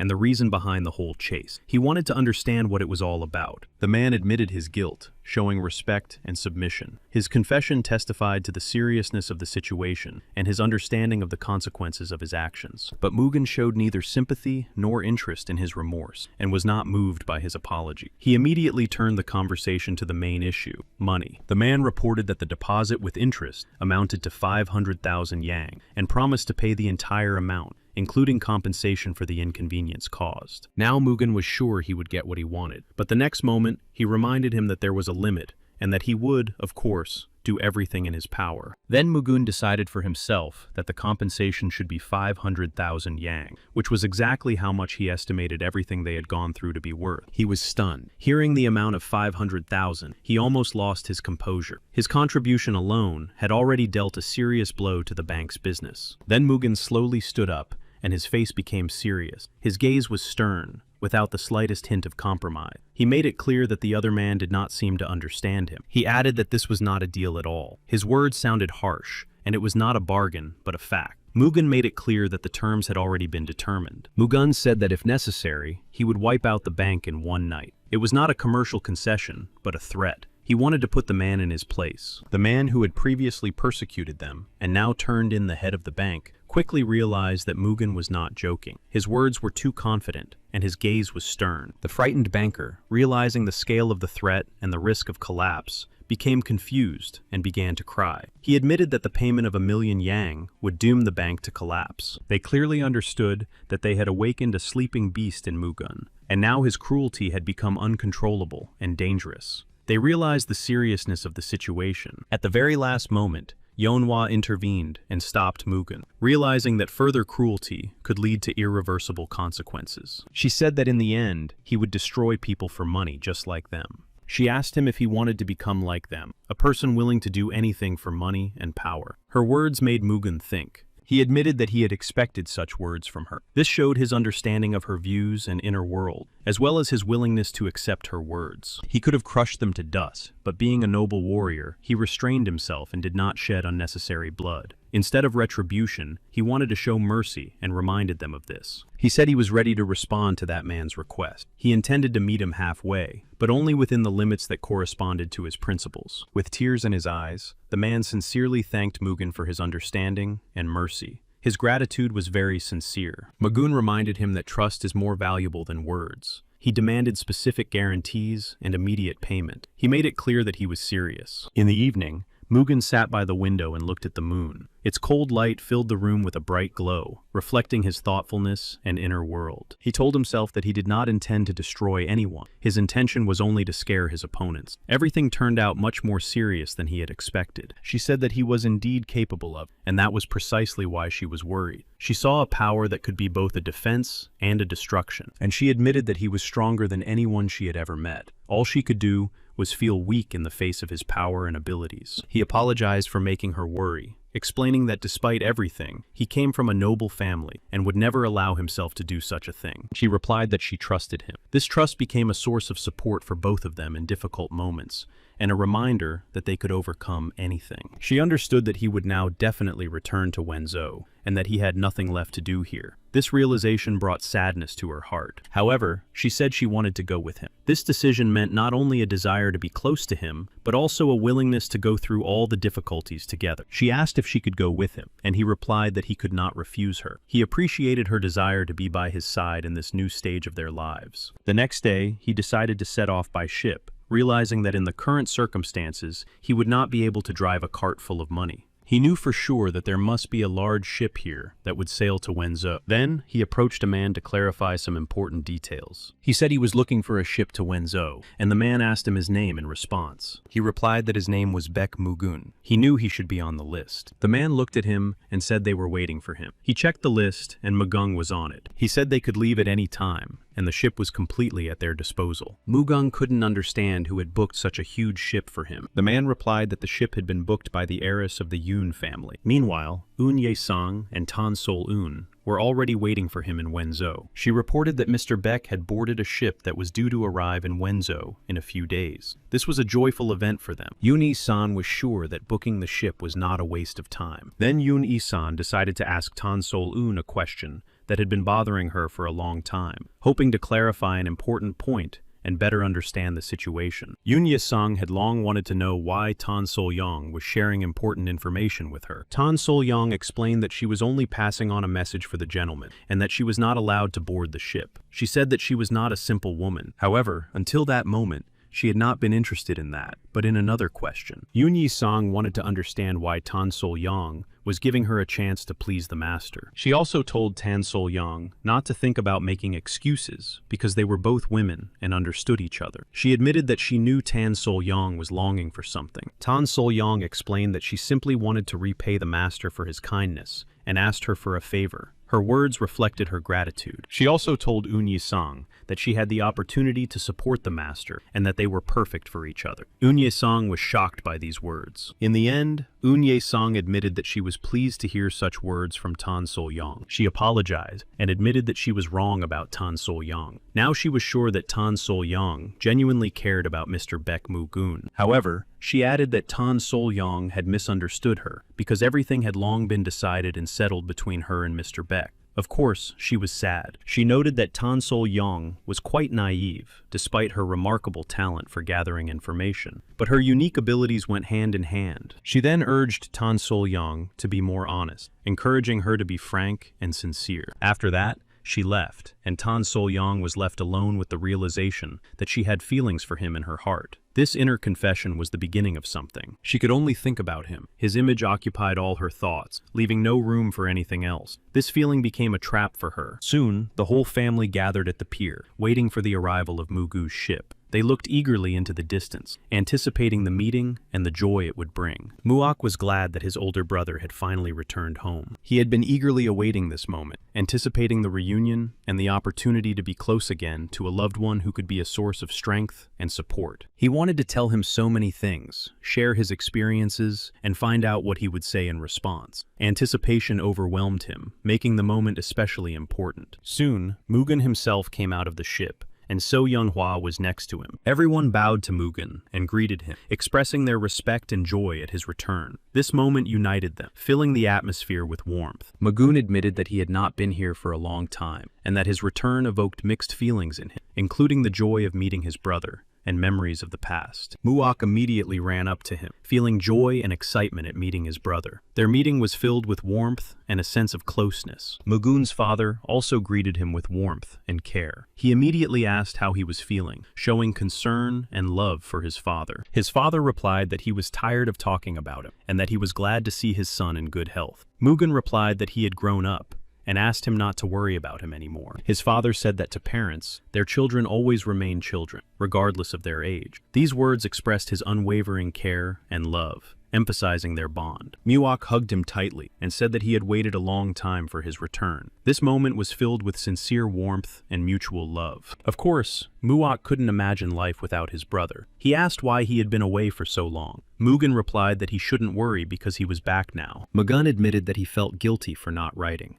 explaining his silence by various circumstances. Muak was overjoyed at his brother's return. Mugun was also glad that his brother had taken up the Chong Milgat case, and considered him to be busy, which spoke to his responsibility and serious attitude toward his work. Tan Sol-young also wanted to meet him, and was preparing for this meeting. However, Tan Sol-young wanted him to meet his brother alone, as she had a lot to do and couldn't stay long, and so he came alone. Then he left, saying that he had to help Mrs. Tan Sol-young, emphasizing his willingness to support her in important matters and take responsibility. His father proudly said about Muak that his son had finally found his way, and expressed deep satisfaction and hope for his successful future. Mugung regretfully said that despite his pride, he was still sad to say goodbye to the small and innocent Muak. expressing his tender affection. Then his father asked where Mugen had found such a beautiful swordswoman, and showed curiosity and interest in her origins and abilities. He replied that their meeting could be considered fate. His father smiled and remarked that it seemed his son had begun a new romantic story. All the warriors also greeted Mugen with joy and respect, showing their support. Their presence created an atmosphere of unity and strength. Mugen noticed that the warriors were well trained, and his father confirmed that they had all been selected on his orders, emphasizing the rigorous selection and training process. Mugen then told her to rest, as he still had many important matters requiring his attention. She agreed, understanding that he needed to attend to his duties. His father believed that Mugen also needed to rest, but he replied that he had matters more important than rest, that required immediate attention and resolution. He wanted to receive his father's guidance, and sought to fight his father to test his strength. His father had a kaleidoscopic blade, a weapon with a surface that shimmered and changed in the light, symbolizing his strength and skill. Mugen also wanted to prove himself worthy, to demonstrate his strength and skill in order to live up to his father's expectations and prove his maturity as a warrior. It was a very beautiful duel, tense and graceful, where every blow and movement reflected the skill of both fighters, creating an impressive spectacle. In the duel, he used the technique of the Heavenly Blade of Moonlight, an elegant and powerful move that combined speed and grace, like moonlight. His father also felt his strength, recognizing in his son a true warrior capable of withstanding any trial and continuing the family tradition. It was like a clash of fire and water, a bright, powerful,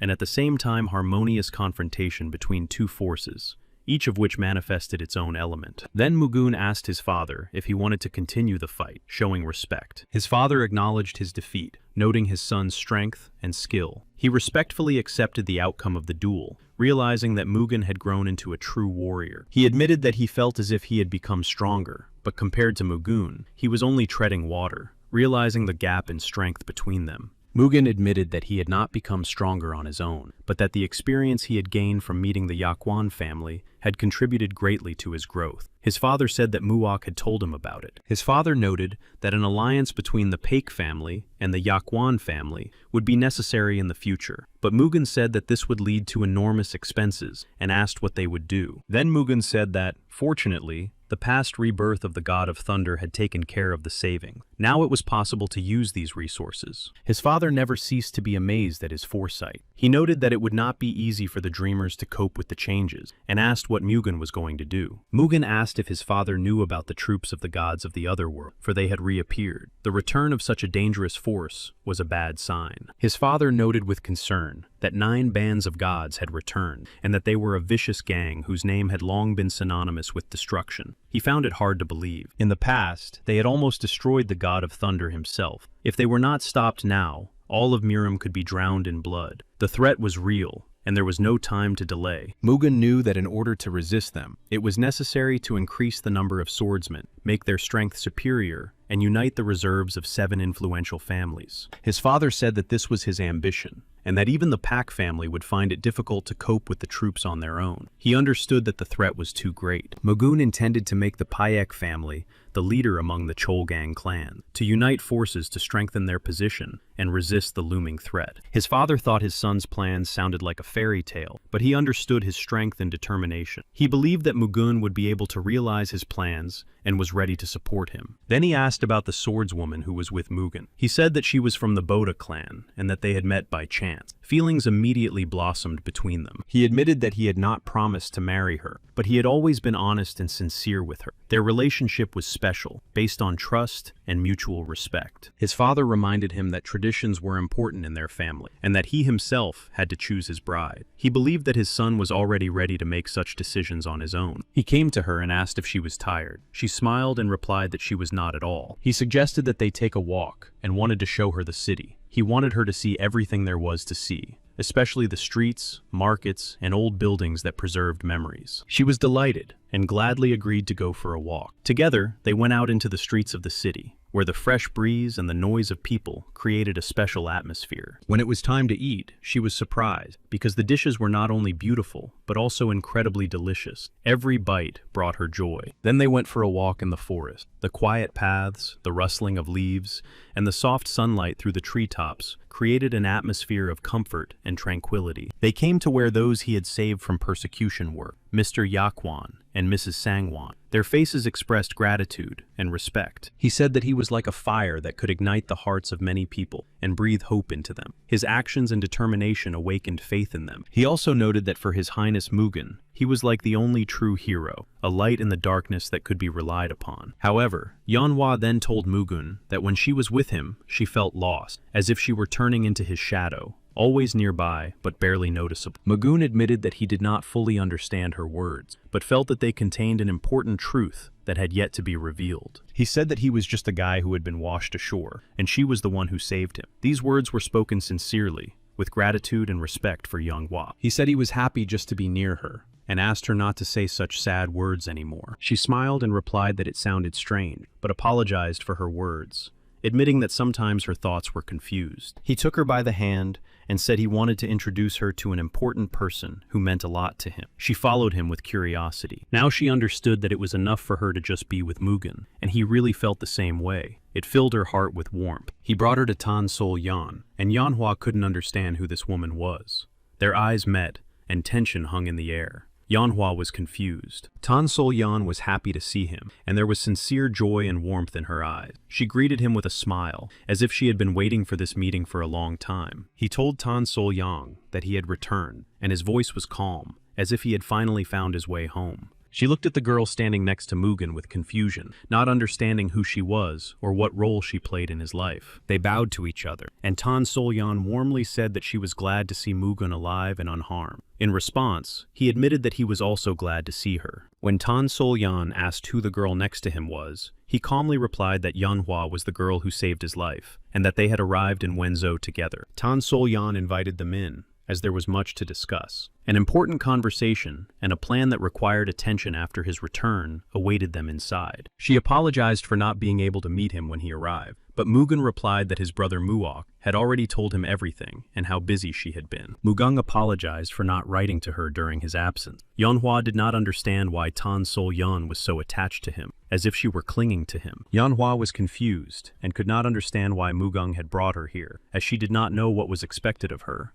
and what role she was supposed to play. Tan Sol Yang said she would finish her business and come back. She also said that the younger master Muok was on the other side. Mugen decided to introduce Yanhua to his younger brother Muok so that they could get to know each other better. Mugen explained that his younger brother helped him with his business, and that was why he wanted to introduce him to her. Only now did she understand why she was here. Muok noticed Mugen and jumped up from his seat, greeting him joyfully. Mugen praised his brother, noting that he now looked like a real tactician. Muok reported that all the information available here concerned Chonmilgak, reports from spies, and various rumors. He had collected and systematized this information. So Yanhua waved to Muok and greeted him warmly, expressing her sincere joy at meeting him. Muok responded with a smile, feeling support and friendship. Mugen smiled and added that he was glad to finally meet everyone. The atmosphere became warmer, as family and allies were close by and ready to support each other. He introduced So Yanhua as a girl from the Boda clan of swordsmen and explained that Muok was his younger brother. He expressed his hope for a strong relationship. Tan Solun joined them, smiling and listening attentively. She seemed pleased with the meeting and ready to discuss important matters. Tan Solun approached them, looked closely, and asked if she had stayed too long. He replied that no, everything had come on time and without any problems. Mugen said he needed to talk to Ms. Tan Sol Yan face to face. While he was busy, he asked her to stay with Muok. She nodded. Although So Yanhua nodded in response, her face clearly showed disappointment. She lowered her gaze, trying to hide the feeling of jealousy that had overcome her. Tan Sol Yan immediately noticed the change in So Yanhua's face and her disappointment. Zhang Yuhua greeted Mugen calmly and invited him inside. She acknowledged his recent actions in Yangzhou, expressing her appreciation for his effort. She thanked him for not perceiving John Milgok as an enemy and for supporting them. Her words were sincere and full of respect. Mugen replied that he had only done his duty. He did not seek gratitude or recognition. He said that the troops of the gods of the otherworld had become very unruly. After the incident with the Sama family, even influential families such as the Namgung and Huangbo decided to pay close attention to the actions of suspicious clans. However, no one wanted to take harsh action. Therefore, they found no leads. The caution of the senior clans turned into procrastination. Mugen understood that the situation was more serious than it seemed at first glance. it was not easy to catch them. The God Squad had already infiltrated key structures. Tan Sol-yeon researched the clans that had grown significantly over the past 10 years. She took it upon herself to report all her findings immediately. He understood that each clan had its own interests and ambitions. Only by working together could they resist. But first, the clans needed to be united. Young Master Muok had told her earlier that he was already gathering information on 10 clans, but she noticed that it would be better for him to tell her himself when the time came. Mugen then asked her to continue gathering information on the 9 units, and said that she could ask Muok for help at any time. He added that there was one important issue left to resolve, a significant matter between the Peck family and the Jongmilgok clan. He said he wanted to invest in the Jongmilgok clan. This surprised them. They expressed their gratitude for his words, and confirmed that the Jongmilgok clan would not violate the terms of the alliance. Even without payment, they would continue to provide information. Mugung stated that a true warrior should not accept important information for free. His past rebirth had provided for him. He wanted to pay 100,000 yang. They expressed their deep gratitude for the payment, emphasizing their appreciation. This strengthened their mutual trust and cooperation. He announced the end of the meeting and said that he needed to leave, closing the conversation. They said goodbye to him, expressing their gratitude and hope for further cooperation, seeing him off with good wishes. She called out to him, asking him to stay for a minute, as she wanted to discuss an important matter with him personally before he left. He turned around, ready to listen carefully to her request to discuss an important issue that was troubling her. She asked him about his relationship with the girl from the Boda clan. At that moment, So Yeon-hwa squeezed his hand tightly and confessed that they were lovers. Tan Sol-yeon was stunned by this statement and became upset. So Yeon-hwa also stated that she had saved his life in the past and that they had gone on a trip as a couple. Tang Sol-yeon smiled, skillfully hiding her true feelings behind a smile that betrayed a slight sadness. But she remained calm and dignified. She said that they were indeed well suited to each other. Her voice conveyed support, although deep down she hid mixed feelings. He asked Tan Sol-yeon if Yeon-hwa's confession had upset her. Watching her reaction, she hesitated for a moment, but then smiled. Tan Sol-yeon replied that it didn't make her sad, because she and Mugen were nothing to each other. At that moment, Yeon-hwa was already energetically pulling Mugen along with her. Tan Sol-yeon considered herself a simple kind, and was sure that she could never take her beloved away from the lady of the Boda clan. Even though the situation seemed unusual, but Tan Sol-yeon's heart already belonged to him, despite all her doubts and circumstances. The head of the Peck clan, Chon-san, addressed the representatives of the 10 Cholgang clans the next day. He wrote that unusual air currents had been observed in the Marima valleys in recent days. Therefore, he considered it necessary to revive the Cholgan community. He proposed to the representatives of the 10 clans to hold a meeting with the younger generation to discuss important issues and strengthen their common alliances. The messenger immediately set off to deliver the important message to the representatives of the 10 clans. Time was precious, for the future of the community depended on their decision. Now the fate of the Cholgan community's unification depended on their answers and their willingness to act together for the common goal and protection of Marima. The Pundo clan and the Chongmu clan also received their letters. Now all 10 clans of Cholgan had been notified of the upcoming meeting, and everything was to be decided. The Peck clan of swordsmen was angry with Mugen, believing that he had wronged them. Tension arose between them because Mugen's past actions had caused discontent. He asked his assistant if he was sure that it was Peck Mugen who had depleted the gold reserves of Hangzhou. The assistant confirmed this and said that there was no doubt about it. The head of the Peck clan said that the assistant was sure that Mugen would remain in meditation for a long time, but had become stronger. The assistant replied that no one had expected this. The clan chief reflected that Mugen had not only regained his strength, but had also unexpectedly acquired a huge fortune of unknown origin. It was clear to him that Mugen would not limit himself to the Cholgan community. He decided to take over the other clan, expanding his influence and power. The assistant believed that there would be terrible consequences, but the chief saw it as an opportunity for the Peck clan of swordsmen. The chief could be replaced at any time, and that worked in their favor. He believed that the in-laws would be happy if they disgraced the Peck family of swordsmen once again. Mugen was ready for anything, and understood perfectly well that the traps had already been set. He remained calm, and carefully thought through each of his moves. He knew that now it was their turn to swallow the bait, and he already knew about the traps, and was ready to deceive his enemies by using their own plans against them. Yeon-hwa had not seen Mugen for several days, and this greatly depressed her. She felt empty and anxious, constantly catching herself thinking about him. It was as if he was deliberately avoiding her every time they met. When they did meet, he spoke briefly, saying that he had a lot to do. His gaze became distant, as if he had grown cold. She increasingly found herself worrying about what would happen if everything remained the same after the wedding. Would he continue to avoid her, finding more important things to do? Having tied her life to Mugen, would she still be able to call herself a swordswoman of the Boda clan? This question haunted her. She felt a sense of inner duty. At that moment, Mugen suddenly appeared at the entrance to the room and called out to Yeonhwa, asking her to come out for a minute. His tone was even, without its former warmth. But despite all her worries and doubts, Yeonhwa happily ran up to him, as if all her fears had vanished in an instant. His appearance restored her hope.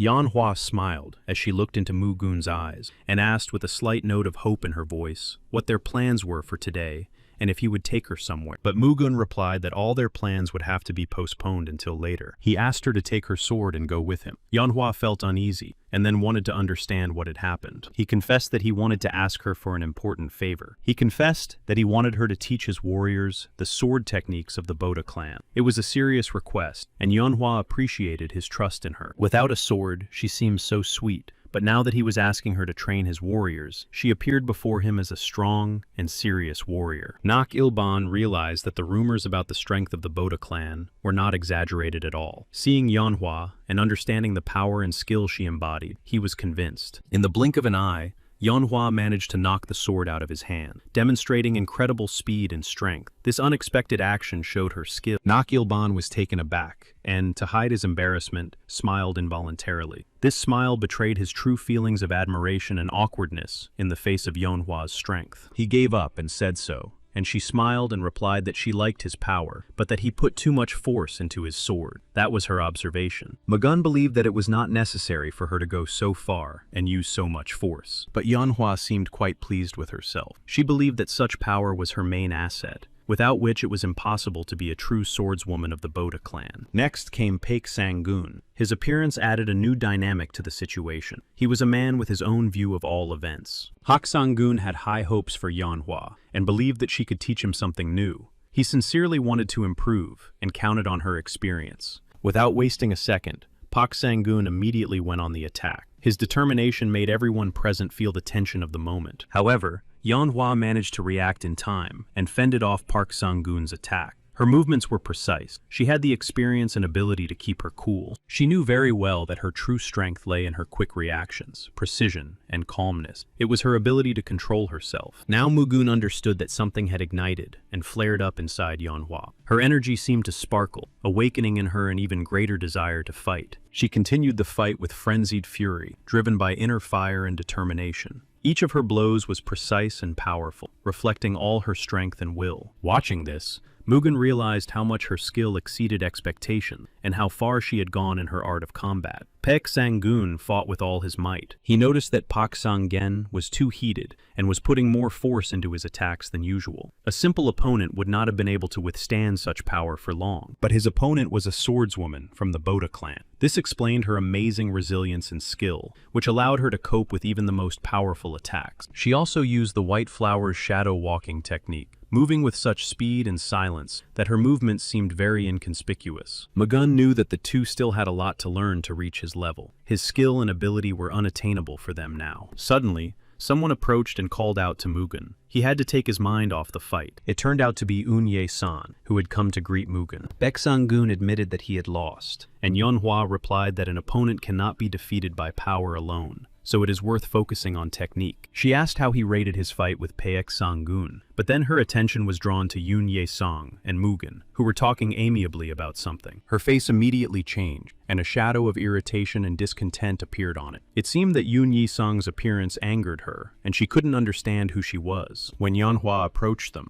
Mugen was telling Eun-ye-san that he was sending soldiers to altar for reconnaissance and to deliver medicine. She immediately expressed her dissatisfaction with the fact that Mugen had asked for training to be conducted but had not watched it himself. Her reaction was full of irritation and complaints. Mugen apologized, explaining that he had to be distracted for a moment due to urgent matters. She continued to express her dissatisfaction, accusing him of not paying attention to her, behaving inappropriately, and flirting with other women. Mugen apologized again and explained that Eun-ye-san was cooperating with the clan, so his attention to her was dictated by important circumstances. She loudly expressed her dissatisfaction, accusing him of constantly hiding behind work. Then she turned away indignantly and said that she had had enough. Yoon Ye-sung laughed and noted that such behavior was to be expected from the Boda clan. Her words and actions put Mugun in an awkward position. She suggested that Mugun try to talk to Yeonhwa and resolve the misunderstanding between them. She hinted that open dialogue might help. Yeonhwa sat at the table, upset and lost in her thoughts. Her eyes showed sadness and inner turmoil, as if she was trying to make sense of it all. When Eun Ye-san approached Yeonhwa, she did not expect to see her. Her eyes widened in surprise, and a mixed emotion flashed across her face. Yoon Ye-san sat down at the table and introduced herself as In Yoon-san, the heiress of the Yoon family. She said that she already knew that she was the lady of the Boda clan. She stated that she would not waste time on formalities and suggested getting straight to the point. Such a direct approach emphasized her serious intentions. She wanted to find out if Yeonhwa was jealous of her and the attention Mugung gave her. This question was important to Yoon Ye-sung because she wanted to understand. She explained that she understood that it was normal for girls to be jealous, but asked her not to worry. Their relationship was long in the past, and now they were business partners. However, she couldn't help but have some doubts. She wondered if Ta would be a good life partner for Mugun. Suddenly, Yeonhwa jumped up from her seat. She started shouting, demanding an explanation and asking what exactly she meant, and if she meant that Ta wasn't right for him. She tried to calm Yeonhwa down, explaining that her words were not meant to humiliate or offend her, but rather to clarify the situation. Then Yoon Ye-sun added that she had a very high opinion of Yeonhwa. This admission emphasized her respect and admiration, which somewhat softened the situation. She noted that, wielding a single sword, Yeonhwa was capable of subduing Murim, which was the complete opposite of the girls in their harem. She saw her as a warrior. Yeonhwa did not immediately understand what Yoon Ye-sung meant by this. Yoon Ye-sung then explained that Yeonhwa was completely incapable of waiting and was very impatient. She believed that Yeonhwa, by nature, was unable to wait and could not bear it when her companion was not nearby. She saw right through Yeonhwa. Then Yoon Ye-sung said that Yeonhwa was destined to inherit the clan and that there could be no personal attachment. She had a duty, and it was above her feelings. Yoon Ye-san watched Yeonhwa, trying to understand if she could live such a life of self-denial and take on the role of an ordinary woman. Yoon Ye-san said that Baek Mu-gun was a national hero, and women would always flock around him. She asked if Yeonhwa was ready to burn with jealousy every time. Then, observing Yeonhwa's reaction, Eun Ye-sung came to the conclusion that she would not be able to endure such a life. There was no malice in her voice, only a statement of fact. With that, Eun Ye-sung ended the conversation, having said everything she wanted to say. Before leaving, she only added that Yeonhwa should think carefully. But Yeonhwa couldn't hold back, and jumped up and shouted after her, accusing her of saying all this on purpose to separate her from Mugun. But Yoon Ye-sung turned around and calmly replied that there was no reason to worry. As she had said earlier, she had no connection with Mr. Mugyun. She admitted that she had loved him in the past and couldn't just stand by and watch what was happening. Her confession conveyed the depth of her feelings. She was simply warning her, not wanting Yeonhwa to suffer the same fate. Her words were filled with concern and a sincere desire to protect her. When her father approached Mugen, he explained the most important thing about the sword floating in the moonlight. Mugen did not expect that the answer to their proposal would come so quickly. This surprised him, and at the same time gave him the feeling that the situation was developing faster than expected. He immediately opened the letter, carefully reading every word. Then he announced that it was time to prepare for their imminent departure. The time for preparation was limited. After that, he went to Enk to tell her the important news. She was also walking towards him. She looked pensive, immersed in her thoughts and feelings. He apologized for not paying enough attention to her. In response, she admitted that she had overreacted a little and apologized as well. When she asked where he was going, he said that he wanted to stop by the flower garden because he needed to convey some important information. She was upset that she would have to wait for him again because the clan was faced with pressing important matters. Understanding her feelings, he tried to explain the situation. He promised that he would definitely spend the evening with her and find time tomorrow to go somewhere together. He tried to smooth things over. She thought to herself that he always made the same promises that were rarely fulfilled. Inside, she wondered if she should believe his words. Mugun, along with Tan Sol-yong and Muok, discussed convening a meeting of the Cholgan Community Council, at which they planned to raise issues of leadership and new directions. Tan Sol-yong believed that the proposal to elect a leader should be approved. She believed that there were compelling reasons for this,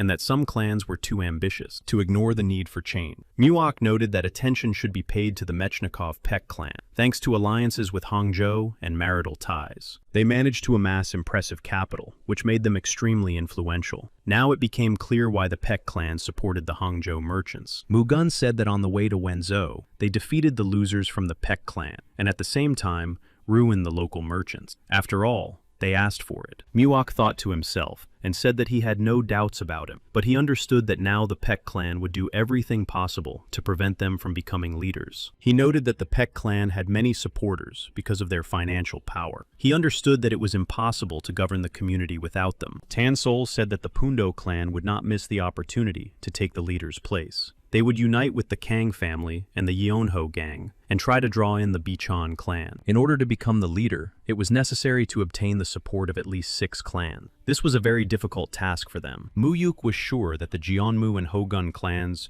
would definitely be on their side. He planned to start small and gradually increase the number of supporters. Mugun asked Tan Sol-yeon to scout out the remaining clan, to find out their needs, hidden motives, and possible points of pressure on them. She was happy to be of service to him and enthusiastically took on the task, understanding how important her role was in achieving the goal. But there was sadness in her eyes. At the same time, she was upset because he was supposed to leave in a couple of days. Despite her inner doubts, she struggled to ask to go with him. Her desire to be close to him and support him was stronger than her fear. However, she was unable to finish her sentence, and he could not understand what she wanted to say. This misunderstanding left a feeling of unfinished business between them. When he left her house, Muok felt the desire to talk to him. It was important for him to discuss some issues and clarify certain points. They settled in a gazebo, where they could talk quietly together. Muok apologized and asked if Mugu knew how fondly Tan felt about him. Mugu admitted that it was unexpected for him to hear such words from his brother. Mugu replied that he was not so foolish as to not notice what was happening. Muok did not understand why his brother did not respond to her feeling, and instead brought Yeonhwa here. Muok then admitted that he might be wrong, but he was sure that Mugun had feelings for Tan Sol-yeon. Meanwhile, Yeonhwa was eavesdropping on their conversation. Mugun admitted that he was indeed in love with Miss Tan Sol-yeon. He explained that he did not reject other people's feelings, and treated them with respect.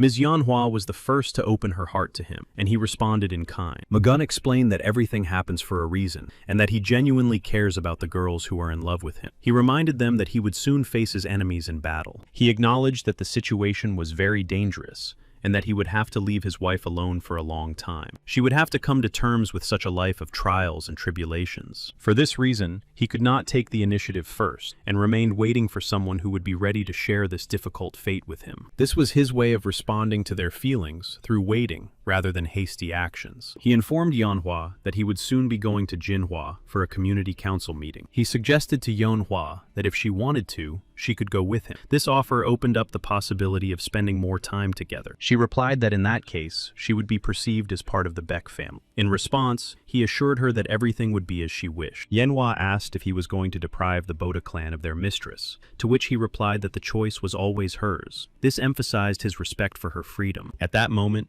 he simply hugged her, expressing his support and feelings without words. In the morning, Mugun woke up and found that Yeonhwa was not next to him. She left a letter apologizing for her unexpected departure. In a few short lines, she wrote that she believed this was the right thing to do. In the letter, she confessed that being with him made her happy, but waiting for his return caused her pain. She wrote that she probably just didn't know how to wait. She wanted to be his companion, but she couldn't abandon the Boda clan and her duty. These lines spoke of the conflict between her heart and her duty. She wrote that it was wrong to blindly move forward without understanding her feeling. These words reflected her desire to understand herself and not give in to her emotions. At the end of the letter, she confessed that her feelings were sincere and that he was her first and only love. She said goodbye, expressing her hope that they would meet again. He believed that it would be foolish to keep such a girl close. He was ready to wait for a new meeting and for her to finish her journey and grow up. He promised to appear before her in the best light when they met again, ready for a new chapter in their relationship. Mugun quickly arrived at the Pundo clan. He was already met by his old friend. Mugun jokingly said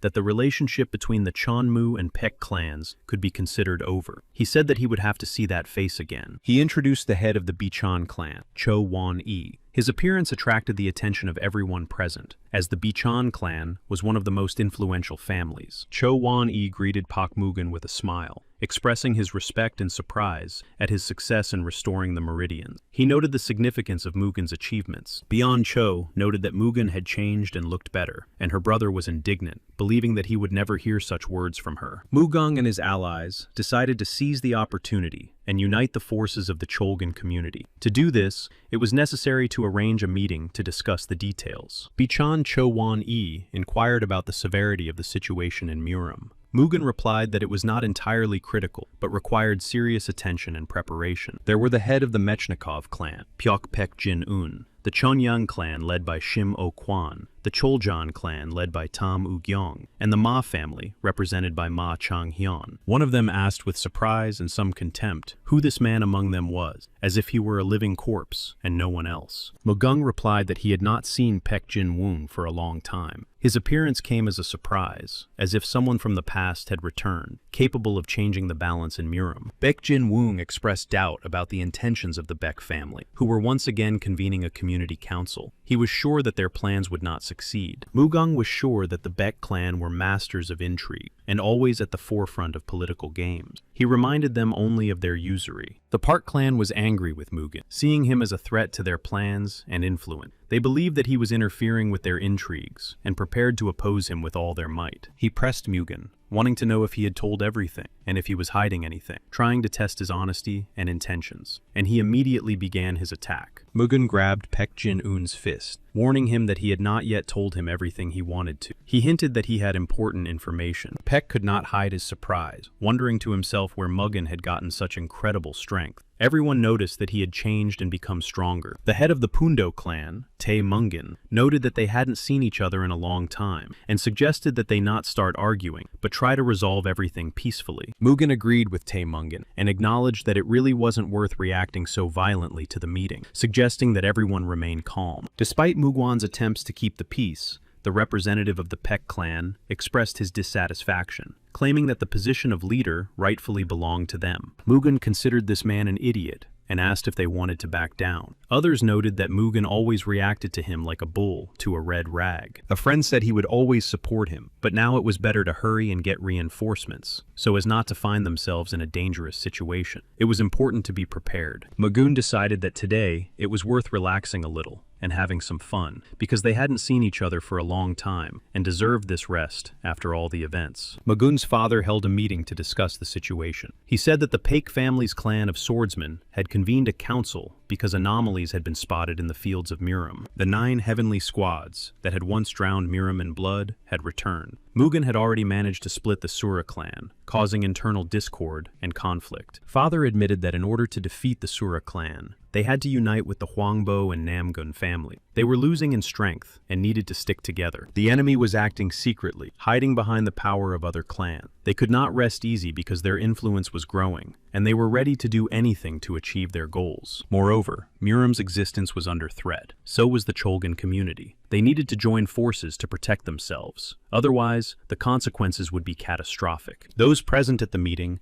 asked Mugen's father what specific measures he proposed to protect them from their common enemies, and how to unite the clans for this purpose. Father Muguna emphasized that only through joint efforts can we survive, and that the Cholgan community must unite, not only in words, but also in deeds. Thus, the Pak family is putting forward its candidacy for the position of head of the Cholgan community, seeking to strengthen the alliance and influence the further development of the situation. Everyone present was very surprised by the Park family's decision, not expecting such a decisive move from them, and realizing that it could change everything. The head of the Park family's swordsman was confident and believed that everything was going strictly according to their plan, and that they would take the leading position in the community, strengthening their influence. Muguna's father proposed a secret ballot, according to the results of which, the person who received the most votes would fight in a duel for the position of community leader. Muak supported the idea of a duel, believing that it was an excellent way to test the strength and abilities of the clans, and to identify a worthy leader for the community. This way, not only the heads but also their heirs could participate in the competition. The clan head and his heir would form a team and enter the battle. Muguna laughed and said that his father would not need to interfere, because no one could compete with him. But his father asked to be given a chance, too. Muak said that this would give the chief greater authority. Thanks to this plan, they would be able to confidently rule the Cholgan community. There was no need to worry about the trial, but they also needed to get the majority of the votes. they had to hurry and enlist the support of their allies. Mugen said that in order to participate in the trial, he needed to get permission from his father. Mugun's father did not interfere and allowed him to act as he saw fit. He knew that his permission was pointless because Mugen did as he pleased. Mugen emphasized that all his actions were for the good of the community. He wanted to unite the clans and strengthen their position to protect everyone from threats. Mugen then went to his friend's uncle to discuss his plans and enlist his support. The uncle listened carefully to Mugen and realized that he really needed his support. Realizing the seriousness of the situation, he thought about it. Hogan was very insistent when he spoke about Mugen. Realizing this, he decided to support him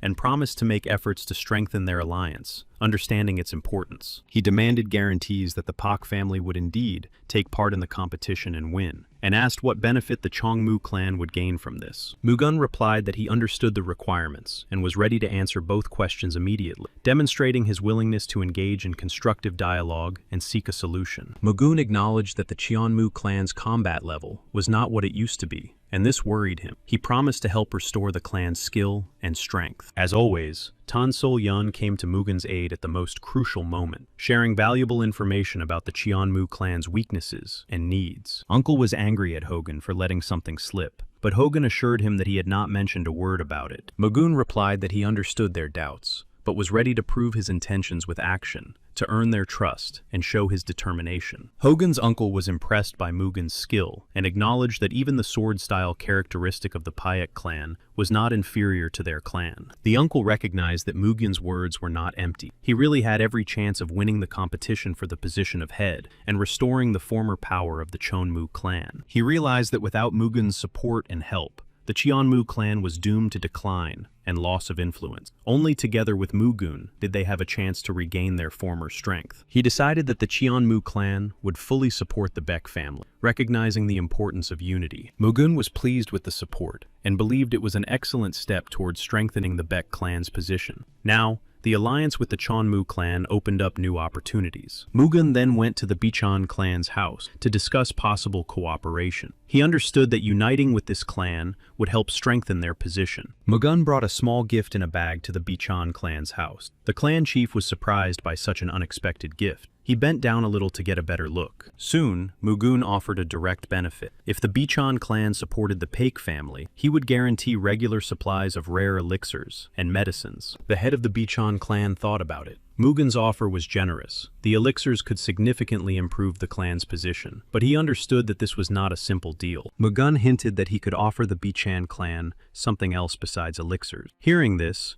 the head of the Bichan clan immediately became wary and asked what exactly it was. Earlier, Tan Sol-yun had told Mugen that all the warriors of the Bichan clan had spears. However, there were no longer any clans in Cholgan that possessed this art. The art of the spear, once widespread, had lost its influence. Therefore, the art of spearmanship was not being perfected, and stagnation was setting in. Without worthy opponents and motivation, the fighters of the Bichon clan were growing weaker and weaker. He then thanked Tan Sol-yun, acknowledging that without her help, he would not have been able to gather such accurate and timely information about the situation of the clans. He realized that if he gave the Bichon clan the opportunity to improve their combat skills, especially in the art of the spear, they would accept his offer and support him. In his past life, he had mastered the art of the spear. This knowledge, which he could now pass on, became his main argument. When Mugen demonstrated his skill with the spear, the head of the Bichan clan was shocked. He had always known the Paek clan as a clan of swordsmen. Now they realized that Muguan's technique and skill surpassed even that of the Bichon clan. His spearmanship was so flawless. Muguan demonstrated a skill that left everyone speechless. His movements were fast, and his technique was perfect. They couldn't take their eyes off him. After his impressive performance, Mugen asked if what they had seen was enough to earn their trust and support. He wanted to know if he had convinced them. The head of the Bichon clan was impressed by Mugen's skill, and thought that thanks to his abilities, their clan would be able to improve significantly. In addition, the possibility of regular supplies of elixirs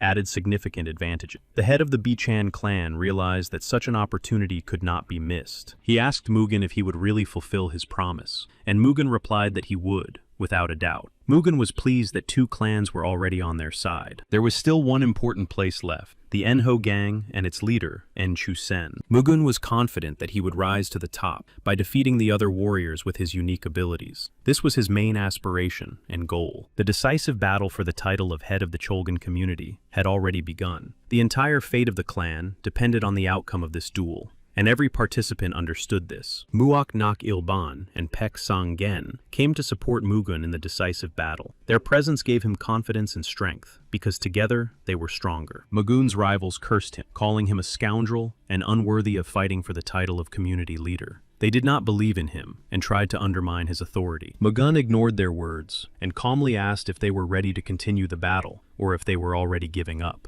The gang leader Yonho and her representatives decided that they would not allow their honor to be humiliated, so they continued the fight. Despite Mugen's pressure and confidence, the opponent used the 18 Dragon and Tiger Blades technique, demonstrating amazing speed and power in battle, trying to gain the upper hand. Mugen was ready for anything. He controlled his breathing and closely watched his opponent's every move in order to parry their attacks in time. Mugen's father also intervened and supported him. At the most tense moment, Mugen's father intervened and supported his son with his wisdom and authority, which gave Mugen confidence and helped him. Thanks to his father's support and Mugen's determination, his opponents were unable to defeat him. Mugen's father demonstrated his power to protect the family's honor and support his son. His strength was undeniable, and his presence changed the outcome of the battle. The judge declared the Park family the winner of the first match of the decisive battle. The head of the swordsmen, Park, was furious. He could not bear to see Mugen display such power. He also knew that if things remained as they were,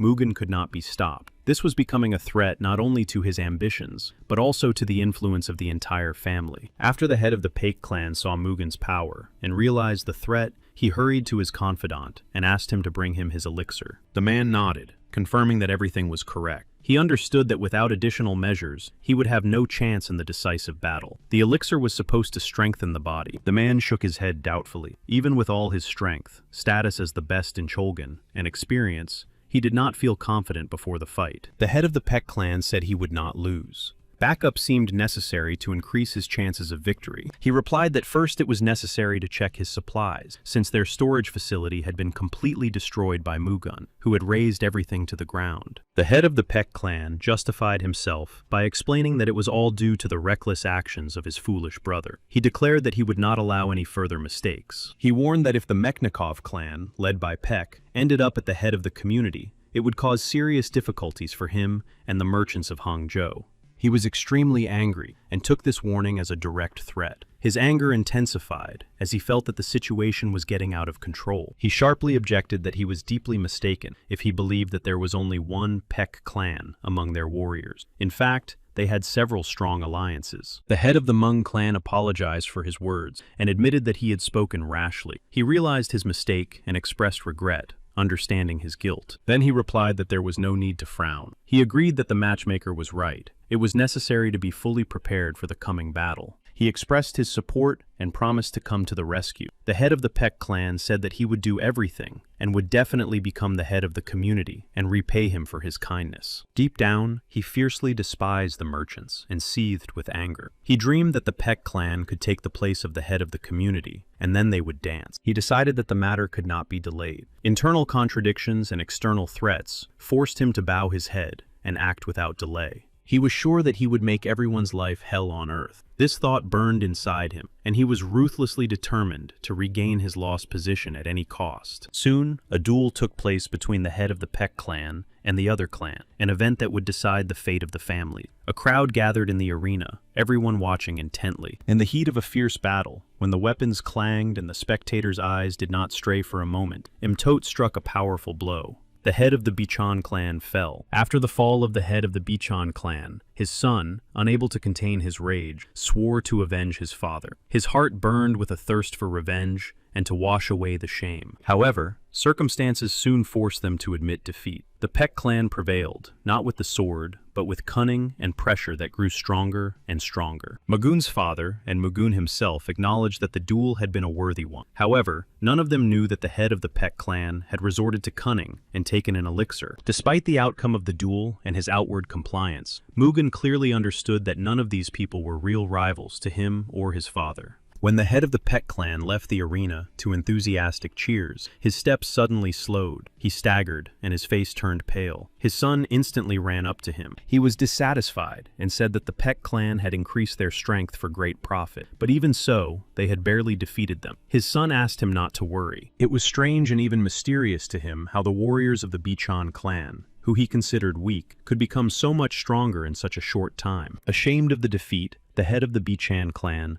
modestly admitted that he had disgraced himself, since Mugen had trained them so much. But Mugen said that they simply did not have enough time. Mugen also promised to continue training the warriors of the Bichan clan, to help them become stronger and prepare for trials. The latter expressed his gratitude. Mugen went to visit the Yonho gang, and the leader of this group admitted that the rumors about Mugen's strength were true. But Mugen modestly replied that he was flattering him. He also noted that, in the battle with the Peck clan, the Bichan clan held out to the last, never giving up and showing incredible resilience. Their spirit was unshakable. Mugen then admitted honestly that it was he who had improved the Bichan clan's fighting skills. He candidly said that it was his training that had helped the warriors. Mugen also stated that he would improve the skills of the Yonho gang, and promised to continue supplying them with elixirs if the Peck family took the place of the community leader. He shook Mugen's hand and agreed to support the Peck family if his words proved to be true. Now much depended on actions and the fulfillment of promises. Mugen felt satisfied, and now he had 3 clans behind him. He knew how valuable such support would be in the upcoming struggle for power. Thanks to the efforts of the Bichan clan, the ranks of the Pundo clan's followers began to weaken. Their pressure tactics and persistence began to bear fruit. Thanks to their tactics and increased pace, the Pak family gradually gained the support of the majority. Their influence grew with each passing day. Soon, the Fundo clan emerged victorious from the battle. Their resilience, agility, and strategic thinking allowed them to overcome their opponents despite the difficulties. Then the Chonmu clan, which had previously been helped by Mugen himself, won. It was Mugen who played a key role in strengthening their position by improving their fighting techniques. Since the Kang family and the Cheonyang clan refused to participate, the quarterfinals ended early. As a result, the following participants advanced to the semifinals: the Beck family, the Beck clan,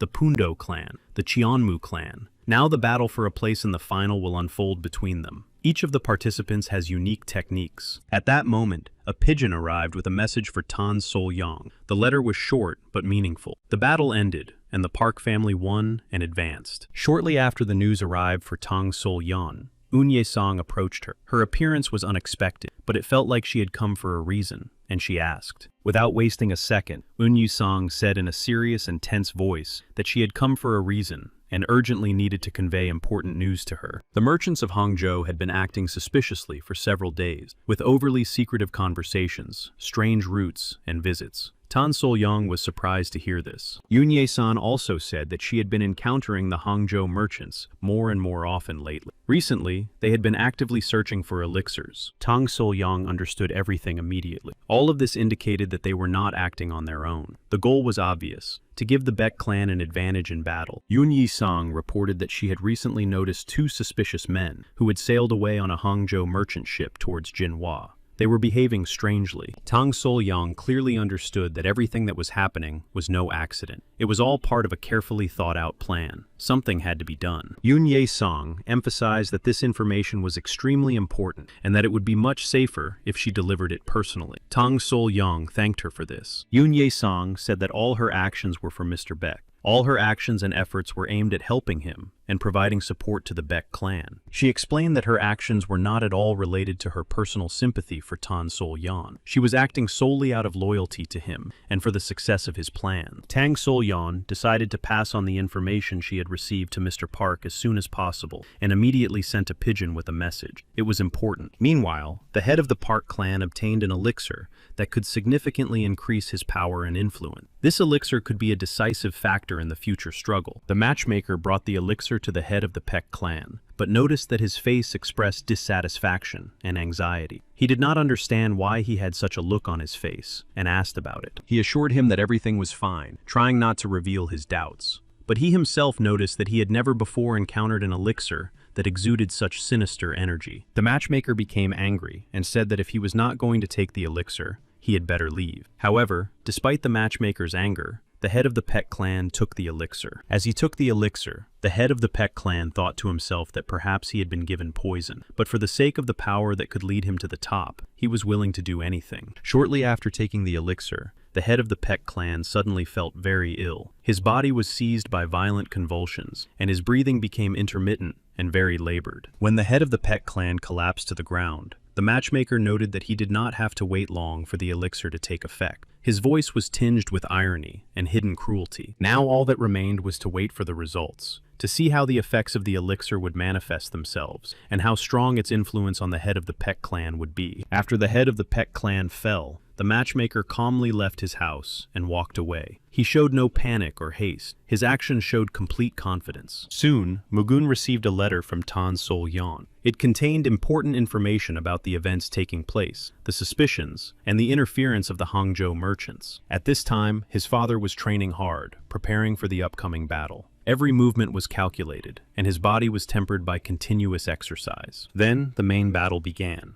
the decisive battle that would determine the fate of the clan and the tournament as a whole. Mugen was fully prepared for the test. He stood next to his father, supporting him and ready to come to his aid at any moment. Their alliance and support became a powerful force capable of resisting anything. Mugen's father used the 18 wind blades technique, an elegant and dangerous move that combined strikes like gusts of wind. Each strike was delivered with precision. The opponent's son watched with concern and worried for his father. He saw how dangerous the technique was and understood that his father was in serious danger. He also tried to fend off Maguna's attacks. He understood that defending against Maguna's blows was the key to staying safe and continuing the fight. Soon, the enemy's son made a sharp jump and stood between his father and the attacks to protect him. He was ready to take the blow himself to give his father a chance. The father greatly appreciated his son's action and praised him for his courage and selflessness. He saw in this not only a manifestation of care and devotion, but also strength of spirit. However, Mugen was not ready to stand aside, and immediately began to defend his father as well. His movements were quick, and he blocked his opponent's attacks. Mugen used the Moonlight Heavenly Blade technique, an elegant move. His blade moved smoothly and quickly, creating sparkling bursts of energy around him. The enemy's son noticed that his father seemed to be injured. His face was contorted with anxiety and concern. This moment was like a bolt from the blue for him. At that moment, the enemy's son looked at Mugen's father and seemed to be about to strike. His gaze changed, and he sought to seize the moment. However, Mugen's father was faster and struck first, using the Sword of the Sea and Sky technique. This move combined power and grace. The enemy was immediately knocked back. Soon, the judge announced that the victory went to the Pek clan. Hearing this, Mugen turned to his father with deep respect and said that he was simply magnificent. Mugen's friend joyfully congratulated him on his victory and noted that it was a very beautiful and exciting battle. He admired the skill and courage of the participants. The next fight was to take place between another clan and his friend. Before the battle began, Mugen smiled and warned him not to lose first. But soon Mugen noticed the head of the Pek clan and his son nearby. Their presence immediately attracted attention. Their eyes revealed tension and menace. The energy of the head of the Pek clan was extremely sinister and overwhelming. A dark force seemed to envelop the space around them, causing a feeling of danger and fear. Mugen already understood why everything that was happening was so ominous. He realized that the intrigues of the head of the Pek clan were behind it all. He knew that he was looking for the elixir. He did not remember the head of the Pek clan ever having such power and sinister energy. This unexpected and powerful display of strength surprised and alarmed him. Before him now stood a different man, filled with new strength and sinister energy. His usual appearance had disappeared, giving way to a frightening image. But Mugen was sure that the Chongmu clan would not give up so easily. Despite all the difficulties and threats, they retained their strength of spirit and determination to fight to the end. Both Mugen and the clan remembered their promise to each other to fight fairly, but with respect. Also,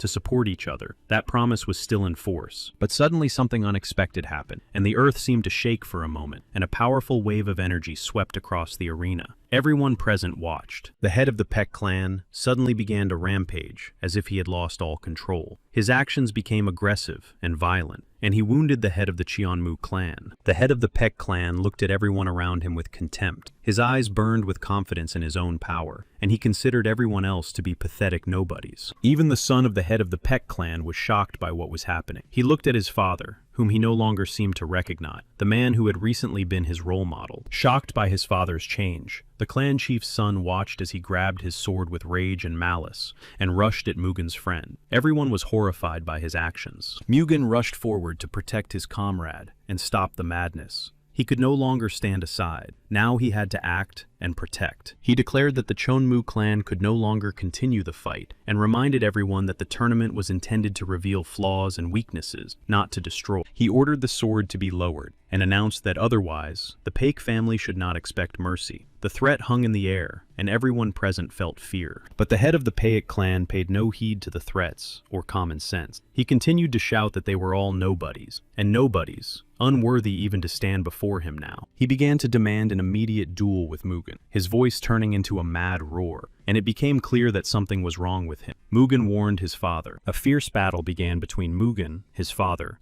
and the head of the Peck clan. The enemy's dark energy was felt everywhere, but Mugen and his father were ready. From the very beginning, Mugen sensed a suspicious energy emanating from the head of the Peck clan, which alarmed him. He tried to understand what exactly was the cause. The head of the Peck clan had no intention of revealing his secret. Despite Mugen's attempts to understand the source of his power, he continued to hide the true nature of his energy. Despite the secrecy and mystery of the head of the Peck clan, Mugen did not care. He felt confident in his own strength and skill. He could win. Mugen's father urged his son to stop what was happening, reminding him that such actions were contrary to all moral principle. But Mugen said he was powerless. And since that was the case, all that remained for him and his father was to defeat Mugen and his father. Mugen and his father had no choice but to engage in a brutal battle. Mugen realized that his opponent was no longer able to hear words and arguments.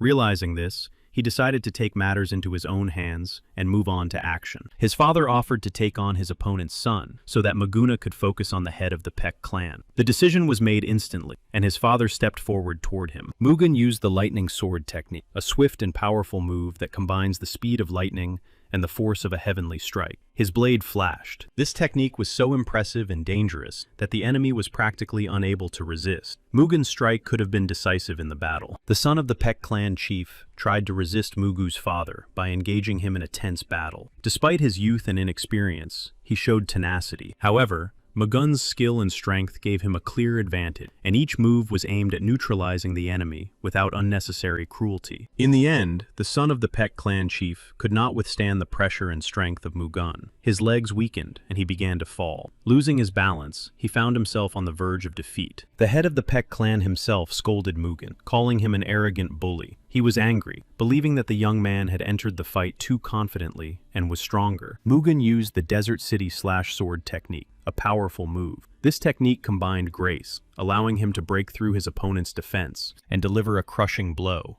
But at that moment, Mugen felt that his enemy's strength had increased and become significantly more powerful than before. It was more difficult for him. Of course, his opponent was still far from Mugen's level of strength, but he had to work hard to cope with the enemy's increased power. He did not relax. The enemy was stunned and shocked that Mugen's shield had easily repelled his attack. He did not expect such power and skill that allowed Mugen to withstand the blow. The one who had previously been so confident faced serious difficulties in the face of Mugen's power. His former arrogance quickly dissipated like smoke. He felt the full force and skill of his opponent. Now he understood that victory would not come so easily, and that he was facing a true fighter capable of breaking him. He could not accept that Mugen was superior to him. Pride and ambition ate away at him from within. Each failure only intensified his rage and despair. Mugen realized that the source of his enemy's strength was the elixir, and made it clear that he knew. He said that although the elixir had helped him, in the end it had proved useless. Mugen stood firm. He made it clear that it was not too late for his opponent to stop fighting, admit defeat, and preserve what remained of the Peck clan's honor. The enemy flew into a rage when Mugen revealed the source of his power. Blinded by anger, he began to hurl insults, trying to hurt Mugen with words and humiliate him. The enemy was like a madman, overcome with rage, stubbornness, and a thirst to prove his strength, and he simply refused to admit defeat. In the end, seeing that words would change nothing, Mugen hurled his shield with such force and accuracy that it struck his opponent with a dull thud. The opponent collapsed to the ground, unable to get up, which became a symbol of his final defeat.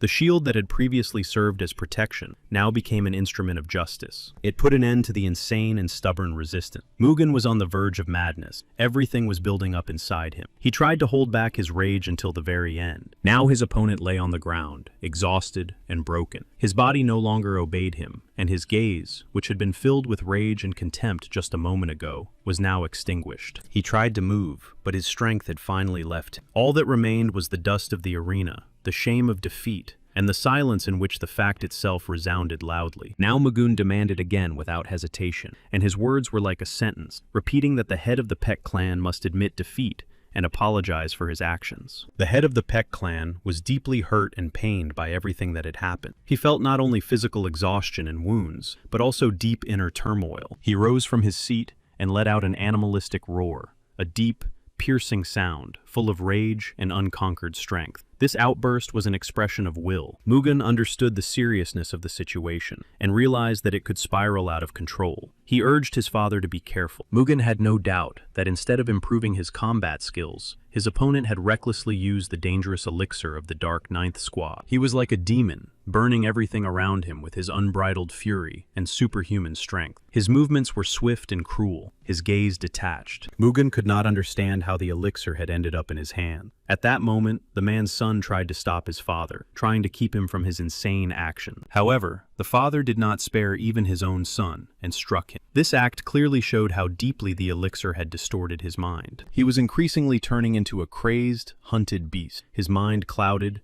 and his actions becoming more unpredictable and more cruel. Someone shouted Mugen's name, trying to get his attention and say something. But at that moment, Mugen was already immersed in battle. His mind was focused. The other man also rushed at Mugen with the clear intention of destroying him. His movements were fast and aggressive, each step filled with determination and fury. However, Mugen instantly responded with a powerful blow that knocked his opponent down and instantly knocked out all his pride and arrogance. It was a devastating move. It showed all of Mugen's strength and skill, reminding his enemy that pride hides only a fragile mask. After this blow, the enemy's aggression weakened. Now he was like a frightened rabbit, lost, confused, and stripped of his former audacity. His eyes darted around, and his body trembled with fear. Then, another powerful blow followed, which finally broke the enemy's resistance. This blow was precise and uncompromising, like a hammer. The enemy had already fallen, and was lying on the ground, but Mugen had no intention of stopping. An unbridled energy boiled inside him, and his calmness had now left him. Mugen could no longer restrain himself, and continued to attack, not allowing the enemy to recover. He unleashed all the rage that had been building up all this time. It was a powerful explosion of emotion and strength, like a storm released after a long imprisonment. This outburst was not only a physical attack, but also an expression of his entire will. Soon, the judge announced that the victory went to the Pack clan. This decision marked the end of a fierce and tense battle, confirming Mugen's superiority. The damage was minor, but Mugen expressed concern about the condition of his internal organs and insisted that a doctor be called immediately. His father asked Mugen what had happened to the man, and Mugen replied that it was all due to the destructive influence of the Nine Squad's elixir. He thought that their influence was so strong that they could not help but interfere in the choice of the clan leader. He thought that they wanted to take control of the clans. Mugen even guessed who was behind it. He understood that behind the events lay complex intrigue and someone's well-thought-out plans aimed at weakening them. However, it was better to remain silent and pretend that they knew nothing. This tactic was necessary in order not to reveal their suspicions and scare anyone away. The matchmaker was dissatisfied with the head of the Peck clan and wondered how much money he had spent to see this pitiful spectacle. He considered such expenses unjustified. Those who were close to the matchmaker also felt disappointment. They shared his dissatisfaction and skepticism as they watched the whole situation with the head of the Peck clan unfold. They understood that if the head of the Peck clan really became the leader, their position would become more complicated. His power and influence could lead to major changes. Now they decided to take action and declared that he was obliged to help them. They understood that in the upcoming struggle, they would have to rely not only on their own strength. At that moment,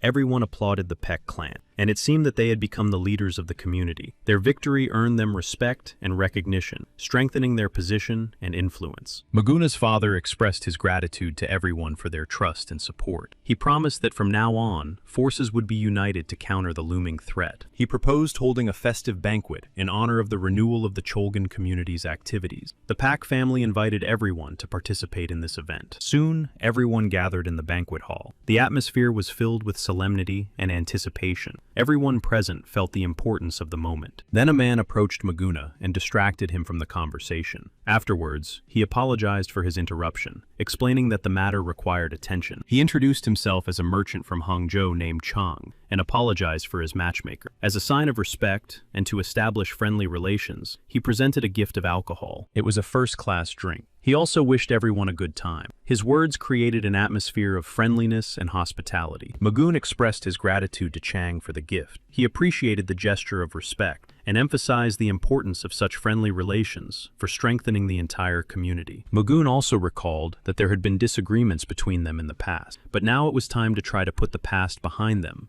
and start with a clean slate. They raised their glasses to a bright future for the Cholgan community and the beginning of a new era of cooperation and unity. This toast was an expression of hope for prosperity. However, deep down, Chan was gloating, believing that there would be no bright future or real cooperation. He saw the situation differently and had his doubts. Then Chang hurried to report everything to his allies. He told them that those idiots had not suspected anything and had all unsuspectingly drunk the offered drink. However, they believed that they themselves had to finish what they had started. They were convinced that only decisive action would achieve the desired result. They believed that everyone should know their place, including Pak Mugun. For them, this meant the need for strict control and subjugation of others. They believed that there would always be a puppet who could replace the Pak clan and do everything in their interests. This belief gave them confidence. At that moment, one of the men reported that everyone who had drunk the beverage had been paralyzed by poison. This gave them the opportunity to proceed with their plan unhindered. It was an excellent opportunity for the conspirators. While the guests were caught off guard and powerless, they would silently and cold-bloodedly get down to business. The conspirators decided to start hunting down those who could interfere with them. Among them were Sura Dokjan and Sura Mojan, the very ones who belonged to the 9th Squad. They instantly broke into the banquet hall. The doors shattered into pieces. Shadows in black entered, and the silence was immediately replaced by the rustle of panic. Suddenly, they sensed that something was wrong, and the atmosphere in the hall changed, as if the air had become heavier and more tense. Their eyes began to dart from side to side. As a result, the door slammed shut behind them, and they found themselves trapped. Nak Ilban appeared before them, and calmly informed them that they were surrounded and had no way out, as all paths were blocked because they had been tricked. They did not understand what was happening. The unexpected trap caught them off guard. Surrounded with no way to escape, they tried to make sense of what was happening. The enemies believed that these people had been poisoned, but they were all standing right in front of them. This misconception made the enemies feel uncertain and doubtful. They did not understand how they could have guessed that the drink was poison, and how they guessed that they would come here. This turn of events came as a surprise. At that moment, Mugen came out and declared that the Park family had eyes and ears everywhere. He emphasized that all their actions were being carefully monitored, as were their plans. Mugun called them petty rats, and said he could see through all their dirty deeds.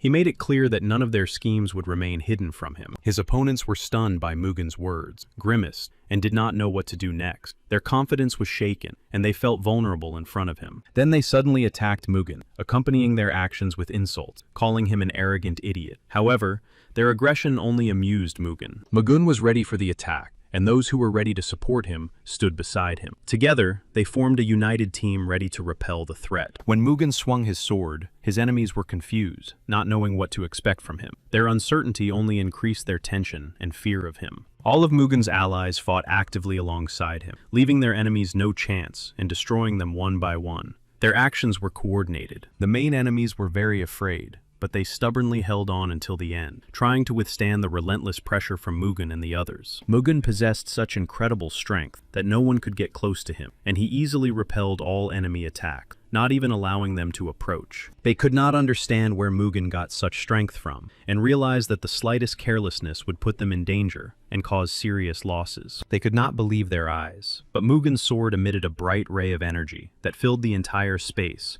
and instilled fear in the hearts of his enemies. Soon, they quickly realized that they were facing not just a warrior, but a true god of thunder, and that Mugen's power was unimaginably mighty and fierce, unlike theirs. Mugen calmly replied that it didn't matter who he was now. The only thing that mattered was that none of them would get away with it. He wanted to give them what they deserved. He promised that in any case, none of them would leave here alive. His words sounded like a sentence, mercilessly instilling real terror in the hearts of his enemies. They immediately understood that he was the one who had destroyed the Sama clan. Now it was clear that the power they had encountered belonged to the one who had already wiped out the clan. Despite their fear and doubts, two of the enemies decided to attack. One rushed forward, distracting attention, while the second went around Mugen from behind. But Mugen was no fool, and he had already anticipated their plan. Feeling the slightest hesitation in the air and footsteps behind him, he was able to react instantly. He was already fully prepared to meet the attacker from the front as well. His gaze was focused, his movements precise, and his sword at the ready. The enemy rushed forward. Mugen easily parried his attack, as if he had anticipated every move of his enemy. His sword met the blow with such precision and power that the enemy was thrown back. The attempt to catch him off guard ended in failure. He left no opening for a strike. Meanwhile, the second enemy slowly and cautiously crept up from behind. He gripped his weapon, choosing the moment for a precise strike. But even his stealth and cunning could not deceive Mugen, who sensed every movement around him. The two, overcome with rage and despair, rushed into the attack again. One of them let out a wild cry and lunged head-on. They were sure that Mugen was doomed. Mugen simply remained silent and smiled, not allowing them to even get close. The enemies tried to attack again and again, but could not break through his defense. The energy emanating from Mugen was so powerful and overwhelming that it became painful and difficult for his enemies to withstand. It was as if they were burning alive. Mugen just laughed, feeling satisfied with his position. His confidence and calmness increased the pressure on those who did not know how to cope. Mugen easily threw one of the attackers back, as if he were just a minor obstacle. All his energy and power seemed completely insurmountable. Kneeling, one of them could barely control himself, realizing that defeat was inevitable and his strength was running out. The others looked on with confusion and fear. One of the enemies realized that they were no match for Mugen. His strength was too great. They realized that this man was not to be messed with and could not be defeated. He thought that even if they failed to get rid of Mugen, they would still have to report his appearance, because the consequences of such power were very dangerous. He was confused and could not understand how Mugen had so deftly dodged his brother's attack. It seemed as if he had anticipated every move, as if he could read minds. He gathered all his remaining strength and rushed at Mugen again, trying to strike with all his might. Mugen was ready and easily repelled the attack as if playing with a mouse. The enemy, throwing threats at Mugen, tried to show that this was his last chance. He said it was pointless to fight and that it would be better for him to leave before it was too late. Mugen ignored the threats and continued to follow his plan, confident in his strength. He did not allow pressure to change his decisions, but Mugen could not retreat. Too much was at stake. His eyes burned with determination, and his heart beat in time with the energy that emanated from him. He used the thunderstorm technique. Lightning flashed around him. Everything around him froze in tension. The enemies did not dare to move, struck by Mugen's power. At that moment,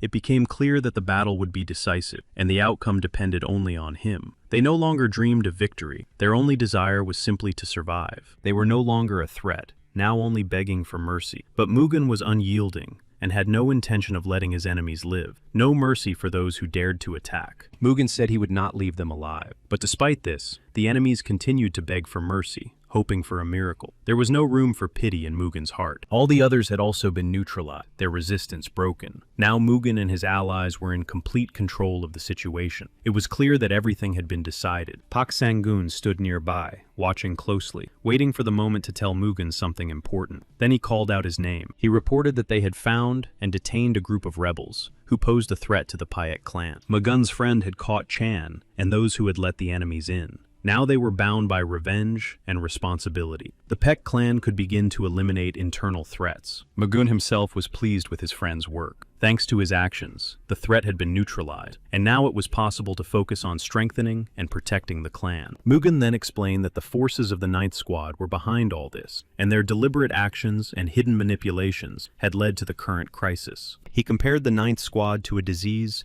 that had struck all of Muram, destroying it from within and threatening the peace and unity of the clans. He wanted to get rid of them. They use lies to manipulate those who invite them in any way possible. Their goal is to destroy Muram from within. The Ninth Squad does not fight openly. In the end, They show their true colors and cause bloodshed similar to what happened. The ninth squad knows no mercy. There is no way to defend against them. Then Mugen said that he was the god of thunder, and that his path was dedicated to finding evidence of the revival of the 9 clans. Now the threat has become particularly critical. He declared that he would fulfill his duties as the true god of thunder, protecting the world and Muram. He reminded everyone that even Cholgan was not immune to this threat. He stated that, in his opinion, even the Peck Sword clan had fallen victim to their manipulation. To defeat them, it was necessary to join forces. He called on everyone to help the Peck clan. He emphasized that only through joint efforts could the influence of the 9 clans be resisted. Everyone present expressed their willingness to support him without hesitation. When Mugen returned home, he told Tan Solyan in detail about everything that had happened, and so it all ended. The Cholgan Union was finally united. It turned out that the head of the Piot clan really knew nothing about the 9 gods squad.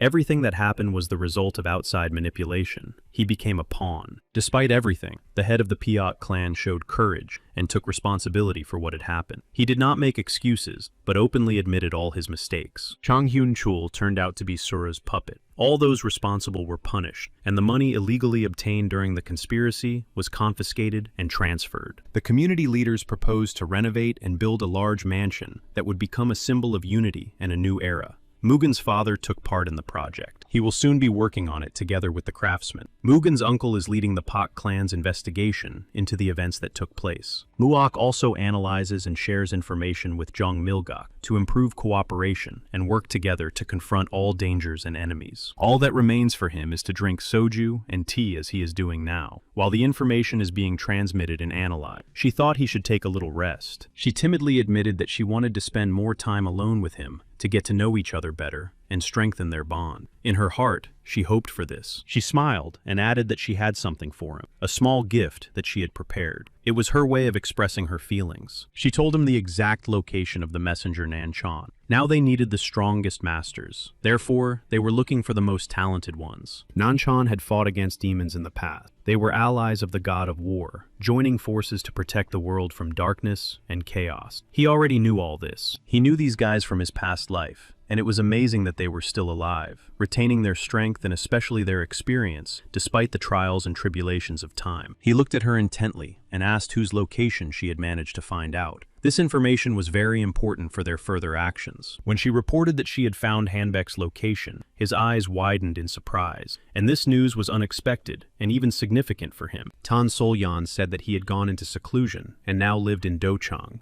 Jindengzhen province, but she had not been able to find out the location of the other messengers. He said that if this was true, then that was enough. He was satisfied with the information he had received and acknowledged that she had done a good job. She cautiously asked if he was leaving right away. He answered her question confidently and without a shadow of a doubt that he was leaving immediately. She felt awkward, but embarrassed and avoiding his gaze, she admitted that she would like to go with him. The words came with difficulty, but her desire to be with him was stronger. Then he looked at her and smiled, and she continued speaking. She thought that the idea of going together was reasonable. She promised to take care of her own safety. He watched her closely, and a little later asked an important question. Would she be able to cope even if the journey proved difficult? It was a test of her readiness. She was ready to follow him without hesitation. There was no fear or doubt left in her eyes, only the desire to move forward, wherever the path might lead. He took her with him, and their journey together began immediately, as mutual understanding arose between them. Together, they set off into the unknown. They arrived in Pyongyang, the city where a new stage of their journey began. This place became the starting point for important events, filled with challenges and trials. And they came to the house where Tan Sol-yan thought he was. Obviously, this was the very place where Hanbok Tae-hyup was.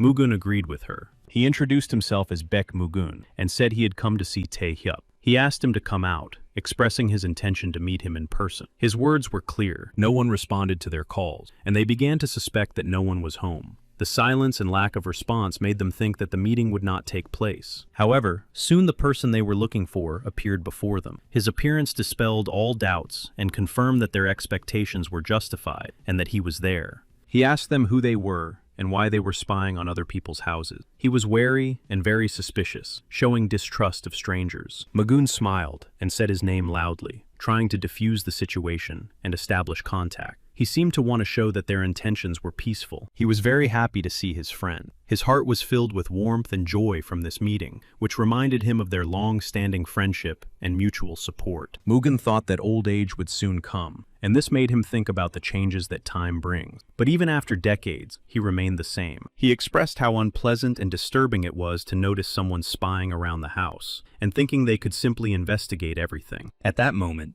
a boy ran up and told Hanbyok that they had a problem. He was looking for help to resolve the situation as soon as possible. The boy added that bandits had appeared in the village. He described the alarming situation that threatened the safety of the residents and required intervention. Hanbyok was agitated and rushed to the scene without delay. His decision showed his willingness to protect the village and his sense of responsibility and loyalty. He told the boy to stay where he was and wait. He wanted him to be safe and out of danger while he went to deal with the threat. Tang Solyan and Mugung were convinced that Hanbek was a true representative of Nanchong. Mugung knew of his good reputation and trusted him. They were confident in his strength. It seemed that bandits had appeared in the village. All the rumors indicated that a group of bandits from Guryongchan was approaching the village. Mugung also quickly went to help. His determination and willingness to support Hanbyuk were obvious, and he told the two to wait there. The bandits were already rampaging through the village, spreading chaos and fear among the residents. Their arrogance and cruelty increased the tension, making it difficult to intervene. The people begged to be spared, asking for mercy and for no harm to be done to them. The bandits stood over them and mocked them, saying that the village could use a defender. The bandits said that this was the price of the soldiers' arrogance. According to them, the suffering of the village was justified. They considered their behavior justified and had no regrets. But soon, the one who uttered these words got what he deserved, for a defender arrived in the village. His appearance was swift, and he intervened without delay. All the other robbers stopped when they saw their comrade being punished. Fear and confusion overwhelmed them, and they realized that there would be no more impunity. Hanbyuk shouted, ordering them to leave, calling them a band of robbers. His voice sounded menacing, leaving no doubt that he would not tolerate them. He threatened that anyone who did not leave immediately would lose their life. He offered a choice: salvation for the peaceful and retribution for the violator. The bandits felt fear. They began to beg for mercy, promising to leave immediately. In front of the defenders, they admitted their guilt and swore that they would never return. But Hanbyuk was angry. He made it clear that they had no right to give him orders. He would not allow the criminals to dictate terms after all they had done. The bandit continued to beg Hanbyuk not to take his miserable life. With every word of his plea, panic and remorse could be heard in his voice. He fell to his knees. Hanbok still ordered them to take the rest and get out of there as soon as possible. He made it clear that if they dared to return, there would be no mercy. At that moment, those who were going to attack again were already sneaking up behind him. The robbers, not resigned to defeat, tried to seize the moment. Fortunately, Mugen arrived in time and noticed them. He quickly took control of the situation and dealt with the bandits, preventing them from repeating their attack. Mugen told Hanbok that he had almost been captured by the bandits during the assault. He told him about the brief skirmish that could have ended badly. Mugen smiled and told Hanbek that he was getting old. These words were a friendly joke, expressing his warm attitude despite the seriousness of the situation. Hanbok became angry and asked Mugen what exactly he meant by his words. His irritation was noticeable. He was not used to hearing such remarks. At that moment, another bandit appeared and addressed Mugen threateningly. He said that if Mugen dared to lay a finger on him, there would be trouble. Mugen quickly grabbed the bandit and covered his mouth to prevent further threats. His decisive actions disarmed his opponent, and he controlled him. Mugen covered the bandit's mouth and asked what would happen if he tried to touch him. He demanded that all the bandits be quiet and leave the village immediately. He demonstrated his intention to use force if necessary and destroy them. Hanbek was also furious. His gaze was stern and unwavering, ready to act against the threat. He was like a beast ready to rush into battle without hesitation. Mugen noticed that even at 60, Hanbyuk remained as energetic and strong as ever. He respected his old friend's endurance and fighting spirit. He thanked him for his help, but noted that Mugen was still wet behind the ears and wondered how he dared to speak to him like that, since he didn't recognize him. Mugen said that sounded hurtful and asked if he still didn't recognize. He wanted to understand if his interlocutor realized who he was dealing with and hoped to learn something. He said he could tell him how many times he had been expelled for flirting. These words reflected their long history and mutual teasing, showing their connection. Hanbyuk recognized him and said his name was Guianhui. He was very surprised. This unexpected confession awakened memories in him and made him rethink things. He remembered the moment when they first met, and the images of that first encounter came vividly back to him. This memory evoked mixed feelings in him. Then he told Mugen that when they won, he would definitely introduce him to his younger sister. It was the time of their youth and the prime of their lives. He also remembered the moment when his friend died and left him alone.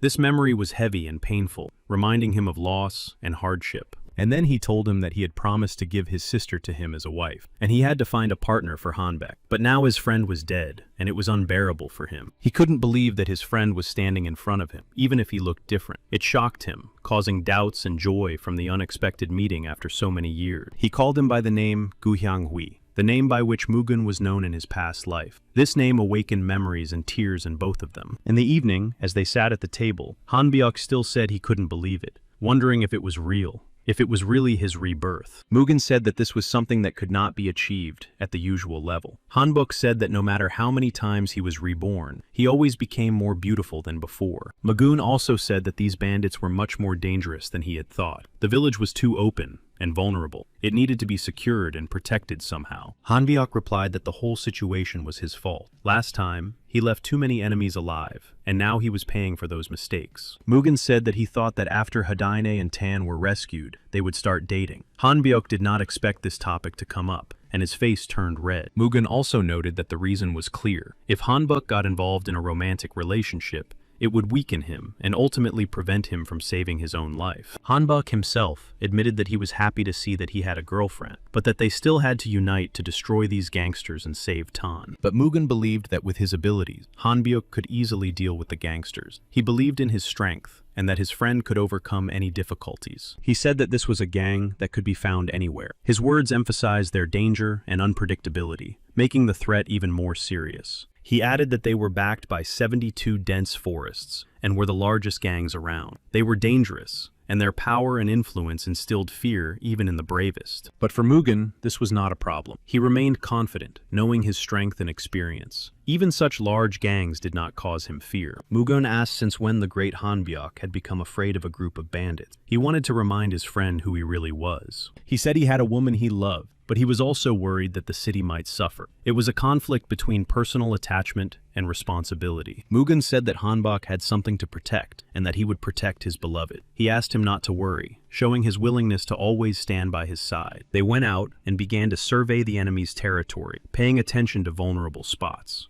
They looked for places where a threat could come from, so that they would be ready for anything. Hanbek said that it was not worth thinking that everything was so simple. According to rumors on Jeju Island, the leader Guryong de Menghik possessed high-level abilities. Mugung just laughed and said that they were just a gang of bandits. His attitude toward the threat caused concern for Hanbek, who thought that his friend was overconfident. Still, Hanbyuk didn't understand why Mugen had brought Tang Sol-yeon with him. It seemed strange and even dangerous to him to involve her in such a risky situation. She said that they were both excellent martial artists, but the main problem was that the gang had taken hostages. They had to act cautiously. They didn't know where the hostages were, or if they were in danger. This feeling of uncertainty and responsibility for other people's lives made them nervous. She believed that if those skilled in martial arts joined forces, they would be able to rescue the hostages. She seemed to lift their spirits by instilling confidence in them. Hanbek asked how they would do it. She replied that they obviously had the necessary combat skills. The order of actions was a matter of their practice and experience. She supported them as best she could, helping to maintain their fighting spirit. Her support was important for the team, strengthening unity and making everyone believe in success. Tan Sol-yeon believed that with the warriors of Cheongmilgak,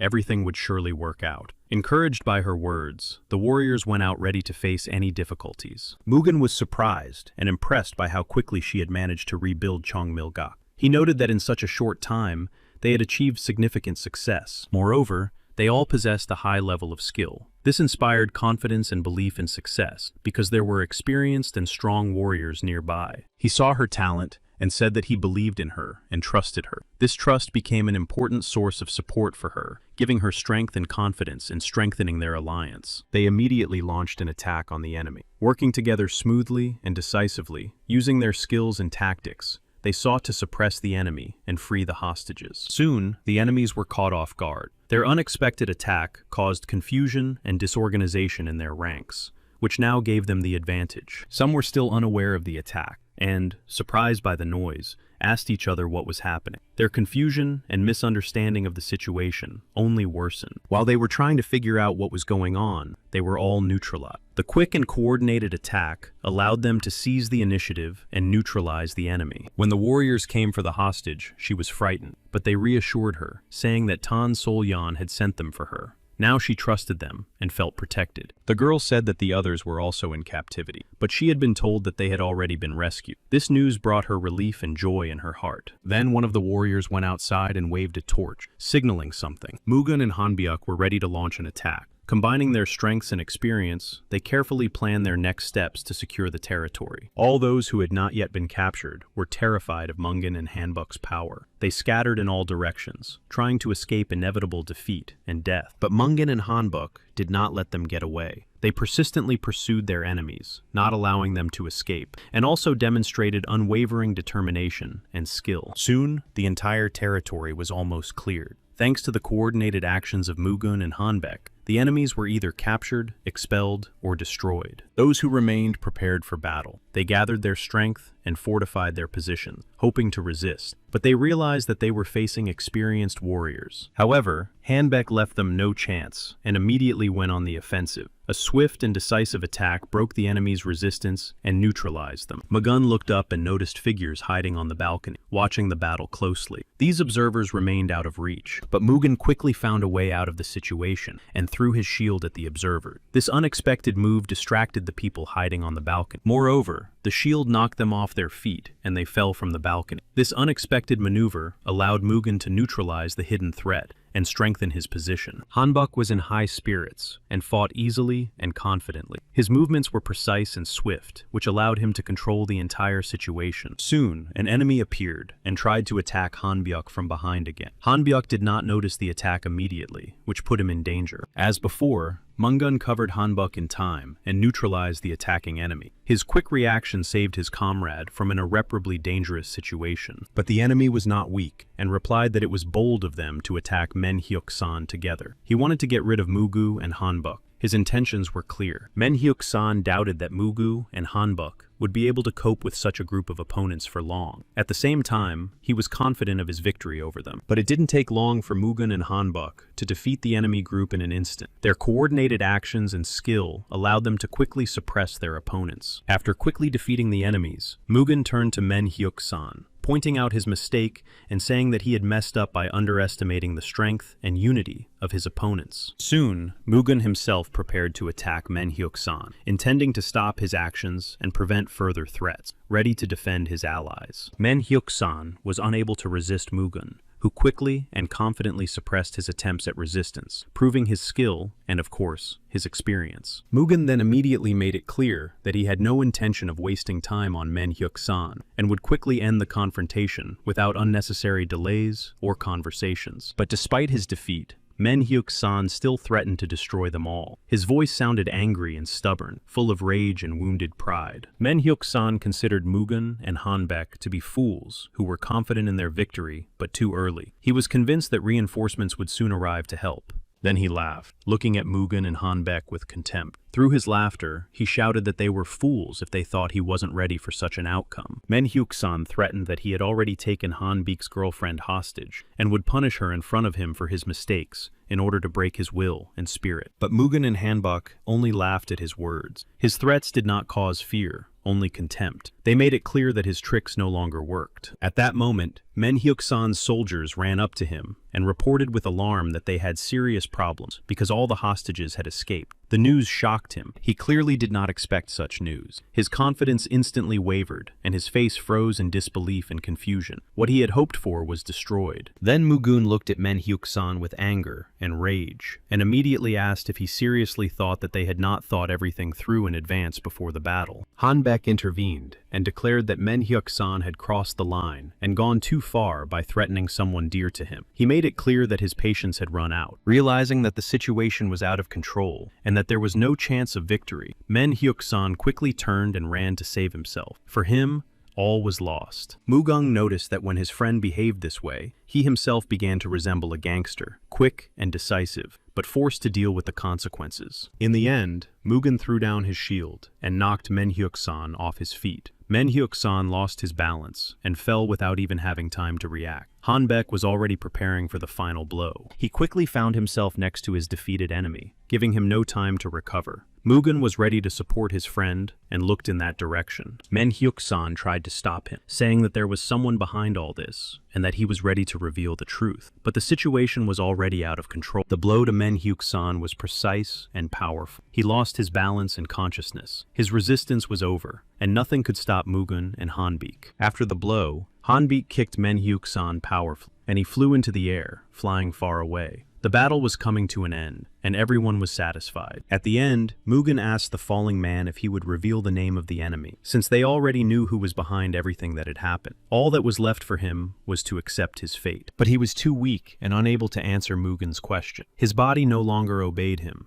and the words stuck in his throat, forcing him to remain silent. Finally, Hanbek and his beloved were reunited. Their eyes met, and a spark ignited in both their hearts. After all those trials, they were together again. Mugen approached Tan Sol-yan and told her that everything was fine and there was no need to worry. He assured her that the danger had been eliminated, and now she could relax. Thanks to her efforts and ability to gather all the members of Cheongmilgak, the situation was quickly resolved. The combined forces defeated the enemy without significant losses. She was sure that it was thanks to his strength and leadership that they were able to defeat the enemy so successfully. Without his support and determination, victory would have been impossible. Hanbek couldn't hold back his tears and apologized to his beloved. She tried to comfort him, saying that she knew he would definitely come and save her. For Mugen and Tan Sol-yan, this scene was touching and unusual, and they now watched with surprise as deep feelings and sincerity were revealed. Hanbek then apologized to Mugen for involving him in the problem, and admitted that he had previously been unable to deal with the conflict with the people from the 72nd Forest. But Mugen replied that sooner or later, someone had to deal with the gang,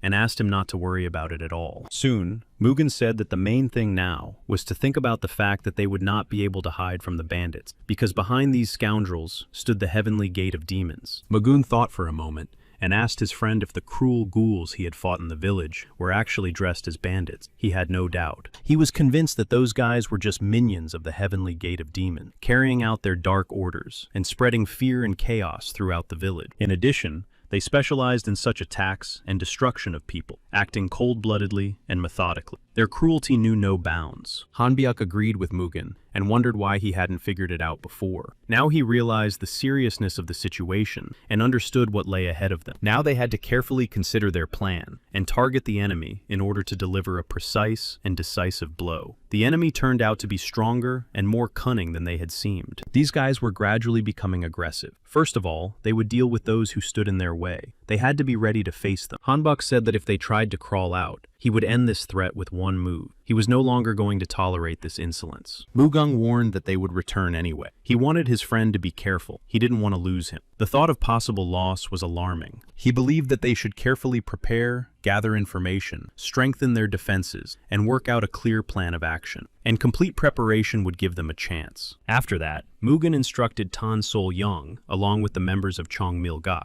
to check and organize the evacuation of the entire village. The heavenly gate of demons would attack again. Mugen apologized to Tan Sol-yan for the difficulties she had to go through because of him. He acknowledged that the situation had become complicated and thanked her for her understanding. Tan Sol-yan assured him that everything was fine, that all the members of Cheongmilgak were already in place and ready to act. Her calmness and confidence helped him calm down. Suddenly, Tan Sol-yan couldn't hold back, stepped closer, and kissed Mugen. He didn't expect this, and his eyes widened slightly. He froze, surprised by her actions. Realizing what she had done, she quickly turned away, her face reddening and her gaze lowered. Her heart was beating fast, and she muttered something under her breath. Then she told him to be careful and take care of himself. There was anxiety in her voice. Despite her embarrassment, she wanted him to know that she was worried about him. He replied that she needn't worry, that he had always taken care of himself and would not take unnecessary risks in the future. His calmness and confidence reassured her a little. When Tan Sol-yan and her people left, Hanbek watched them go and asked if they would arrive safely. Mugen replied that it was their job and they would manage. Hanbek understood that the enemy's goal was to capture the village and that they would return. He told Mugen that even in the past, he shared his affection for Cheongmilgak with him, and despite everything, his tastes remained the same. Mugen nodded in agreement with his friend's words. Regardless of time and appearance, their essence had not changed. Mugen asked if the one who had previously burned with jealousy could now calm down because of the new girl. His friend confirmed that the situation had not changed and remained the same. By that time, the enemies had already approached their house. Mugen and Hanbok spent all this time reminiscing about the past and the moments that had brought them together. Xinqian came with the intention of capturing the old man Hanbyuk. His determination was evident, and he was ready to do anything to achieve his goal, despite all obstacles. He knew that one of their groups had gone missing before and considered it incompetent. Now he was sure that he would not make similar mistakes and would be careful. He told his assistants that this would be another easy prey. Confident of success, he had no doubt that they would be able to catch him without much difficulty. Soon, he gave the order to his men to begin the attack, expecting minimal resistance and a quick and successful mission for himself and all his warriors. They immediately surrounded Hanbek's house, carefully blocking all exits and leaving him no chance of escape. Their coordinated actions created an atmosphere of menace. However, none of the enemies suspected that Mugen was inside the house. At that moment, he had already used the power of thunder and lightning, instantly striking his opponents. Xinqiang could not understand what was happening, and this power of thunder and lightning seemed unimaginable and supernatural to him. He stood there in confusion. Then it dawned on Xinqiang that they knew about their arrival in advance. This realization made him understand that they were already waiting for them and had even carefully prepared for the attack. Then Mugen and Hanbok left the house. Mugen reminded his friend that he knew in advance about the arrival of the enemies, and therefore asked his friend to prepare for their attack. Now Mugen immediately understood that Xinqiang was different from anyone he had met before. He sensed a special power in him that set him apart from the rest. He also knew that the warriors of Jomaregi were high-level masters. Their strength and skill made their opponents particularly dangerous, requiring maximum effort. The leader of these warriors was probably a man of the Mahjong class. He was a difficult opponent whose strength and experience made him dangerous and capable of inflicting serious damage. Hanbok suggested that his friend fight the enemies in the same way as 30 years ago. Mugen nodded in agreement, ready to repeat the old battle. Then, Mugen immediately used the Wind Blast and Moonlight technique. These techniques merged into a single, swift burst, creating a dazzling attack. The warriors could not break through to Mugen. His technique created an impenetrable barrier of wind and light that reflected all attacks and kept enemies at a distance. Mugen took charge of the left flank of the battle and warned Hanbek so that he could focus on the other side and act in a coordinated manner as well. The warriors who came trembled with fear when Hanbek approached them. His imposing aura and determination terrified them, undermining their confidence. They didn't stand a chance of winning. Faced with Hanbek's power and skill, their strength quickly evaporated, and fear and despair completely paralyzed them. Mugen also performed very well, his skill and strength complementing Hanbek's actions to create an unbeatable duo. Together, they became a veritable wall. One of the warriors tried to show off, loudly proclaiming that he was an extraordinary guy and they couldn't defeat him. However, his words sounded more like an attempt to raise morale. The guys from Heaven's Gate were slow on the uptake, and so it was completely unclear to Mugen why they were participating in the resistance at all. He saw all their stupidity. He believed that they did not understand real combat and attacked their opponents as if blindly throwing themselves into the fire. Their actions were rash and chaotic. He was like an unshakable rock, steadfast and impenetrable. His power created a huge barrier around him that was impossible for enemies to break through. Xinqiang initially intended to neutralize Hanbyuk, the one with the sword, but then realized that the real threat to him was the one who wielded lightning. He watched as Mugen dealt with his enemies with his bare hand, and was amazed by his incredible strength and skill. This sight caused Xinqiang fear and anxiety. One of the warriors threatened to wound Mugen, declaring that he was ready to sacrifice himself and die only after striking him, and it would not be in vain. Mugen prepared for the attack, sensing that his opponent was very stubborn. He concentrated and prepared himself for a difficult fight, realizing that a serious test lay ahead. Suddenly, Mugen noticed a strange weapon in the enemy's hands and was very shocked. He did not expect to encounter such an unusual and dangerous tool. Without wasting a minute, the enemy rushed at Mugen with this strange weapon, ready to strike first. Mugen had to react immediately and dodge. For some reason, Xinqiang unexpectedly approached the warrior from behind and struck him, saying thank you to the Sama clan and adding that white did not suit him. Mugen still could not understand what was happening and why Xinqiang had turned against his own ally. This unexpected situation called the entire battle into question. Then Mugen shouted that using his warrior's life in this way was disgusting and a real betrayal. His voice reflected shock and indignation. Xinqiang considered himself right and claimed that it was just a lucky coincidence. His confidence in his righteousness and justification of his actions only exacerbated the conflict. Mugen refused to listen to his nonsense any longer and immediately used his power. His lightning and thunder left no chance for further resistance. He was as invincible as ever, his strength surpassing all his opponents, and his self-confidence making him a veritable impenetrable wall against all enemies. The enemies fell one after another, unable to find the strength and courage to continue the fight. Their spirit was broken, and their hope completely disappeared in the face of their opponent's power. Xinqiang could not understand who this incredibly strong warrior was. His power and skill surpassed anything he had seen before, causing him to be amazed. Lightning and thunder still shone around Mugen, as if nature itself supported his power. This energy was a shield, and made him virtually invulnerable. While Xinqiang was trying to comprehend what was happening, Mugen attacked again, not giving the enemy a second to breathe. His actions forced his opponents to retreat. When one of the enemies did manage to attack Mugen, he already had a shield that reliably protected him from blows. This barrier reflected all possible attacks. Xinqiang was unable to accomplish anything, which made him angry. His attempts to defeat Mugen constantly failed, which only exacerbated his situation. Mugen remained calm and unperturbed despite the fury of his enemies. His confidence and composure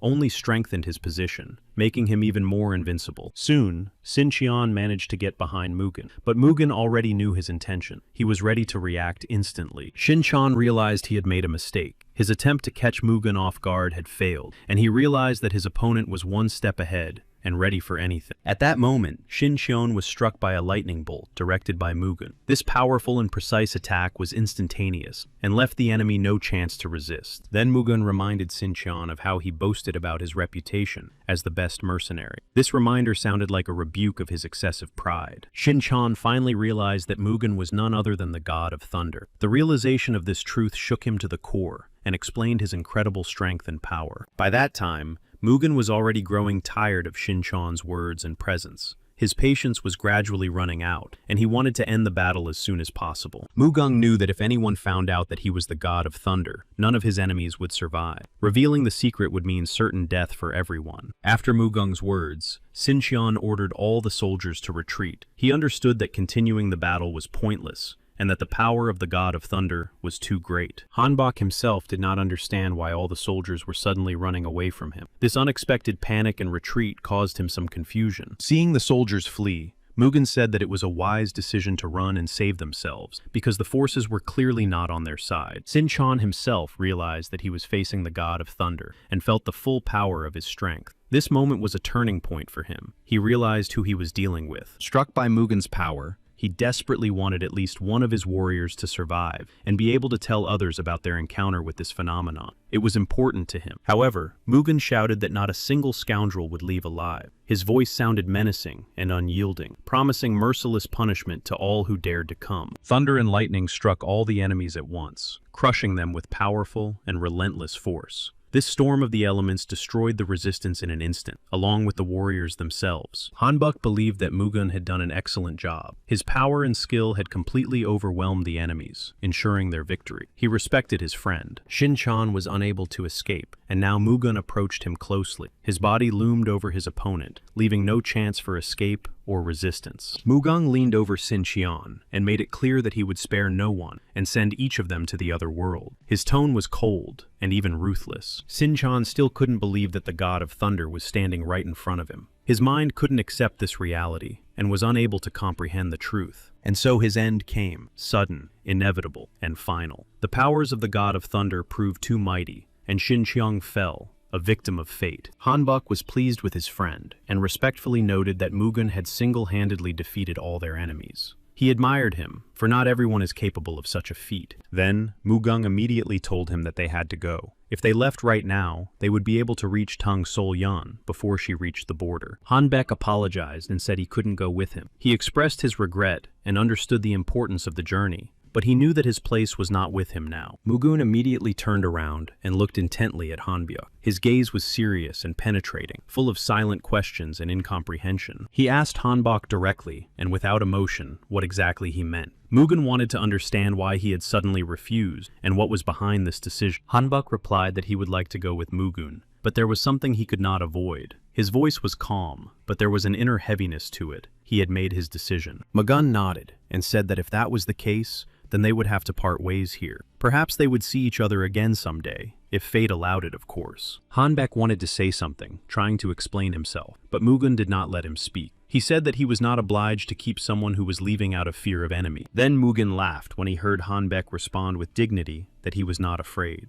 Hanbek said that Mugen had not changed at all since his previous life. Hanbek said that even though Mugen possessed the incredible power of the 72 Forest Gang, it was something else entirely. They possessed tremendous power. It would be a dangerous mistake to underestimate them. And if the 3 kings of the 72 Forest Gang gathered together, Mugen alone would not be able to deal with them all. Mugen replied that he knew this too. Although they were working to strengthen the power of Cholgun Muryong Chongruk, there were still a few high-level masters. Hanbyuk thought that Mugen missed the days when they fought side by side. In response, Mugen nodded, showing that he had no intention of leaving his friend here. Then, Hanbek said with determination that he would definitely defeat all the enemies. His voice was filled with confidence and fighting spirit, and he was ready to defend himself. When Mugen asked if Hanbek knew the location of the enemies, he replied that he had a rough idea of where they were. He was not entirely sure of the accuracy. Hanbok also reminded Mugen that even if he did not follow the teachings of Confucius, it was important to at least listen to his words. He wanted to convey something important. He said that if anyone dared to say that Gyanwi had been reborn, that person would suffer from the senility of an old man. Mugen reminded him that he had called him an old man. Mugen warned that if a messenger came from Nanchang, they would have serious problem, and he placed the responsibility for the mission on Hanbok. His friend calmed him down and promised that if he couldn't handle it himself, he would drag the enemy to the afterlife with him. He spoke calmly and decisively, because it was better to die together. Since Hanbyuk left on his quest, much has happened, and circumstances have changed. New threats have arisen, and the fates of both of them have begun to change rapidly. It was inevitable, and had to happen sooner or later. Now they can take the initiative and start acting to change the course of events. He no longer wanted clashes with the demons of the Heavenly Gate. Fatigue had done its job,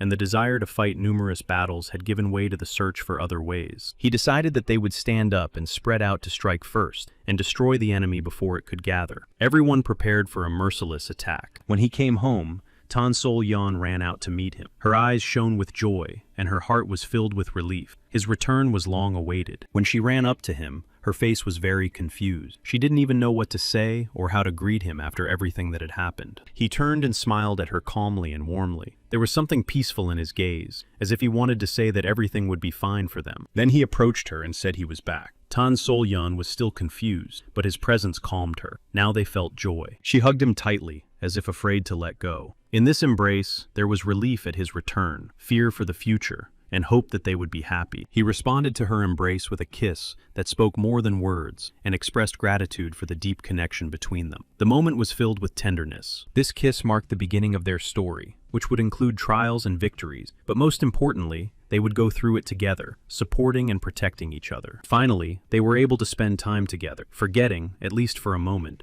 about battles and danger. At that moment, it was important for them to simply be close to each other. Now he had to go. He needed to make sure she got there safely, so he went in. And now he had to gather the strength of Chongal Murin. She was upset that he was leaving so soon. There was sadness in her eyes, and she wanted to spend more time with him, but his mission could not wait. Then he promised her that he would try to return as soon as possible. She understood everything, and just nodded in response. Her gaze showed agreement and support. Mugen told her that the next enemy was the Heavenly Gate of Demons and the bandits of the Green Forest, and that it was now impossible to avoid conflict and struggle. Mugen informed Tan Sol-yan of the need to leave immediately. He understood that delay could lead to disaster. He wanted to fight as soon as possible. He apologized that, as soon as he confessed his love for her and his heart, he had to leave immediately. It was as if life itself was not giving them a chance. She replied that it was okay, and added that she understood that it was his duty. She knew that he was leaving not because of her, but because he believed it was the right thing to do. She said she could wait for him forever if he wanted her to,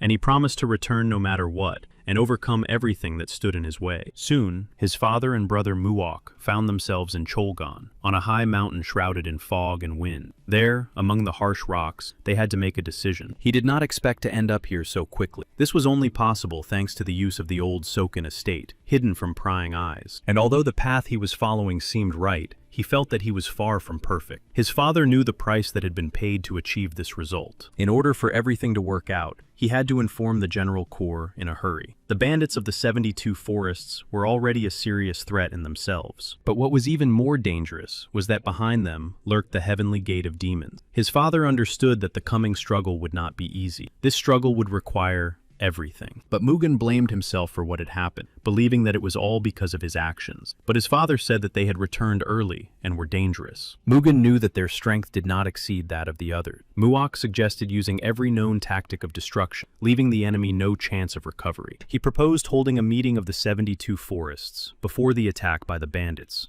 organizing detachments, distributing roles, and capturing the approaches. He noted that this would preserve their numerical advantage and minimize losses. Control of the approaches and strikes would allow them to maintain the initiative. Mugen acknowledged that the idea was good, but impossible to implement. He said that Muren's warriors, having traveled a difficult path, would be forced to fight while exhausted. Secondly, while all the main forces were searching for the bandits, there was a high risk of a sudden attack on the temple. This endangered not only the temple, but also the people. He noted that this was a more important reason than the previous two. The third reason was much more significant. It concerned the very essence of their struggle and security. If they acted as Muok suggested, Mugen would have to report a complete defeat. Then they would need to immediately pacify the people and hide in the forest again. But to do so, they would first need to learn to suppress their palpable fear. They were afraid of their enemy, and to overcome this fear, they had to strike first. Mugen understood that only a decisive attack could break their fear. A total struggle against the dark power was the only way to open the heavenly gate of demons behind them. This required complete mobilization of strength and readiness. Muok understood that Mugen was right, and respected him for it. He recognized him as an outstanding leader, a man with a clear vision and the ability to make difficult decisions. Muok was upset, and then Mugen said that his tactics were good. He encouraged him, explaining that despite this, it was his strategy that would give them a chance of victory. Mugen thanked him for his help, and acknowledged that their chances of success had now increased. Mugen then noted that it was after hearing his plan that the idea had come to him. Muok had helped him in many ways after all. When his father approached, Mugen said that the basic concept of the strategy was complete, and that they could now move on to discussion. He ordered the warriors not to waste time, and to quickly gather all the leaders of Cholgan Murin. The time for action was coming, and they had to act quickly. Meanwhile, the three kings of the forest arrived to discuss the plan with their allies. Their presence gave the meeting special importance. Joining forces was the key to successfully fighting their enemies. The one who sat on the throne said that he had gathered them together for a reason. His words sounded serious. Behind them lay an important goal that required unity and action. He addressed the three kings of the forest with respect, emphasizing the importance of their unity and joint efforts. Chancel Takasin listened attentively, staring intently at his face. He understood the seriousness of the situation and realized that their fate depended on this meeting. He told them that Kuryongche had been destroyed. This news was a serious warning to everyone, and a sign of the danger posed by the enemy. He said that no one knew how Kuryongche had been killed, because he was a true master. One of the factions, Cholgan, was suspected of being behind the operation. He asked the three kings of the Green Forest if they were really not worried about this incident. The question sounded insistent, urging them to honestly admit their anxiety. They were clearly upset by these words. Their eyes reflected their anxiety and awareness of the depth of the threat. Despite their power and experience,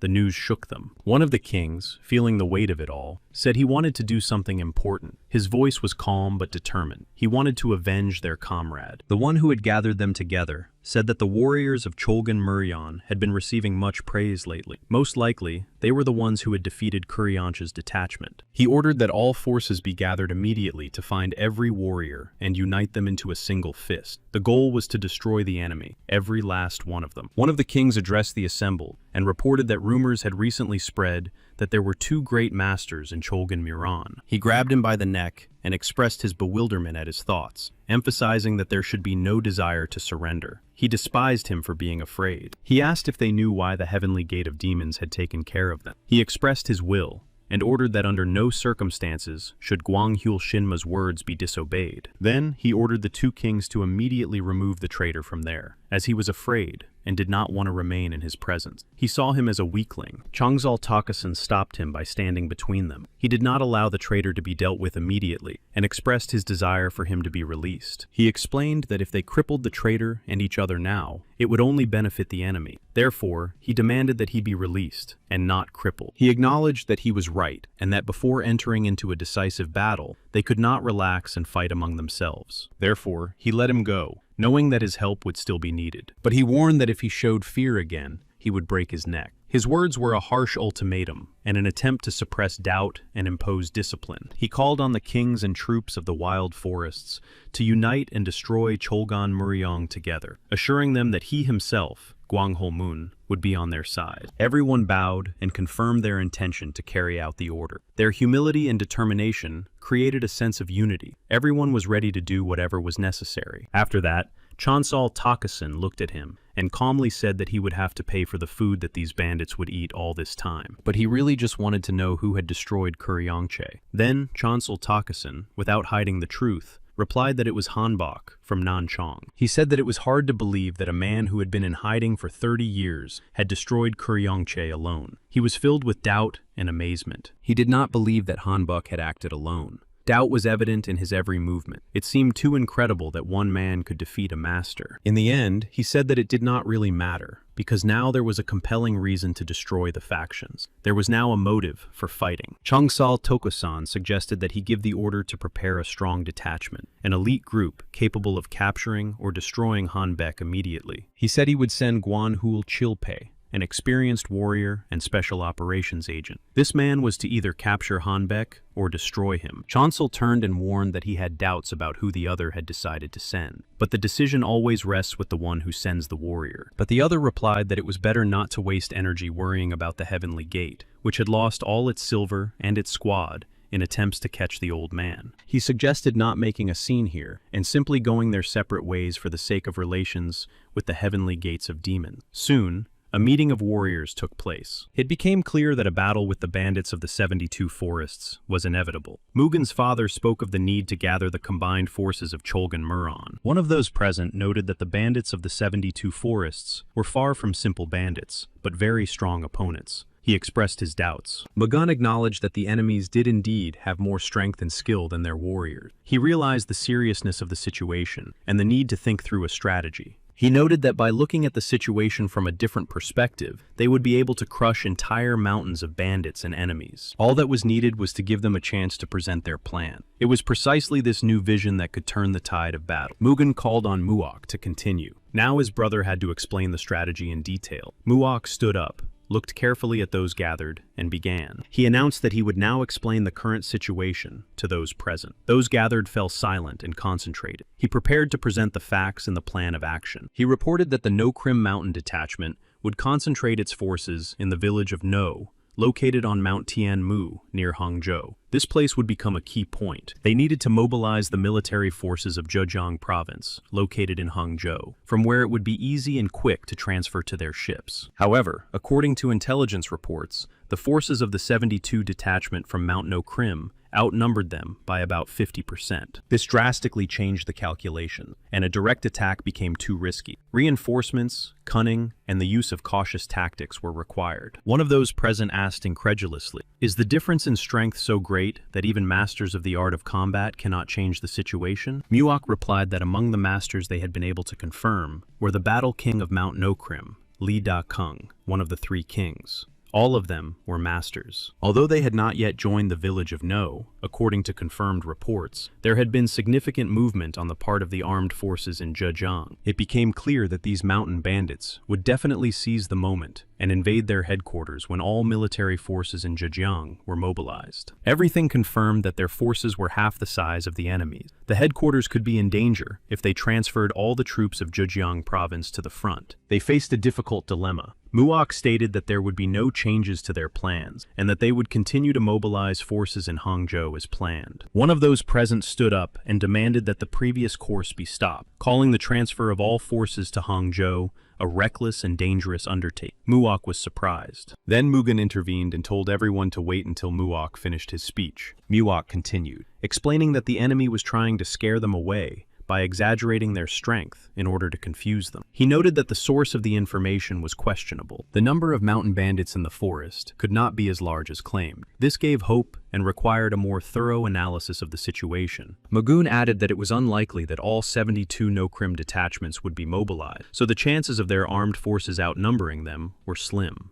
He warned that the threat of an attack on their headquarters could not be ignored. In a battle with fully prepared bandits, they risked suffering losses. He emphasized the need to develop a strategy that would protect their headquarters and instill fear in the careless 72nd No-Crim unit. First and foremost, it was necessary to mobilize forces in Hangzhou before the enemy captured the city, and they needed to focus on increasing their military power. Magoon announced that they would begin the operation immediately after mobilizing the 72nd unit, and that preparations must be completed by that time. At that moment, Yanhua was riding in a carriage with a coachman. The road was narrow, framed by old pine trees and fog. Suddenly, an obstacle crossed their path. The coachman pulled hard on the reins, stopped the horses, and, sitting in the stirrups, carefully examined the surrounding. Fresh tracks stretched across the ground. He told her that they were surrounded by mountain bandits, so they had to flee immediately. She was surprised by his words, not expecting this, and thought about it. Her heart beat faster when she realized that danger was indeed near. They got out of the carriage and hid on one of the mountains, hiding among the rocks and trees. Holding their breath, they watched the warriors, assessing their numbers. The coachman panicked and warned the young lady that if they were caught,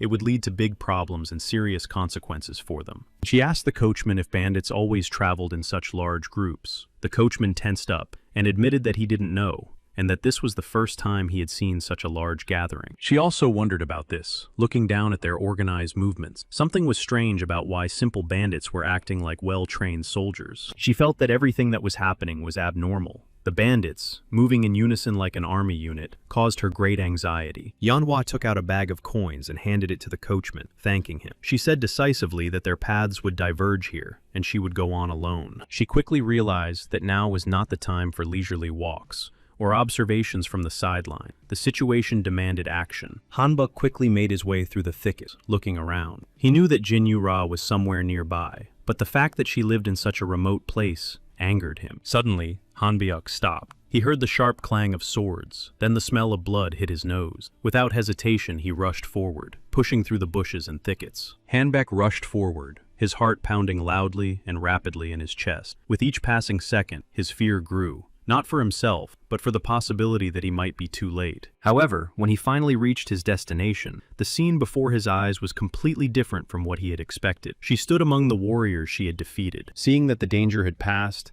Hanbok finally allowed himself to catch his breath. She looked at him and asked why he was so upset. At first, she thought he had come back to confess his feelings to her, as he had done before. But instead, he explained that his life had changed, and he was now married. He said he had come to tell her that people living in seclusion like them were now being targeted. He thought he was very late. The warriors sent by the great group from the heavenly god Mamun had also come to him. These warriors had appeared, and their appearance was an ominous warning. She asked a question, wanting to understand whether these enemies had truly been reborn and returned. He replied that these soul killers had been operating secretly, had returned, and were once again expanding their influence, but that she had nothing to worry about. His words were meant to reassure her. She tried to understand whether he had managed to mobilize the 9 factions. This was important for strengthening and preparing for the trials. But he wanted to say something else. He happily announced that Guanghui, or Mugung as he was called in his previous life, had returned. She thought that the poor guy had gone mad. His words seemed too incredible and strange to her, as if he had lost touch with reality. It angered him that she treated his words with disbelief. He felt that his sincerity was being ignored, and this irritated him. He said that it would be better for her to go with him, and she agreed, realizing that they would now be under constant attack. She decided to accept his offer. Together, they set off, knowing that many trials awaited them ahead. They were united by a common desire to survive and face danger. She was surprised by Guanghui's return, but if it was really true, everything could change. They headed for Yangcholgon and then Huangli. Yura knew that then these people from their past would reunite. This meant that the threat could be revived, and they would face trials. In Huangzhou, Mugung and his father trained intensively every day to become even stronger. They also prepared their warriors for battle. His father believed that it was good to conduct joint training from time to time. He believed that such practice helped strengthen their bond and improve their skills. At that moment, Muok ran up and brought new information that could change the situation. It was information from the secret house in the heaven. Mugung thanked him. Then he opened the letter and began to read it carefully. Every word caught his attention, because this message could contain important information. The letter said that the main forces of the No-Krim mountain bandits had arrived in the village of No. As expected, the rest of the enemies had infiltrated the entire province of Zhejiang. Everything was happening as they had predicted. The time had come for them to take action, and it was their turn to move forward to resist. He ordered the military to proceed slowly but surely, according to the chosen strategy. This meant that their plans were developing according to plan. Muok was worried that 4 of their warriors had not yet arrived. This caused him anxiety and concern for the safety of the group,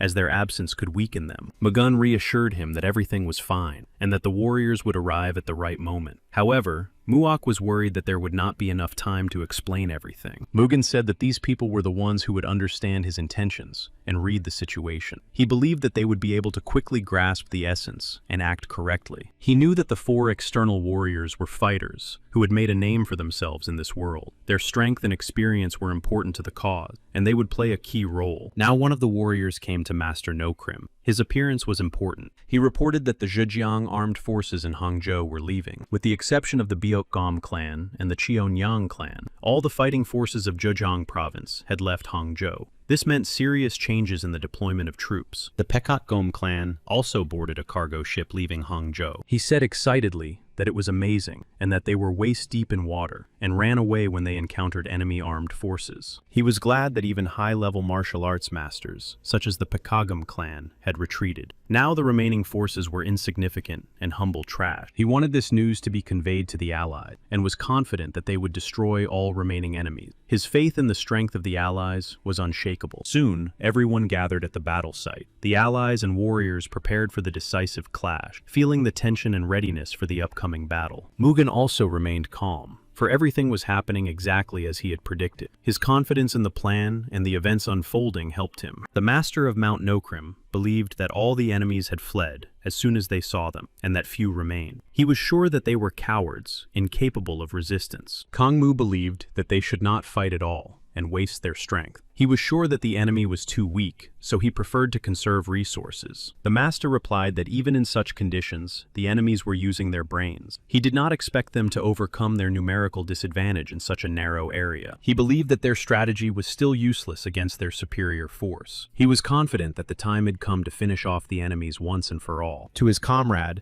something seemed very questionable, but he could not understand exactly what his concern was. He had no logical basis for it. Ma Yongsang thought it was reckless to act this way. He did not believe that their opponents were so stupid and thought that they were hiding something. He thought that he was slightly alarmed and exaggerating the abilities of these rats. Although they did arouse suspicion, he was sure that everything was fine. If he was still so alarmed, she suggested that he just stand and watch. He was sure that they would easily deal with these fools. Ma Yongsang expressed the idea that if this was the battle that King Nogrim wanted, the consequences would be far-reaching. For him, it was not just a fight. Then he shouted loudly that the time had come, and it was time to start the battle. His voice sounded decisive and impressive, like a signal to action. He considered these opponents insignificant, merely empty obstacles that could be easily and ruthlessly destroyed. Mugen and his men quickly realized that the enemy had launched an attack. It was not unexpected, but it still brought tension to their ranks. Mugen himself felt relief and joy. Finally, it was all beginning. The moment he had been preparing for so long had become a reality. His plan was beginning to take shape. He believed that he was the only one destined to emerge victorious from this battle. In his opinion, everything that was happening was leading to an inevitable outcome. The warriors on the opposing side were full of rage. Their faces and movements expressed hatred and malice. They had no intention of retreating and pressed forward. Mugun's warriors rapidly closed the distance, faster than expected. This caused surprise among the warriors watching their advance. The enemies were unable to advance, finding themselves stopped by the dense ranks of Muguna's warriors. Their onslaught was met with steadfastness and coordinated defense. The enemy warriors themselves were confident that they would be victorious. They believed in their strength and training. However, despite their onslaught, they were unable to break through the formation. As a result, the Muguna warriors counterattacked, descending upon the enemy from above with unexpected force. This maneuver proved decisive. The enemies did not expect it. At that moment, they realized it was a carefully planned ambush. Everything that had happened before was only part of the trap. Panic seized them. The master's assistant suddenly appeared and delivered the news. He reported that Qian's armed forces were hiding nearby and were preparing to ambush them. He also realized that this was only the beginning. After all, the Baek-ga clan had gathered their elite forces and were preparing to ambush them. Their actions were incomprehensible, but clearly reckless. He yelled at the Mugen warriors, accusing them of madness. He considered them arrogant upstarts who had already arrived, and everything that was happening seemed like a foolish move. He was no longer going to wait for the attack, and the decision was made. He would go himself, without delay. His warriors had to follow him. He shouted in rage, ordering them to wait for his arrival. His voice carried far. Let them stay where they are. Soon they will see for themselves what will happen to them. Nak Il-ban heard his cry, but did not pay any attention to it. He knew that he was short-sighted and foolish, deserving neither respect nor attention. Soon, Master Bak Sang-kung began his attack. Without warning or hesitation, they moved forward. It was the beginning of a clash that could no longer be avoided. He wished death upon all his enemies, and therefore decided to attack. Confident that the death of his opponents would eliminate the threat and restore control, he was enraged. His motives were revenge and fear of losing influence, and they determined his action. They did not understand him or why he was behaving this way. Then Mugen appeared. He looked closely, trying to understand his true intention. Without saying a word, Mugen asked where he was going. He declared that he was the only one they would have to face. These words were spoken with confidence, as if he knew the outcome of the coming battle in advance. Mugen's warriors watched them and saw that they behaved like savages, destroying everything in their path, sparing nothing alive. Their fury was blind. They followed their commanders like blind executors of someone else's will. Among them, a young gentleman stood out, whose presence gave them confidence. The enemies were angry at the commander of the opposing side, blaming him. Their fury grew with every passing minute. Everything happened exactly as Muwok had predicted. What King Mountain Nokrim had said turned out to be true. Chechen was completely empty. The warriors of Mugen did not want to miss such an opportunity, and wanted to destroy everyone. Their cries were filled with determination and fury. They did not want to lose. They could not retreat because they were obliged to protect the people. This created additional pressure, but strengthened their determination to stand to the end. Both sides fought fiercely, each showing unyielding will. Each sought to destroy the other. The enmity turned the battle into a fight to the death. Fury, fear, and despair went hand in hand with the determination to win at any cost. Of course, the Mugen warriors proved to be more successful in battle. Their discipline, determination, and coordinated actions gave them an advantage over their opponents. They were true masters of their craft, and their skills and experience allowed them to easily overcome the resistance of their enemies.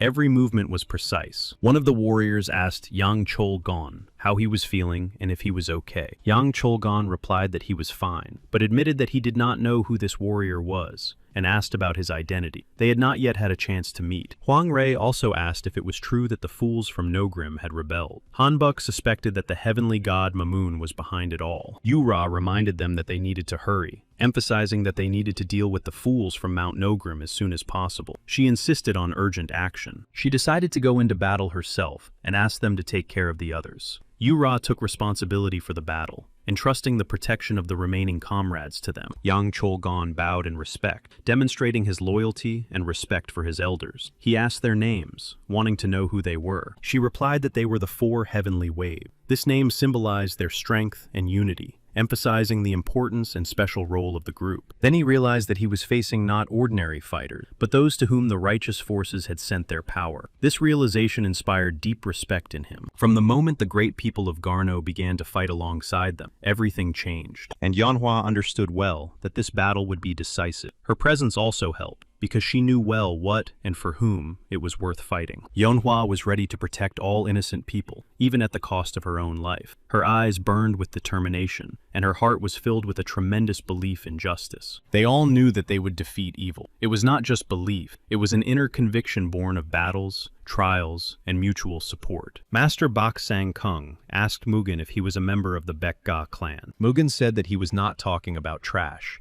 so he could speak about it without fear or concern. His words called for respect and reverence for that clan. After these words, Mugen immediately launched his attack without wasting a second. His actions were swift and demonstrated his readiness to act without delay. The other also believed in his strength and rushed into the attack without hesitation, relying on his skills. Both fighters rushed into battle with complete confidence in victory. Bak Sang-kung shouted that he would finally die by his hands. His voice was filled with rage and reflected all the tension and seriousness of the battle between them. But Mugung was not so simple. He met the challenge with courage and skill, not allowing his enemy to win easily. Their struggle was intense. At the same time, Mugung carefully analyzed his opponent, assessing his strengths and weaknesses. He was too impressive for a simple bandit. He continued his attack without slowing down or easing the pressure on his opponent. His attacks were persistent and well coordinated, showing his determination. He even laughed at Mugen, asking where all his strength had gone. His mockery was an attempt to break his opponent's spirit and show his superiority in the fight. The enemy's assistant suddenly jumped on Mugen from behind and shouted that he wanted to help King Nokrim. His attack was swift and very unexpected, but Mugun's father managed to intervene in time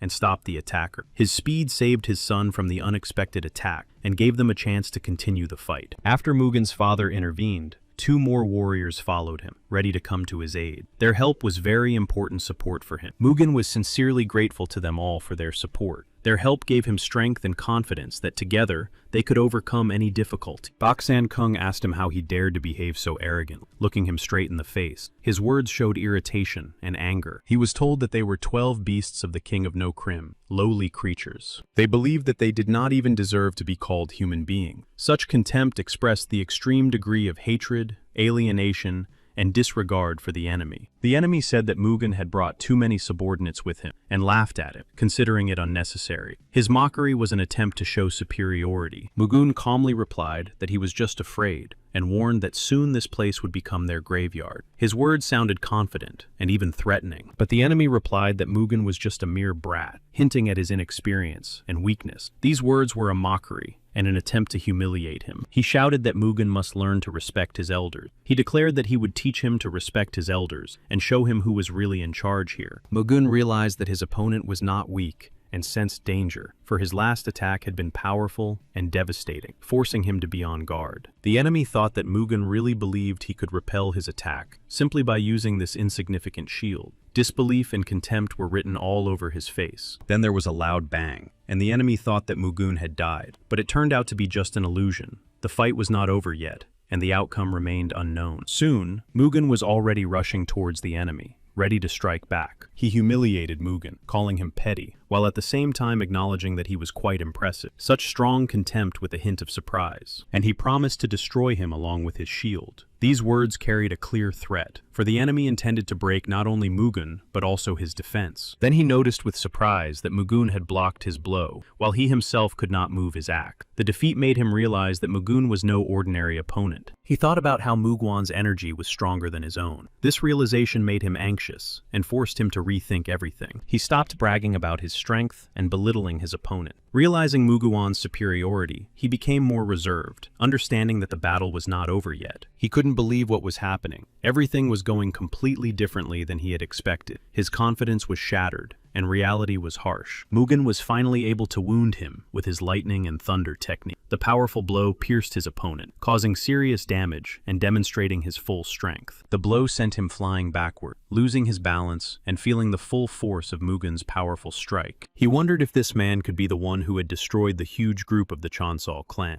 The thought of this caused him a mixture of surprise. One of the enemy warriors called out to his comrade, urging him to hurry and help. The two standing aside realized that if they did not intervene immediately, No Krim would be defeated. They realized the threat and knew they had to act quickly. They did not want to allow defeat, and at this stage, they were determined to remove all obstacles in the way of the heavenly god, Mamun. Mugen noticed that the enemies were sneaking up on them. He instantly realized the danger and prepared to defend himself, understanding that this was a surprise attack. He could already see the enemy jumping into the air and rapidly approaching. Mugen tensed, preparing to meet this sudden blow. Soon he was able to repel the enemy's attack. His reaction was quick, allowing him to maintain control of the battle and avoid serious damage. Mugen was glad that he was able to go on the offensive and use his strength. He was also glad that the heavenly god Mamun had finally begun to act. He also knew that, judging by the enemy's strength and valor, he seemed to be a master of martial arts of the highest level. When Bak Sang Kung thanked him, he replied that the fact was that he could not take care of his own business properly, and that he had to get involved. He promised to destroy these enemies, and then see how the other would take responsibility for what had happened, so that it would not happen again.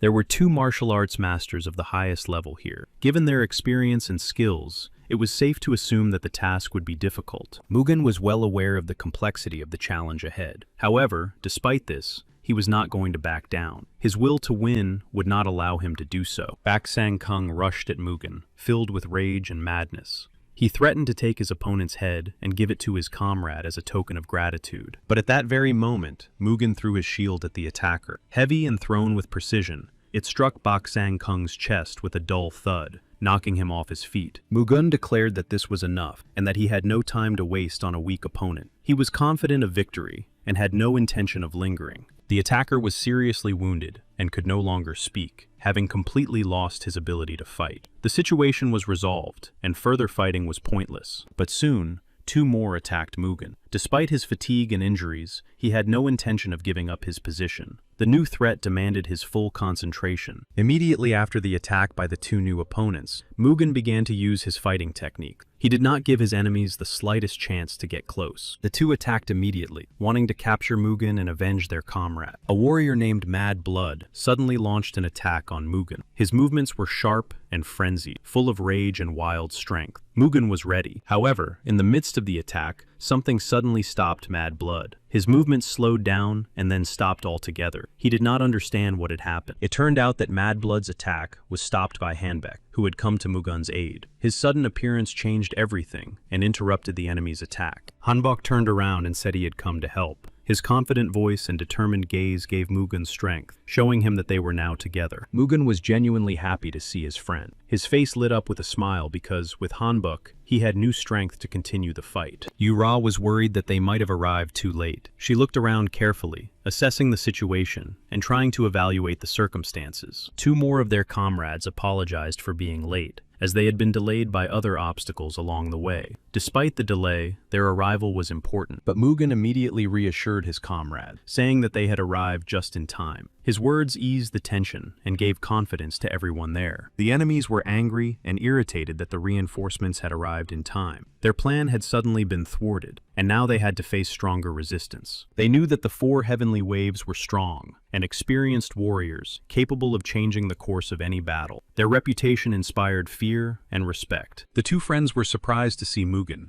They thought Hanbek was out of his mind when he said that Guanghui was alive. Their doubts were replaced by unexpected relief. After meeting Mugen, they finally believed that Hanbek was telling the truth. Their doubts were dispelled, and now they were sure that Guanghui was alive. Mugen told one of them that he understood how difficult it would be to believe this, but he was also sure that he would come and help at the right moment. Hanbok laughed and said that he had warned them and told the truth. His loyalty was so strong that he was ready to force them all to come, even by force, to support the fight and help Mugen. They were angry at Hanbyok's words, blaming him for the enemies attacking them. They accused him of searching everywhere for them and bringing them to them. Hanbok justified himself by saying that it didn't matter now, because the four great clans had come together again. He emphasized that the main thing now was to unite. Mugen's father knew that these people were the very ones who had fought the devil himself alongside the god of thunder in the past. Their strength and experience were legendary to all. He couldn't understand how, for heaven's sake, people who hadn't been seen in Murim for decades had suddenly reappeared, and all together at that. Maguna was lost in memories of the past for a moment. The memories made him feel nostalgic, warm, pleasant, and a little sad at the same time. However, he quickly realized that the guys were still the same as before. Despite the passage of time and changes,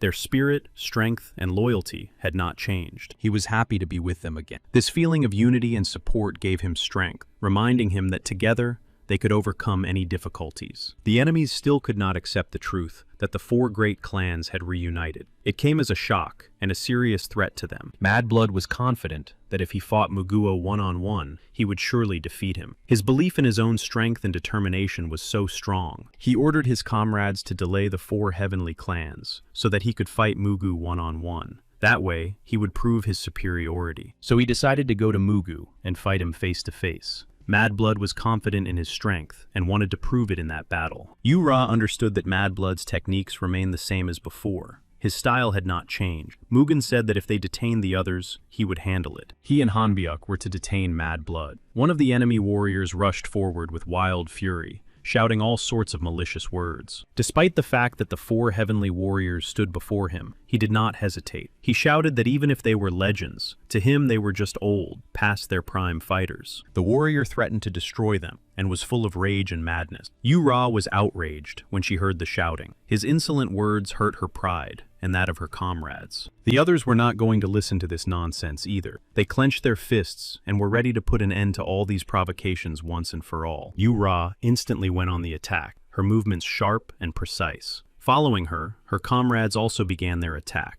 They were outraged that they had been called old men. Magoon noticed that his comrades were embarrassed about their aid. He understood that such words had hurt them, even though they tried not to show it. Mad Blood was preparing to attack Magoon. His body tensed and his breathing quickened. He concentrated, intending to put all his strength into the first blow. Mugen warned Hanbok that Mad Blood should not be underestimated. This opponent was dangerous, cruel, and unpredictable. His strength was impressive, but Hanbek replied that as long as they were together, no one could defeat them. His words expressed his belief in the power of camaraderie, and that unity was stronger than any threat. At that moment, the enemy launched his attack. Mad Blood lunged forward at breakneck speed. His blow was powerful. Magoon and Hanbek instantly took up their fighting positions. Hanbok immediately parried the enemy's blow. His movements were precise and blocked Mad Blood's powerful lunge, thanks to his quick reflexes and experience. Then, Mugen instantly went on the counterattack. His movements were swift, and each blow was aimed at breaking the enemy's defense. Mugen understood that most of Mad Blood's chi had already been spent in the previous battle. He doubted that he would be able to use so much energy again.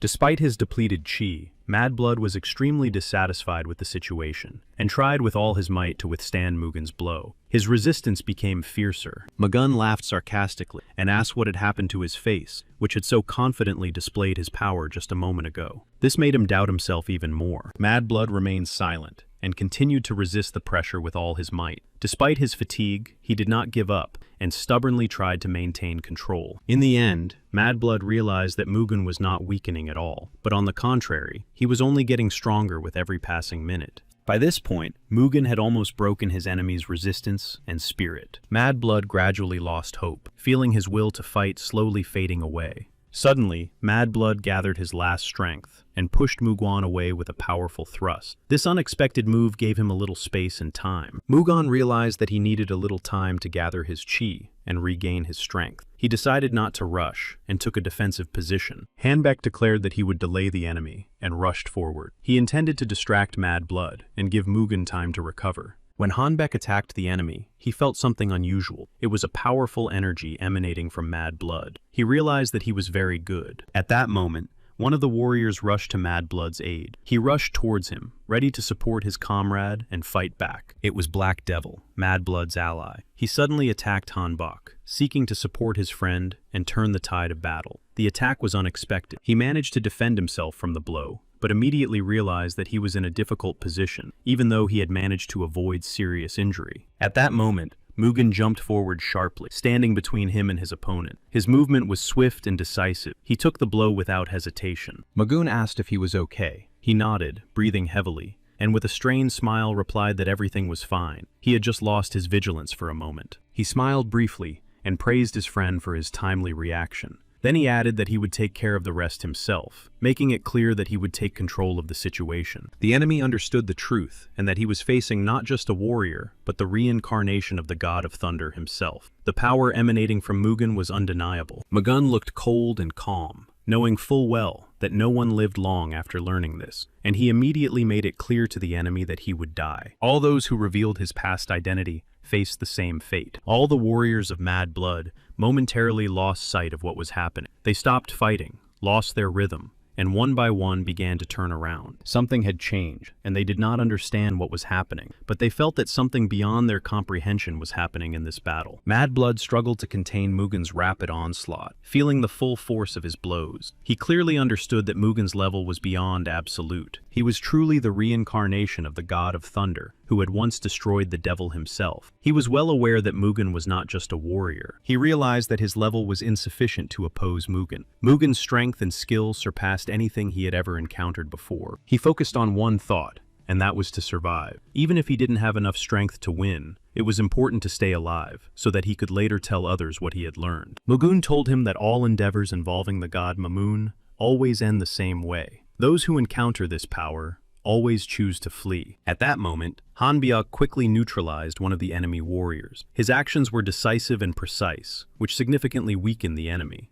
Hanbok then threw the shield to Mugen, passing it to him with confidence. Mugen deftly jumped onto the shield that Hanbyuk had thrown to him. This moment was decisive, allowing him to use the shield as a support for further action. Using the shield as a support, he rapidly approached Mad Blood, preparing to deliver the decisive blow. Each step brought him closer to his goal and to victory. He managed to catch up with Mad Blood and finish what he had started. Mugen's determination and skill left the enemy no chance, and the outcome of the battle was a foregone conclusion. All the enemy warriors were frozen in horror and shock when their leader fell in battle at the hands of Mugen. No one expected such a swift outcome. They couldn't comprehend how this could have happened, because the legendary and ruthless Mad Blood had fallen at the hands of Mugen. It seemed impossible. At that very moment, while the shocked warriors were still reeling from the fall of Mad Blood, Yu-Ra appeared. She approached confidently and swiftly. As a result, it was Yu-Ra who delivered a powerful blow, and the enemy warrior fell at her hands. With a quick and precise movement, she put an end to his resistance. No one survived after learning who Mugen really was, and he warned them about it right away. He spared no one after they exposed him. Suddenly, Mugen was overcome by a sharp feeling of weakness, and his body betrayed him after intense overexertion. Everything around him seemed to slow down and spin. Hanbyuk came closer and asked if everything was okay. Mugen struggled to straighten up. He admitted that he still couldn't control his martial arts for long. When Yu-Ra saw Mugen for the first time after everything that had happened, she couldn't believe her eyes at first. She remembered Hanbyuk's words and thought he had gone mad. But now, seeing the form he had just used in battle, Yu-Ra no longer doubted that he had truly returned. It was the same martial art. They all thanked each other. After so many years, the meeting itself seemed impossible. But now they were together again, and happy. However, he also understood that he could not relax and forget about the battle. It was not over yet, despite the joy of the reunion and the support of his friends. Fortunately, Maguna's father and the other warriors were able to defeat the enemy. Their joint efforts and bravery turned the tide and strengthened their position. The 12th Division of Mount Nokrim was completely destroyed by them. The enemies could not withstand the onslaught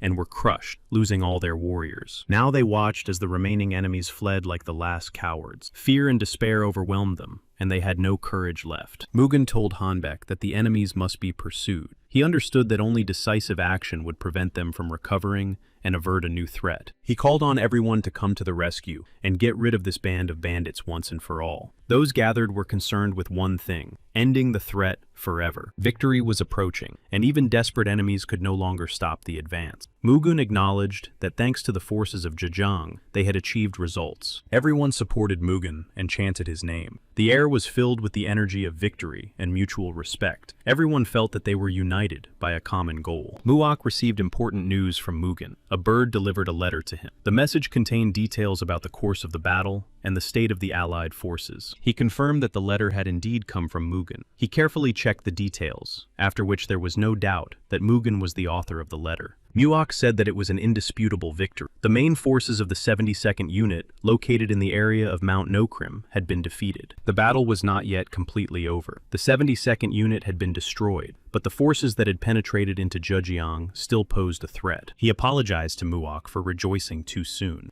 It became clear to him that the enemy had not yet been broken, and that the celebration was premature. Despite this, he could not hide his joy. Deep down, he knew from the very beginning that they would win. His confidence in their strength and righteousness never left him. At that moment, the battle was still raging on the field. No matter how many enemies were destroyed, it seemed to the Mugen warriors that there was no end to them. The enemy was advancing. Behind them was a small village. The warriors understood that their steadfastness determined not only their own fate, but also that of the civilians left behind. They could not surrender. Even when their strength was leaving them, and the enemy was advancing with redoubled fury, the thought of surrender was unthinkable. Behind them stood their homes and families. Unexpectedly for them, Yanhua appeared on the battlefield. Her arrival was like a light in the gathering darkness. In a serious voice, she asked if they needed help. The next minute, Enhwa rushed into the enemy ranks. With ease and precision, she dealt with the main forces of the enemy. Then she turned to the astonished warriors and asked if they were all right. She noted that Nokrim's attack had been fierce and brutal, causing them to endure considerable hardship. That was why they were so exhausted. Yanhua decided to help restore justice by taking responsibility for rectifying the situation and supporting those who found themselves in a difficult position. The soldiers ran up to them and reported that reinforcements had arrived. This brought hope and new strength to continue the fight. The soldiers quickly organized themselves. The commander announced that the 72nd Unit had been defeated. He called on the soldiers to be brave and prepare for battle, instilling confidence in them. The enemy soldiers could not believe their ears after hearing this. They were shocked and stunned by the news that their main group had been destroyed. Overcome with fear, they dropped their swords and ran away. Panic seized them, and they retreated rapidly, unable to resist the enemy forces. Manhwa watched their flight, feeling confident that she was right. As expected, they were just mountain bandits who ran away when threatened. As expected of Mugu, he knew how to win an impressive victory. His experience and wisdom inspired the warriors, helping them to act decisively and confidently. Now the military forces of Zhejiang would become widely known throughout Mirim. Their fame and achievements would inspire many, and their strength would serve as an example to all. Mugen's father and some of his warriors returned home safely. After long battles and trials, they finally found peace, bringing victory with them. News also came that thanks to the young Lord Muo, the capture of Nokrim had been successfully prevented. This news spread quickly, bringing joy. All of Nokrim's forces heading to Zhejiang for the invasion were successfully blocked. Their plans were disrupted, and the threat was repelled thanks to precise actions. Despite the successes achieved, the forces of Zhejiang are still unable to locate and destroy the remaining enemy forces. What has been done is not enough. As long as the sky god Mamun still controls Nokrim, he can use the mountain bandits scattered throughout Mirim to raise a rebellion. They must be tracked down and destroyed, one by one. Tan Sol Yan suggested that the water bandits and the ocean group could also be used against them. Agents conducted surveillance. Mugen was surprised that Sol Yan was always one step ahead and knew what to do. Her insight and strategic thinking commanded respect. He was amazed by her wisdom and determination. He couldn't help but admit that her intelligence and strength of character made him feel weak in comparison to her. All he could do was fall in love with her, unable to stop his feeling. However,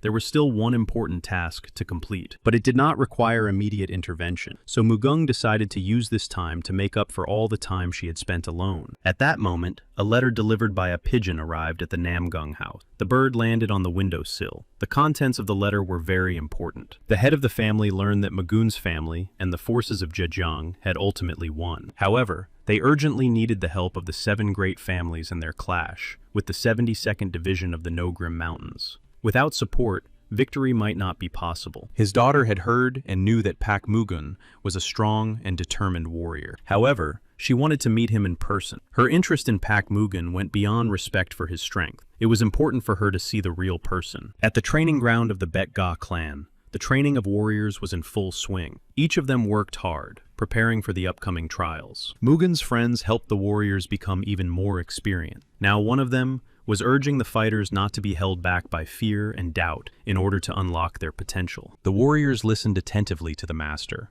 and followed all his instruction. They trained hard, following his advice to become stronger and more agile. Mugen thought that his friend Huang Lei should not underestimate his warrior, otherwise he would regret it. He himself had long known their capabilities. After all, Mugen himself had personally trained these warriors before. Thanks to his guidance, they had become strong and experienced. Now Huang Lei used the technique formation of 3 absolute destroyed souls. This powerful attack required maximum concentration and strength. Huang Lei himself was not weak either. His skill and strength made him a formidable warrior. But now, Nakyilban still managed to avoid his strongest blow. Then, Paik Sangun attacked Huang Lei. His swift lunge forced Huang Lei to react quickly and prepare to parry the powerful blow. Huang Lei himself realized that the young master had trained them well and that they possessed great skill. He realized that they had become serious opponents. Mugun's father said he couldn't believe they could stand up so well to one of the 4 heavenly warriors. Mugun was also surprised. Then his father asked Mugen if he thought these requirements were too high for them. He doubted whether they could withstand such a difficult struggle. But Mugen believed that if they wanted their clan to occupy a worthy place on the Marima mainland, they had no choice but to strive for a high level. His father agreed and said that the participation of the Zhejiang military forces in the meeting was a necessary step. Responses from the 9 factions and 7 great families had already been received. They wanted Judge Yang to participate in their meeting to resolve the incident in No Crim. He also noted that the prestige of the Judge Yang army was growing. Wasn't that good news? Mugen had expected this turn of events, although he couldn't say he was happy about it. It might play into the hands of the united great factions. He remembered well from his past life how they had once done something similar, and now there was no guarantee that they wouldn't do it again. His father believed that these forces represented a faction that stood guard over Marima, and therefore deserved to be trusted. Mugen said that they would need strength to oppose No Crim and the sky god Mamoon. No Crim had been purged by the destruction of the village of Gui Ho, and it was believed that there were no threats left. However, Mugen was still anxious. He did not trust many people and felt that something was being hidden. Therefore, he decided to go to Uchan to make sure. Father wanted to send an escort with Mugen for safety, but Mugen objected. He did not want to cause trouble for the clan and believed that he should go alone. His father also believed that Mugen was an important person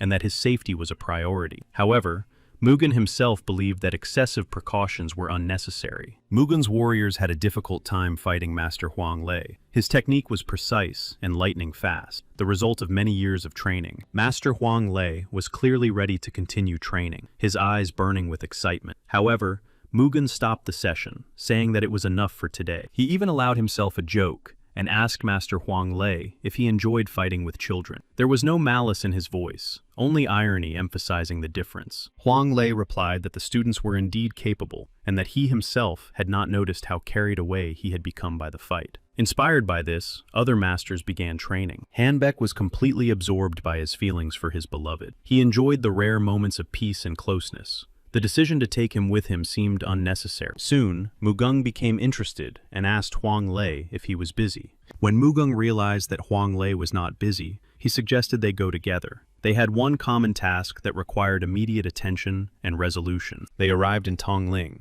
Anhui province, hidden among hills and ancient buildings. The place seemed quiet and had a calm atmosphere. Muok informed Mugun that the meeting with the necessary people would take place in the largest tavern in this remote area. He knew exactly where they needed to go. Mugen had to deal with scoundrels. Since meeting with them was inevitable for many reasons, it was easier for them to cooperate than to resist. As they headed for Wu Chang, they could be sure that other guests, in quotation marks, would soon appear to watch them. Huang Lei asked if Mugen was referring to the Yangtze River waterway leak. If so, they essentially had nothing but a large number of people. They had already arrived and expressed their joy at meeting Mugen and the Baekga clan. He also added that it would be better to say that they had not seen each other for a long time. Mugen and Muok bowed and expressed their sincere apologies, showing respect and a desire for reconciliation despite the situation. He also bowed and acknowledged that now, having witnessed all the incidents that had occurred, he understood why Mugen had hidden his identity from everyone at the time. He then announced that since he had reserved a place at the tavern, it would be best for them to go first. He invited the assembled guests, expressing his respect on behalf of the Namgun clan. Huang Lei was very angry, and Mugen could clearly see it in his expression. His tense features and flashing eyes betrayed his inner irritation. He asked his friend to make his face look simpler, noting that even the members of the heavenly god Mamoon would run away in fear if they saw his current expression. However, he could not pretend, and deep down he understood perfectly well that those people had betrayed Mugen and caused his death in his past life. He thanked him, acknowledging that he appreciated his friend's anger. However, now they needed the power of the 7 great fires to achieve their goal. He also promised that he would take revenge on everyone. Then Huang Lei realized that Mugen was right. True revenge was not only about physical retribution, it required the power of wisdom and patience. Mugen knew that true revenge would not be bloody retribution, but rather the surpassing of the 7 great families by their clan and military forces. He knew that in order to carry out his plan, it was necessary to eliminate the selfish interests of the 7 great families and undermine their economic mechanism. The young master stepped forward and greeted the warriors of the Baekga clan and Mugen. He introduced himself as Namgun Min, the young master of the Namgun clan. Before taking action,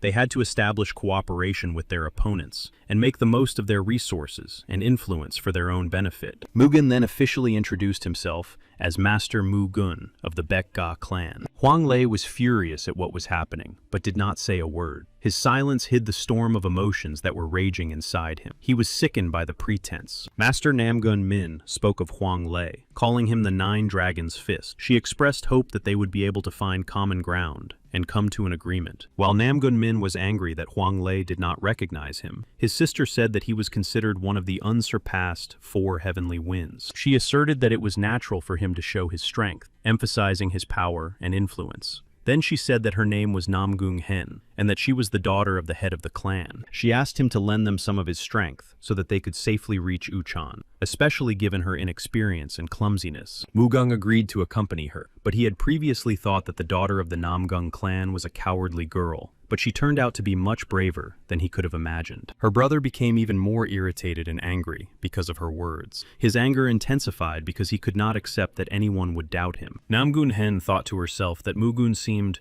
not as simple as he appeared at first glance. Behind his calm exterior lay strength and wisdom. He seemed struck by her beauty. Namgung Hyun's appearance inevitably attracted attention, and even his usually reserved gaze could not hide his admiration. At that time, intelligence reported to the bandits that Baek Mugun and the Nine Dragons' Fist Huang Lei were heading for Uchan. They were able to intercept this important information. In addition, they learned information that could change the course of events. Something happened that no one expected, because they joined the Namgung clan. The gang leader said that even if their clan shrunk, the Jeongsal clan would still face serious difficulties, and it would be difficult to fight alone. He thought they could enlist the help of the 3 rulers of the Yangtze River from the Waterways League. The assistant thought it was an excellent plan. It foreshadowed a battle of revenge for the wrong. The idea sounded intriguing and dangerous. For those who thirsted for retribution, the plan seemed fair. Then the leader gave the order that they must obey and unquestioningly follow all instructions from their ally. He demanded immediate and coordinated action. Lady Namgung arranged a private meeting with Mugung, and he asked her why she needed it. He wanted to understand the girl's true intentions. She was embarrassed and lost her voice for a moment, not knowing what to say. The internal tension and this question made her feel vulnerable. He was silent, looking intently at her face, waiting for an answer.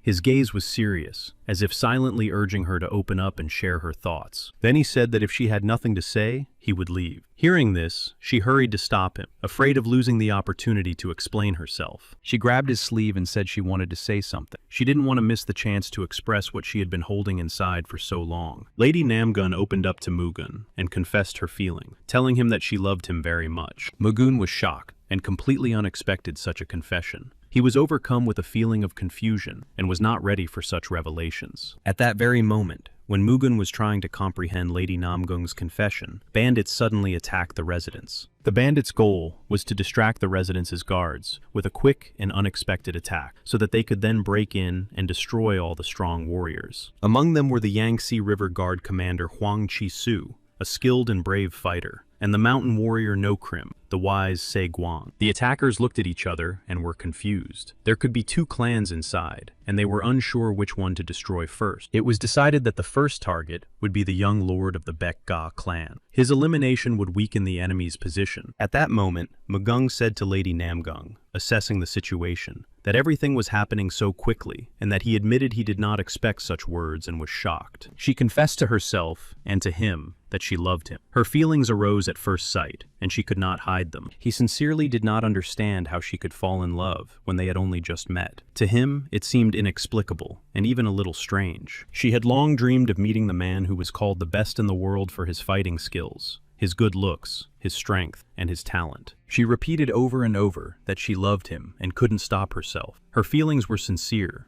Most of all, she was afraid of being rejected by him. She wanted to hear from him that he liked her too. This desire burned inside her, giving her hope. She looked for hints in his every glance. He replied that he would not refuse the one who approached him first, of course, but he thought that she had some reason that she was hiding. This made him doubtful. He felt that there was something more behind her words. He couldn't accept the confession of a woman who he felt had hidden intention. It was difficult for him to trust her, and his inner voice was telling him something. She was genuinely surprised by his words. She didn't expect to hear such frankness and directness. She thought he was very smart and a true young master of his craft. His abilities and mind impressed her and commanded her respect and admiration. He was talked about as a hero of lust who easily fell in love with many women. Rumors circulated that his feelings flared up quickly and often without depth. He was disappointed by what he saw in her eyes, which reflected an image of him as a hero of lust, a man who fell in love easily and often. She openly expressed her thoughts, emphasizing that her words were sincere. She did not think that her confession could be taken as a bad proposal. He became interested and asked her why she thought so. It was important for him to understand the reasons behind her words and the motivation behind this confession. She stated that if he married her,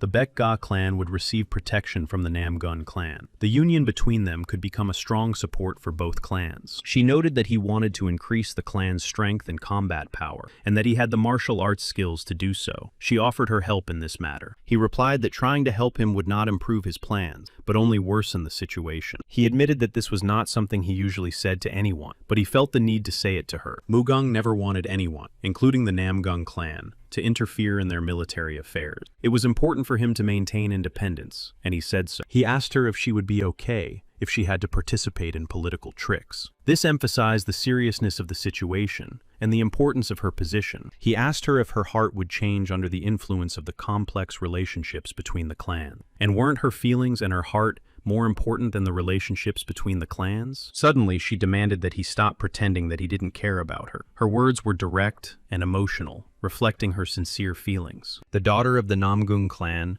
emphasized that even though he was now at the top, she did not need his pity. Her words were firm and proud. However, deep down, she was falling more and more in love with him. Despite her pride and independence, she considered him a wonderful person. After that, he noticed that the bandits had begun their attack. The sudden danger interrupted their conversation, and he had to instantly switch to defense mode. He immediately rushed towards them, without a moment's hesitation. His reaction was instantaneous. He understood that there was a lot at stake, and there was no time to waste. He had already managed to neutralize the first attacker. His actions were quick and precise, which allowed him to stop the threat at the earliest stage of the attack. After that, he immediately asked if she was okay. His concern was evident in his tone and gaze, despite the tension between them. She replied that she was fine, but at the same time, she admired his strength. He explained that someone was trying to attack them, but she couldn't understand who it could be. For her, this threat remained a mystery, causing anxiety. He warned her that there was a high probability that enemies had infiltrated the building. In such a situation, she would have to follow him. Soon, one of the bandits began an attack, shouting Maguna's real name. Maguna was very surprised that his real name was mentioned in the midst of the attack. This caused him to react instantly, and he immediately began to act. The man shouted that he would make Maguna pay for everything today. His words were filled with rage, as if this day was to be a moment of retribution. Mugun realized that he had no sword, and his only weapon was his shield.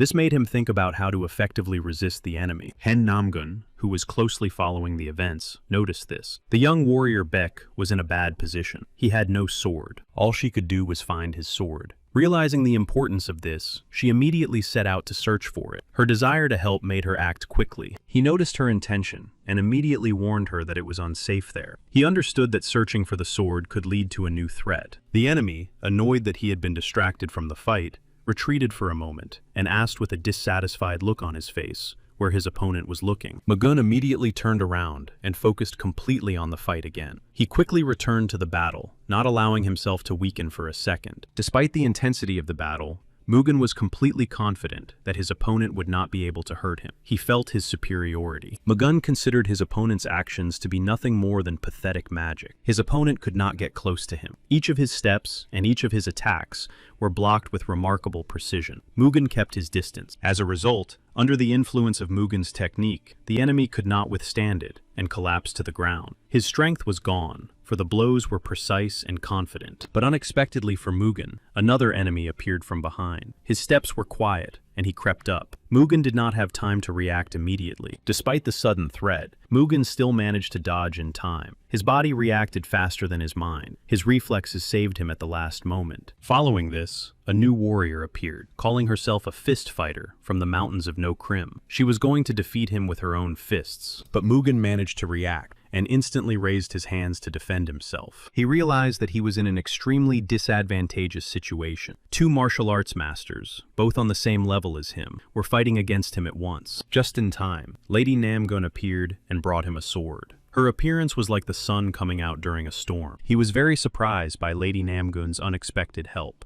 Receiving the sword he so desperately needed, he felt relief and gratitude. He realized that, despite the danger, she had decided to help him anyway. Now he knew that the situation was under control, and told her not to worry. He knew that with the sword, everything would be resolved quickly. He felt that now he would be able to end the threat with a single blow and regain control. After all, he was strong. They decided to be cautious. Although it would not be difficult to defeat Namgun's swordsman, Mugen himself remained the main obstacle. To achieve their goal, they first had to get rid of him. However, the swordswoman suddenly rushed towards Mugen, exclaiming that he was just a novice. She attacked him without hesitation. Her actions were impulsive. Despite the sudden attack, Mugen managed to react. His movements were quick and precise, and he repelled the blows of both opponents almost simultaneously. The attackers were stunned. They couldn't understand where Mugen got such strength. Everything that was happening contradicted their expectation, and they didn't like it. Even Namgun Hyun, who was always confident in her judgments, was amazed. She watched Mugen with interest. Shocked by what she saw,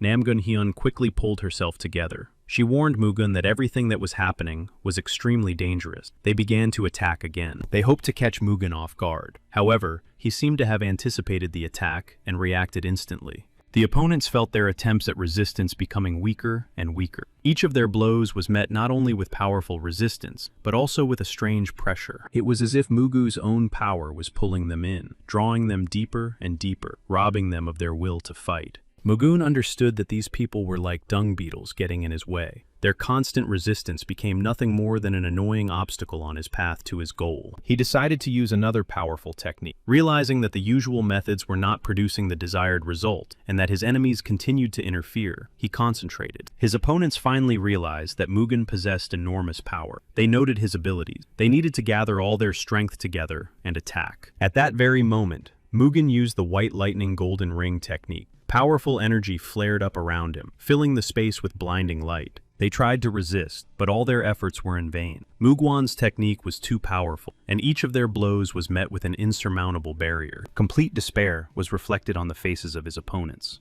They felt their hope slipping away with each passing second, and their strength rapidly dwindling. Lady Namgun approached Mugen and asked what had just happened. She wanted to understand how he had been able to suppress the resistance of his enemies so easily. She was shocked that he had managed to neutralize them with a single blow. She did not expect him to be able to display such strength and withstand their attacks. She realized that Mugen was stronger than her father, brother, uncle, and all of them combined. She came closer and asked if he was okay. Her voice was very concerned after such powerful clashes. She wanted to make sure he was feeling well. He replied that he was just a little tired. According to him, he was too aggressive because he felt that she was watching him. She knew that there were still many enemies in the building, and this frightened her. However, Mugen asked her not to worry, assuring her that he would take care of everything. At the same time, Mugen noticed that his friend Huang Lei had already entered into battle with other enemies. Seeing how confidently he was fighting, he realized he was not alone. He was ready not only to confront his enemies, but also to completely destroy those who remained, wiping them out. Lady Namgun's mouth fell open in surprise when she saw Huang Lei's skill in battle. His confident and precise movements impressed her and showed his level of skill. Huang Lei realized that Mugen had already dealt with all the opponents. Then Mugen admitted that he had gone a little too far. Lady Namgung's father realized that these three swordsmen were much stronger than those they had faced before. He also thought that when Mugyun worked for the Sama family, he already knew that he was dealing with an outstanding person. This made him stay alert and not underestimate them. At the same time,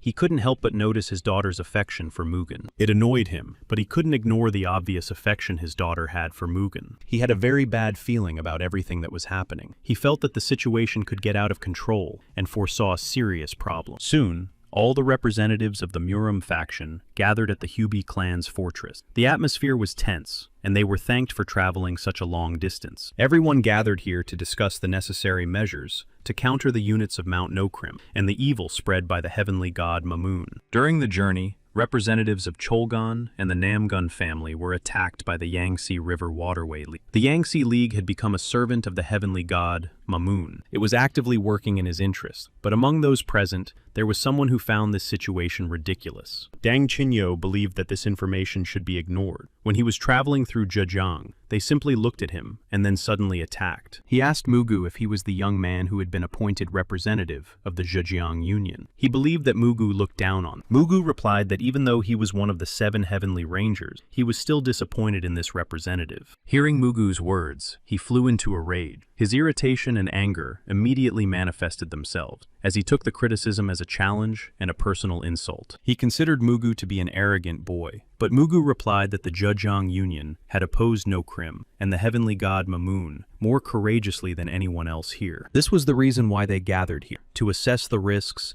and take the necessary measures against those who pose a threat. Mugung added that age and youth should not be grounds for doubting the abilities and value of a representative. He emphasized that it is not only experience and age that are important, but also the determination, intelligence, and contribution of each participant to the common cause. He believed that it was not worth participating. The head of the Namgun clan said that those who attacked them were high-class swordsmen from the No Krim Mountain League of Yangtze, and Mugun dealt with them all. Another representative stated that this meeting was held in response to a letter sent by the Baekga clan, which acted as a representative of the Union. Moreover, the young master of the Baekga clan deserved to be present at the meeting, as his experience and skills were of considerable value. He was angry and felt disgraced. He thought that if the situation continued in the same vein, Mugung would soon face the consequences of his actions. It was decided that the remnants of the Yangtze League and the No Krim League would be attacked separately, led by the Namgun family. Now Mu Guang was telling his brother Muok about this. Muok questioned the distribution of forces for attacks on each area. Mu Guang wanted to focus his main efforts on an offensive against the central forces. It was established that the No Krim League and the Yangtze Waterway League had a total of 17 powerful detachments. The areas were divided between them. The distribution of responsibility by area would avoid the concentration of enemy forces and maintain a strategic balance between the clans and the alliance. At the next meeting, they planned to discuss which group would take which area, so they still had time. Mugen asked if he would go with him. Muok replied that he was waiting for a letter from the secret house of heaven, so he would stay here. When Mugen was leaving,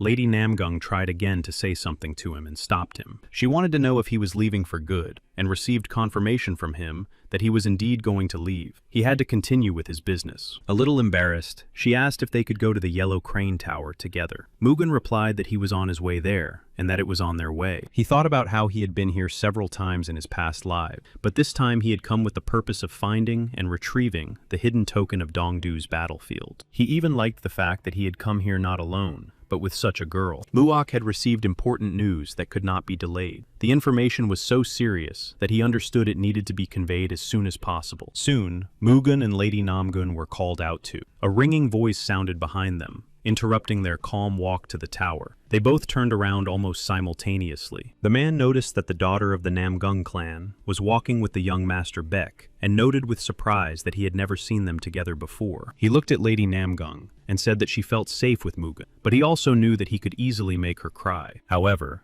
Mugen immediately realized that this man was hiding his true identity. From his gestures and movements, Mugen recognized him as a warrior from the Sichuan faction, the very same faction with which he had previously had a conflict. Lady Namgun responded to the man by calling him rude, and stating that it was none of his business who she chose to walk with. She demanded that he apologize for insulting Mugen. Lady Namgun made it clear that such behavior was unacceptable. Mugen thought that, as expected of the daughter of the Namgung clan, she was confident. The man just smiled and said that Lady Namgung had fallen in love with the young master. She became angry, feeling that she was being mocked, and sharply expressed her dissatisfaction. However, Mugen approached her and attempted to calm her down. He thanked her for defending him, but he added that they would lose if they started quarreling and fighting. The man continued to tease them, noting that they looked good together and asking if their clans knew about it. He said that the lady who was supposed to be a gift to Guangdong had fallen in love with someone else. Then Mugen could no longer restrain himself and rushed to put the man in his place. Mugung quickly grabbed him by the neck, and the man didn't even have time to understand how it happened. Soon, he was lying on the ground, overwhelmed by the force and suddenness of Mugung's attack. Mugung shouted that the man had crossed the line. His voice was loud and authoritative, expressing indignation and dissatisfaction because such behavior was unacceptable. He said that people could say whatever they wanted about him, but not about the Namgun clan. He sternly warned the man not to get out of hand and not to speak out of turn. Those who were standing next to this man decided to act according to a pre-planned plan and seemed to be preparing to launch a surprise attack. They were angry because their friend had been wounded.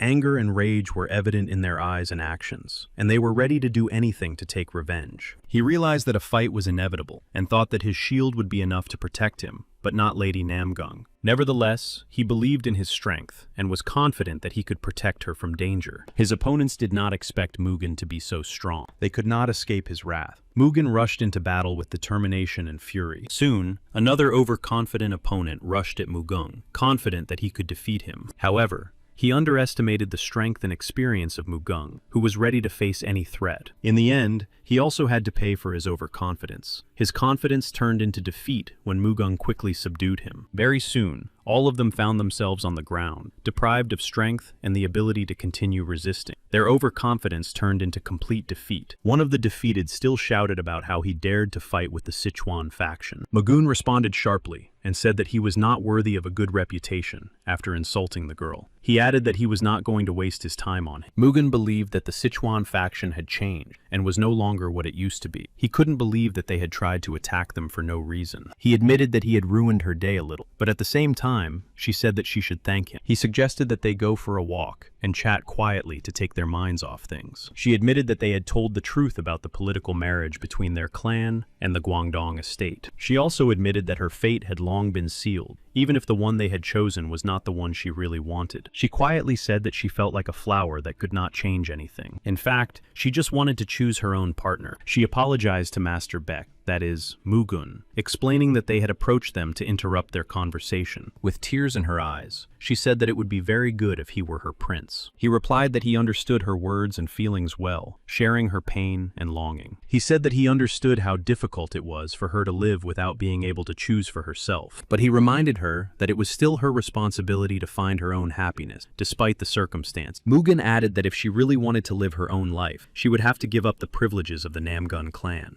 He said that if her feelings for him were sincere, he would respond in kind, and the promise was made simply, without unnecessary words. He thought about how he didn't have the best relationship with the Namgun clan, and didn't want to create new problems with them, but it was obvious that she loved him. He couldn't turn away from the unhappy girl, whose feelings were sincere and pure. If she was willing to give up the privileges of the clan, he could be with her. Suddenly, Muok ran up and apologized for interrupting. Mugen was a little surprised, and immediately asked what had happened, and why his brother had appeared like that. Muok handed Mugen a letter, and said that he had received important information, and believed that Mugen should read it himself. When Mugen read the letter, his face immediately changed, and became gloomy. He apologized to Lady Namgung, explaining that due to unexpected circumstances, he needed to leave urgently. Before leaving, he asked his brother Muok to look after her and make sure she was all right. After Mugen left, Lady Namgung met Muok, and they greeted each other, establishing their first contact. Mugun passed on the information to one of the representatives of the 7 families, and asked if this meant that enemy troops were heading for the Shaolin Temple belonging to Marim. Mugun explained that to get to this temple, they would have to pass through the mountain and their camp on Lake Donjong. There, they would unite.